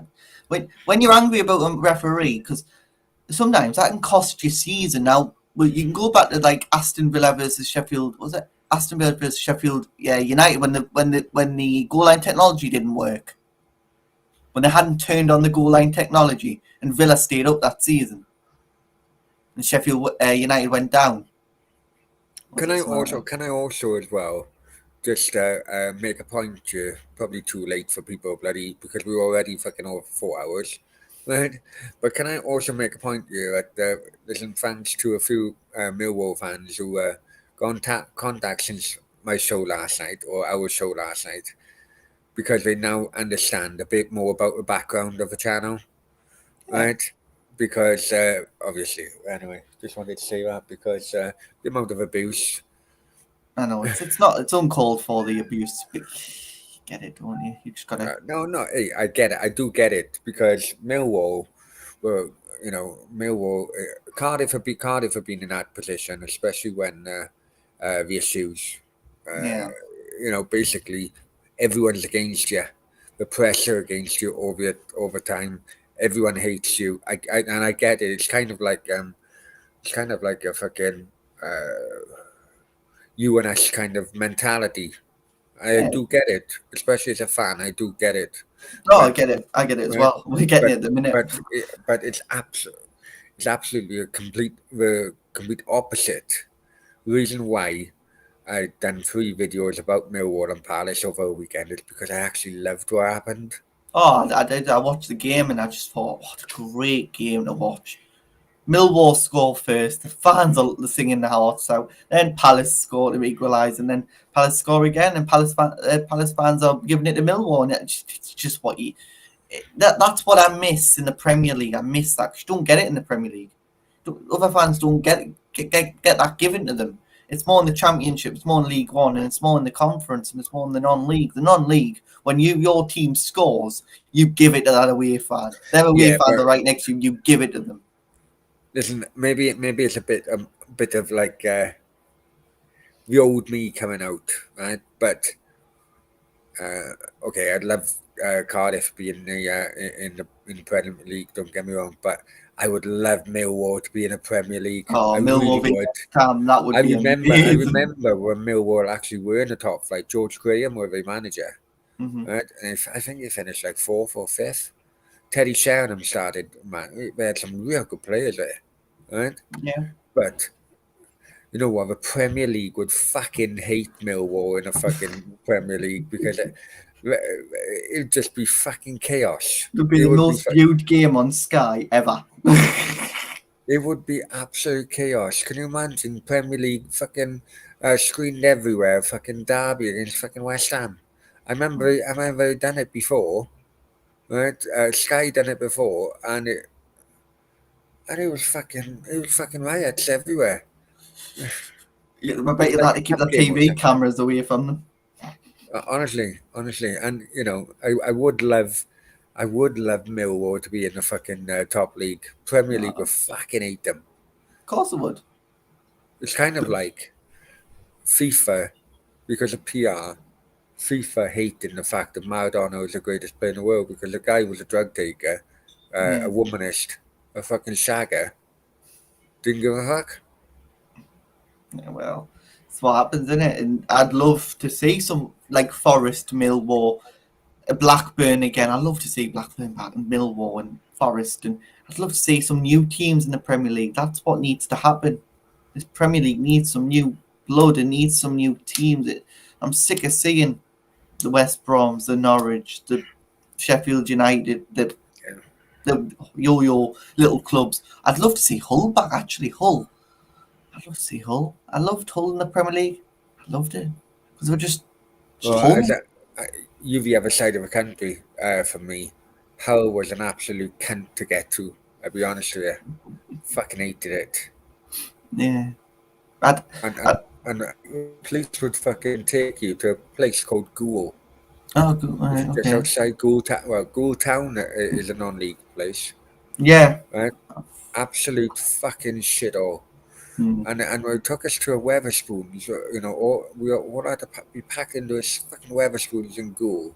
Yeah. And I'd be completely honest with you, and I still say to this day, Goole is the worst town I've ever been to in my fucking life. Oh well, you haven't been to some worse non-league towns, and I tell you, Stafford. Don't go to Stafford ever again. Stephen said I'd rather Get Forest than Norwich. lynched. Yeah. I get it. I'd love Forest. Forest have got so much history. I love Forest. I love watching the Premier League years back again because obviously I didn't see Forest because I wasn't born, but watching Forest on Premier League years, watching how good Forest. they were. My a good mate of mine back in Wales is a Forest fan, and I tell you what, I'm going to show. I'm going to show if I can, right? Just bear with me. I'm going to have to go off camera, but I'm going to show Guy Crosby's goal. Steve probably remembers this. Guy Crosby against Andy Dibble, Man City goalkeeper. All right, Bear with okay. me. Yeah, so it's great to see some new blood in the Premier League. Who else is in the fucking Championship? Trying to think. Who hasn't been? Maybe a Luton, or just Luton, Lincoln, anyone. And I'd love to see, and Gateshead do really well in the league. I'd love Gateshead to go to League Two and South Shields to be in League Two and Carlisle to be higher. But the North East, it's not just Newcastle and Sunderland. It's a lot more. It's a lot more, and it's not just Newcastle United, Sunderland, and Middlesbrough, and Carlisle and Harrogate and Hartlepool and stuff like that. It's not just them. There's some little teams in that. There's Gateshead, there's South Shields, there's North Shields, there's Morpeth. They're all North East, and it's great when you see Bishop Auckland and West Allotment and Sunderland RCA and all Okay, them. I found it. Hang on. No, this is Guy Crosby against Andy Dibble. Andy Dibble was Man City goalkeeper when he was shite, right? Also played for Cardiff as well, by the way. But we didn't teach him his fucking skills.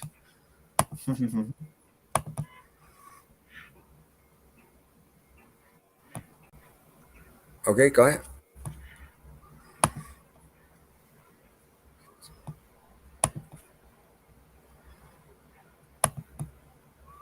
Here's Parker. And it's Crosby coming around the back, and Dibble got it at the second attempt. Look at him. Oh, and Crosby's pinched the... Oh, has he given the goal? He has! My word! Gary Crosby! And Dibble is livid! And Manchester City have... Seen something like that before, Nate? Nah. Get a better camera angle now. This is what happened. Maybe a non-league, but I don't think I've seen it. The referee said no. You could have seen it in non-league, but I can't remember it. I'm sure I would remember if I'd seen it. Probably that VAR would rule that straight out now. No. Having one ball in the hand is one hand on the ball. Sorry, is classed as not in full control of football. So that's how we go away with it. All right. So VAR wouldn't rule it out then. It would have to. I'm sure Steve would remember that. Nottingham Forest, Nottingham Forest is a good away day as well. I haven't been to City Ground and I'd love to go. There's also added kind of issues between Cardiff fans and Nottingham, whether it's Notts County or Forest. Basically, a majority of Cardiff fans, are broken down. Most of them come from the Valleys area, rather than actual Cardiff, right? Or It used to. Oh, right. When they were down in the doldrums, it was more Cardiff fans from the Valleys than actual Cardiff. Oh, well. I'm sure now they've gone up to the Championship. It could well be different, but back in the miners' strike, you see, Steve probably remembers this. But back in the miners' strike, you look at the actual, job losses. Yeah. South Wales had the most miners' job losses, right? And obviously the strike was going on. There was various factions. I don't want to go into it, Yeah. but basically, the strike was happening, and not enough miners went against everyone, and they returned to work. Hmm. Right, so because of that, there's always been an issue with Cardiff, with Notts County fans as well, and we call them scabs, fucking scabs going back to work. Didn't fucking you went against the fucking strike and so on and so forth. Yeah. Listen, you get to know more of what happened during that time. And obviously, there's more to it than just fucking people returning back to work. Oh yeah, there'll be a lot more. But that's more political. I don't want to fucking Well, go in, into well, it in, really. in the northeast, obviously, I don't know if you've heard the Jarrow March. Sorry? The Jarrow March, you heard of that? No, go on, tell me. That was a strike. Obviously, it was due to the miners' strike as well. Well, happened in the northeast as well. Obviously, people who worked in the mines in Jarrow, were were going to close the mines, so Yeah.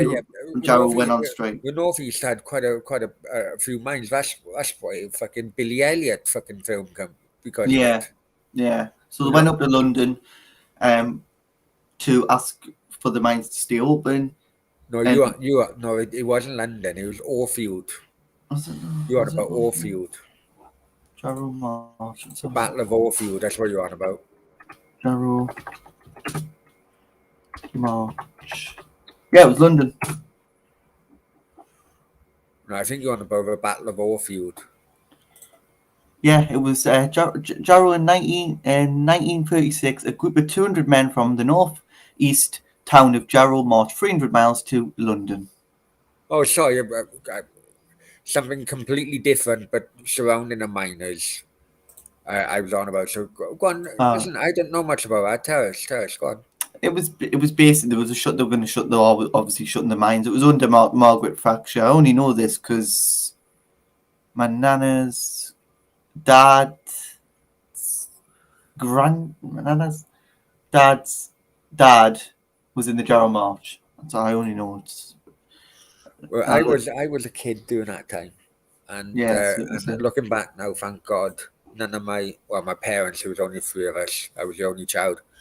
So looking back now, thank God, my mum and dad weren't a mine, or they were very retail. My dad manager of Asda's, and my mum worked in Asda's, so we were both retail. Yeah, well, my granddad used to work down the mines. The 84 Christmas was fucking horrendous. Yeah. And and I feel fucking ashamed to look back at it, but I was a kid at the time. I was what, 5, 6 maybe, 84 Christmas. Now, bearing in mind, the 84 Christmas was the first Christmas after my original adopted dad passed away. Yeah. Because he died on Valentine's Day 84. So it was the first Christmas after him. And so my mum just wanted to fucking, just wanted to make the day special. Do you know what I mean? Right? And but it also coincided with the miners' strike 84 Christmas, which was fucking horrendous, especially in the South Wales valleys. And because my mum, I'd be honest with you, probably went into debt for fucking a couple of years because she wanted to make that Christmas so special for me. Yeah. Right? And I was there fucking proud as pants for all these presents I had, where my mates who had parents or at least one dad working in the mines, fucking on strike, had no money coming in, had a fucking orange. Yeah, it is. Had an orange, you know what I mean? And it didn't take a piss or anything, but you look back and you think, fuck, Do you know what I mean? It's probably one of them things where your mate doesn't remember. right? But every time I see him on fucking Facebook, my Facebook timeline and all that, it always fucking brings back memories of fucking how I made him look like a right fucking idiot on that Christmas. It was basically they went to London because of unemployed, poverty, and suffering in the English town of Jarrow during the 1930. Around 200 men, or Crusaders. That's why Jarrow's called Jarrow Crusaders, for some reason. They prefer to be referenced as marching from Jarrow to London, carrying a petition to the British government to help with the unemployed and poverty suffering, which is. Let's go back in the chat. I think people are fucking. People can't believe we're still fucking open. Still awake. Right, hang on. Where are we? Right. Let's shoot. I know I'm still awake, man. Basically, I fucking slept for 7.5 hours on a plane. I went to sleep at fucking midday. I woke up when we landed at, I don't know, fucking midnight here. So, it's, I don't know. I'll be fucked now later. I'm supposed to be going to the beach in 2.5 hours. Don't think that's going to fucking happen. Steve Denham says, yeah, Cuban need 2 hands. And remember Henry doing it. He did, yes. Didn't Sheffield United walk off on that fucking game? Didn't they walk off in dispute, I think? Or am I thinking of something else? The police butchered those miners. They were only happy. Are you on about Orgrave, Steve? Let me know about Orgrave. I'll tell you a little story about Orgrave, which was given to me. Cheddars. Jesus Christ, chat. Yeah. The things we do after a PayPal payment, Cheddars. The things we do after a PayPal. A few more hanging that way, and then we'll. Steve Hill said, "Blimey, boys, you're up late." I know. I'm just to be honest. Listen, normally I'm always one of the first to drop out if we're doing a bloody drinking fucking thing, Nathan. And I'm all the normally the youngsters are second. fucking beating me. I'm done by fucking midnight. And I'm normally the second but my body clock now is so messed up. Living on my own so messing me up. My body clock it's killing me. This body clock, because I can't sleep. I can only sleep when it's light. It's not even light. So it's just. Yeah, I know what you mean. It's like when I was working in bloody with hotels, and it was like, oh, for fuck's sake, do you know what I mean? Try to do that in Gibraltar when fucking the daytime is like fucking 50 degrees, and you're like, what the fuck? How can I sleep? Do you know what I mean? Oh God, I don't know. It's I mental. won't be doing that here, I'm telling you. Not hotels in. You guys have a strippers pretending fans. Hey, chat. No, I better not go down that avenue. No. We've heard it more. We've heard it all before. I'm not going down that avenue with the ex-girlfriend. No, I'm not. We've heard that all before, Brownie. Brownie, you've spilled more on the New Year's Eve stream than anything. I told. I've told my good friends here what I done with Mrs. Putin, and they were fucking not happy. No, in fact, they were happy. They're laughing my head off, but they're laughing fucking at me, not because of me. There would have been.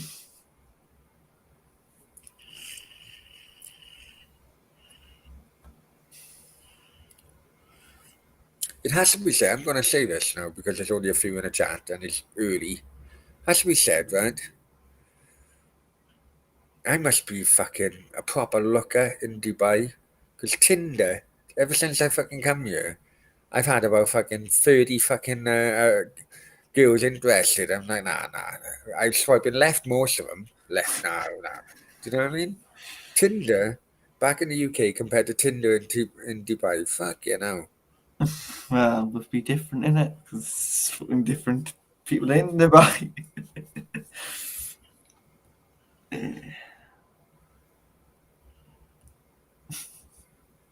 I'll have to have a good session on fucking Tinder later on, I think, to get me to sleep.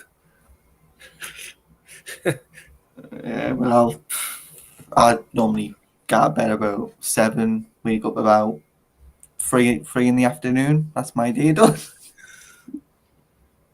So let me see now.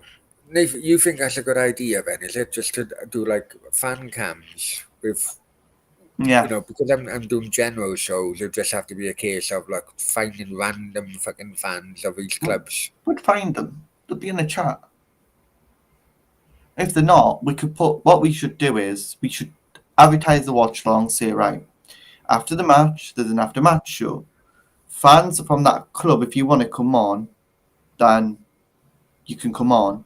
Just private message us in advance. You know why? Because I've told you why earlier. I'd rather just have separate fucking fan cams. Oh right, you want? Oh right. Oh, You know? right. So you don't want 2 on. You want 1 from each side. Do you Yeah. think? Oh, no, separate fan cams. No matter what team I support. All right. Yeah. Good idea. That. You know, Yeah. it could be like five fucking supporters on each team, and it's 10 separate fucking fan cams, then, isn't it? Yeah. Then 10 yeah. Quit in. I'm not giving away any fucking YouTube fucking secrets. Do you know what I mean? Yeah. The other secret is when you don't fucking sit in a fucking chair, people are watching a fucking chair, all of a sudden you get 3,500 fucking views. Yeah, Brownie, I'm going to do that in my next stream. I'm going to try it, I'm going to try it. It wouldn't happen to me, though. It wouldn't. And that person involved fucking claims that I was buying fucking views and fucking subs. Exactly. But it's like when I was doing all that debrief shows, I was on late night show till 3 in the morning sometimes. But hey, at least you know you get paid from me, Nath. Yeah, at least, yeah. It may be in fucking dirham and not fucking pounds, so you may That's have fine. a week. DRAM will do. A week.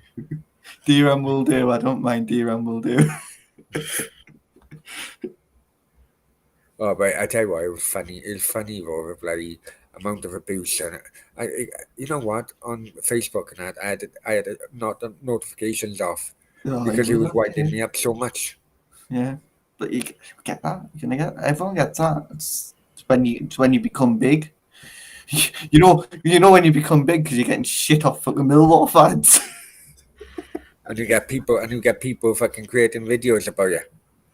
Yeah. Well, I've had many of them created of me, so.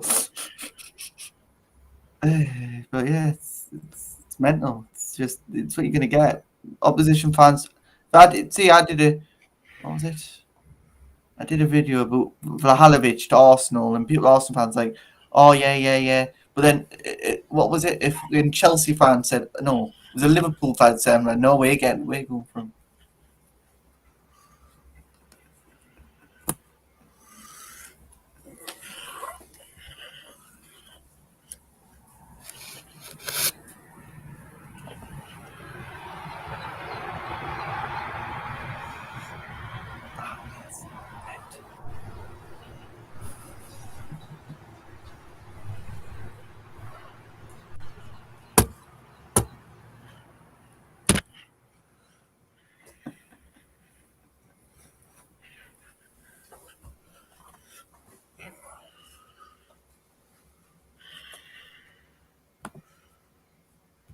Oh, good. Yeah, that view is mental. I know. It's like smog. That's It's mental. very much like that when I was living in Australia. Like the first few hours of the morning, you'd have smog covering, or low smog, and by midday, then it all burns out. That's mental. That view. Fucking hell.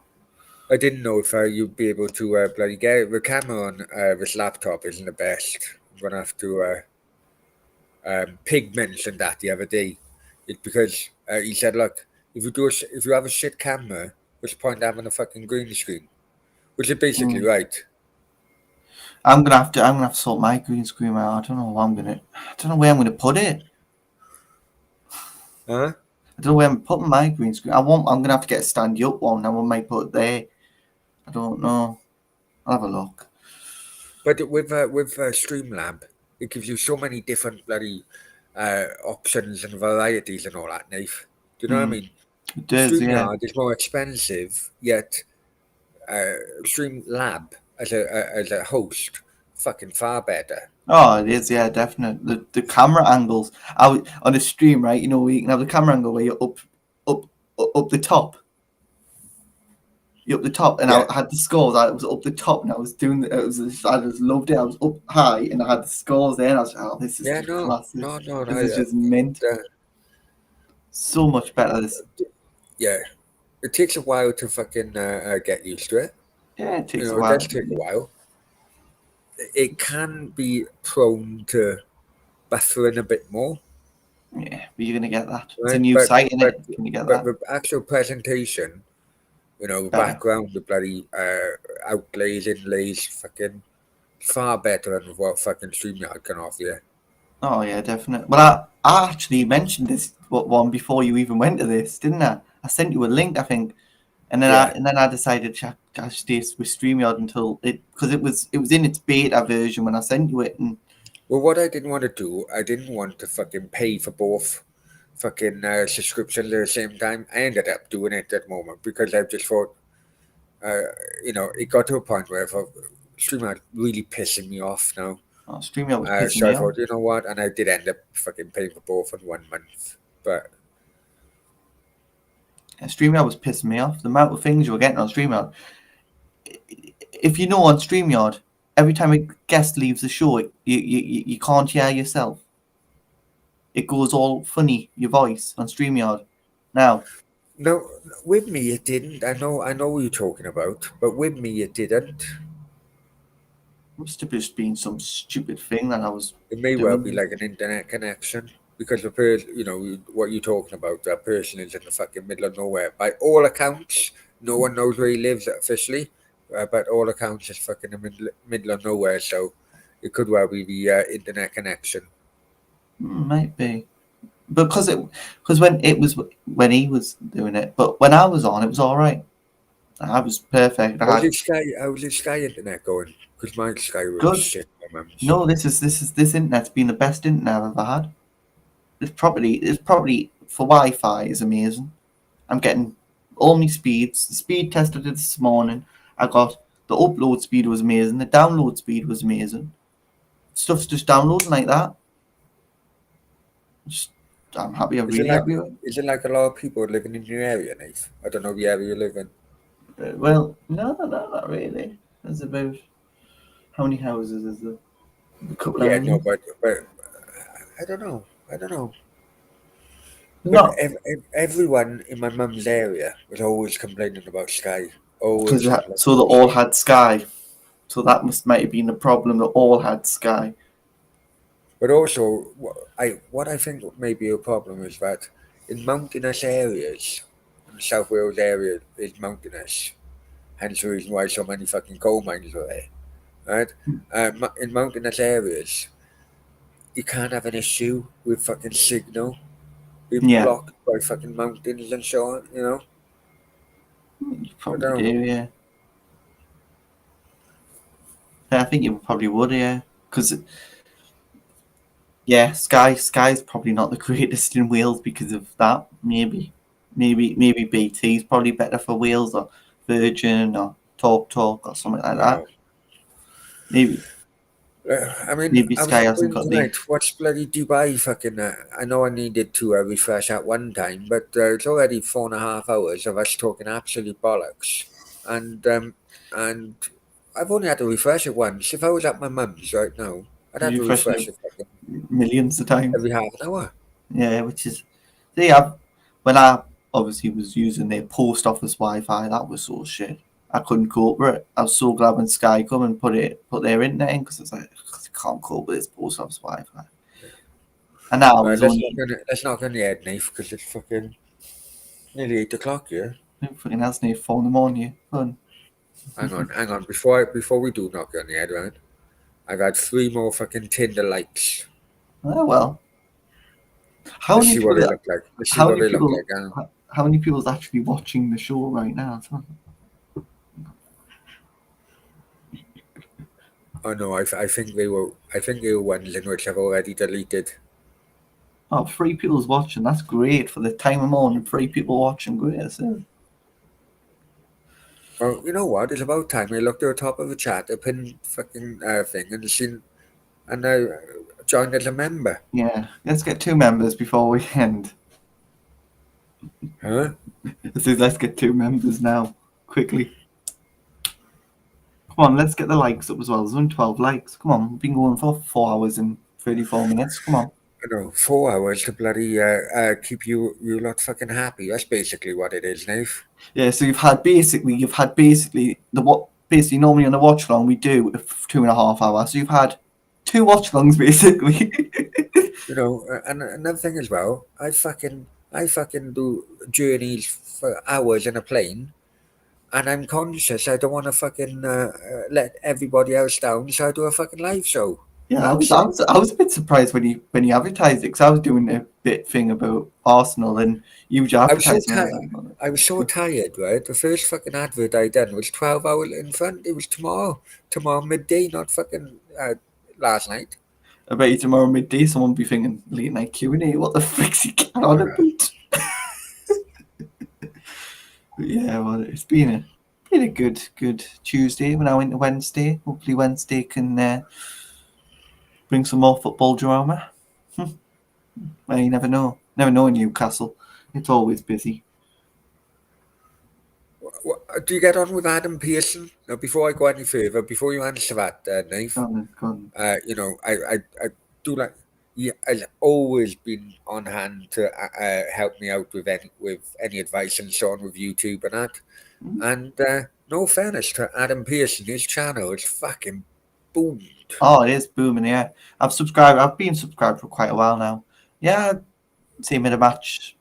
I haven't really spoken to him in person. No, Spoken it's to him fair. online. Hey, listen, you know, I'm not saying do you like him. You know, I don't want to catch you out. I'm just asking your opinion as a Newcastle fan. Yeah, he's great. There's a lot of Newcastle different channels out there. He is. He's great. He is great. He is. He's obviously I watched a Toon review. He's regular comment on that and great.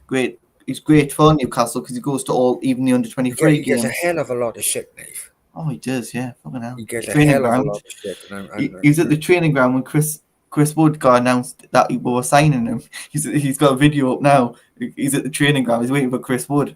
I thought, fucking hell, you waiting 12 hours for Chris Wood. Enjoy, because I'm not coming down there. But I've been at the training ground. I don't see the point again waiting 12 hours. And So would he be there for fucking 12 hours in the hope that something fucking happens? Yeah. That's what people do, man. You know what I mean? People are down there. He goes to the under-23 matches. I'm going to try and get a few. I want to get a few women's games Newcastle because Amanda's just been photoed with a women's team. She wants to. I don't want to develop comment that. on women's football. I don't want to comment on women's football. Yeah, but I want to get a few before any under-23. women think that I'm giving an opinion, which I'm not, because I don't want to comment on women's football. I love women. Yeah, that's great. That's a great turnaround. But yeah, I'd love to go to some under-23 games. I'd love to go to some Newcastle away games. But obviously, I'm non-league. I've been non-league for the past year now with Shields and anyone else really. I go and watch any non-league. I watched Gateshead for 2.5 seasons. Adam's been at Gateshead as well, and I've been there. And he watched them, and I've watched them as well. Does he live near you, Nath, or not? I don't know where he actually lives, to be honest. I think Probably he lives best. Yeah. I think he might live. I don't know if he lives in Newcastle or if he lives in the Let's not outskirts. get any head, Nath. I'm fucking knackered, man. It's fucking 8 o'clock almost. Yeah. Okay, well, yeah. It's coming up to 4 on the run, right? Hey, many thanks, Nath. Much appreciated. Yeah. Let me settle down and then we'll have a good chat then about other things as well. Yeah, that's fine, yeah. And people in the chat, even if you're still watching it or you're watching it later or you fucking pissed off earlier on. If you've got 4.5 hours to watch, nearly 4 hours 40. Fucking hell. The things I do to ensure that new accommodations fucking electric bills are fucking paid by fucking YouTube. Right, okay, I'll catch you later, Nate. Many thanks. Catch you later. Thanks. That's how we go.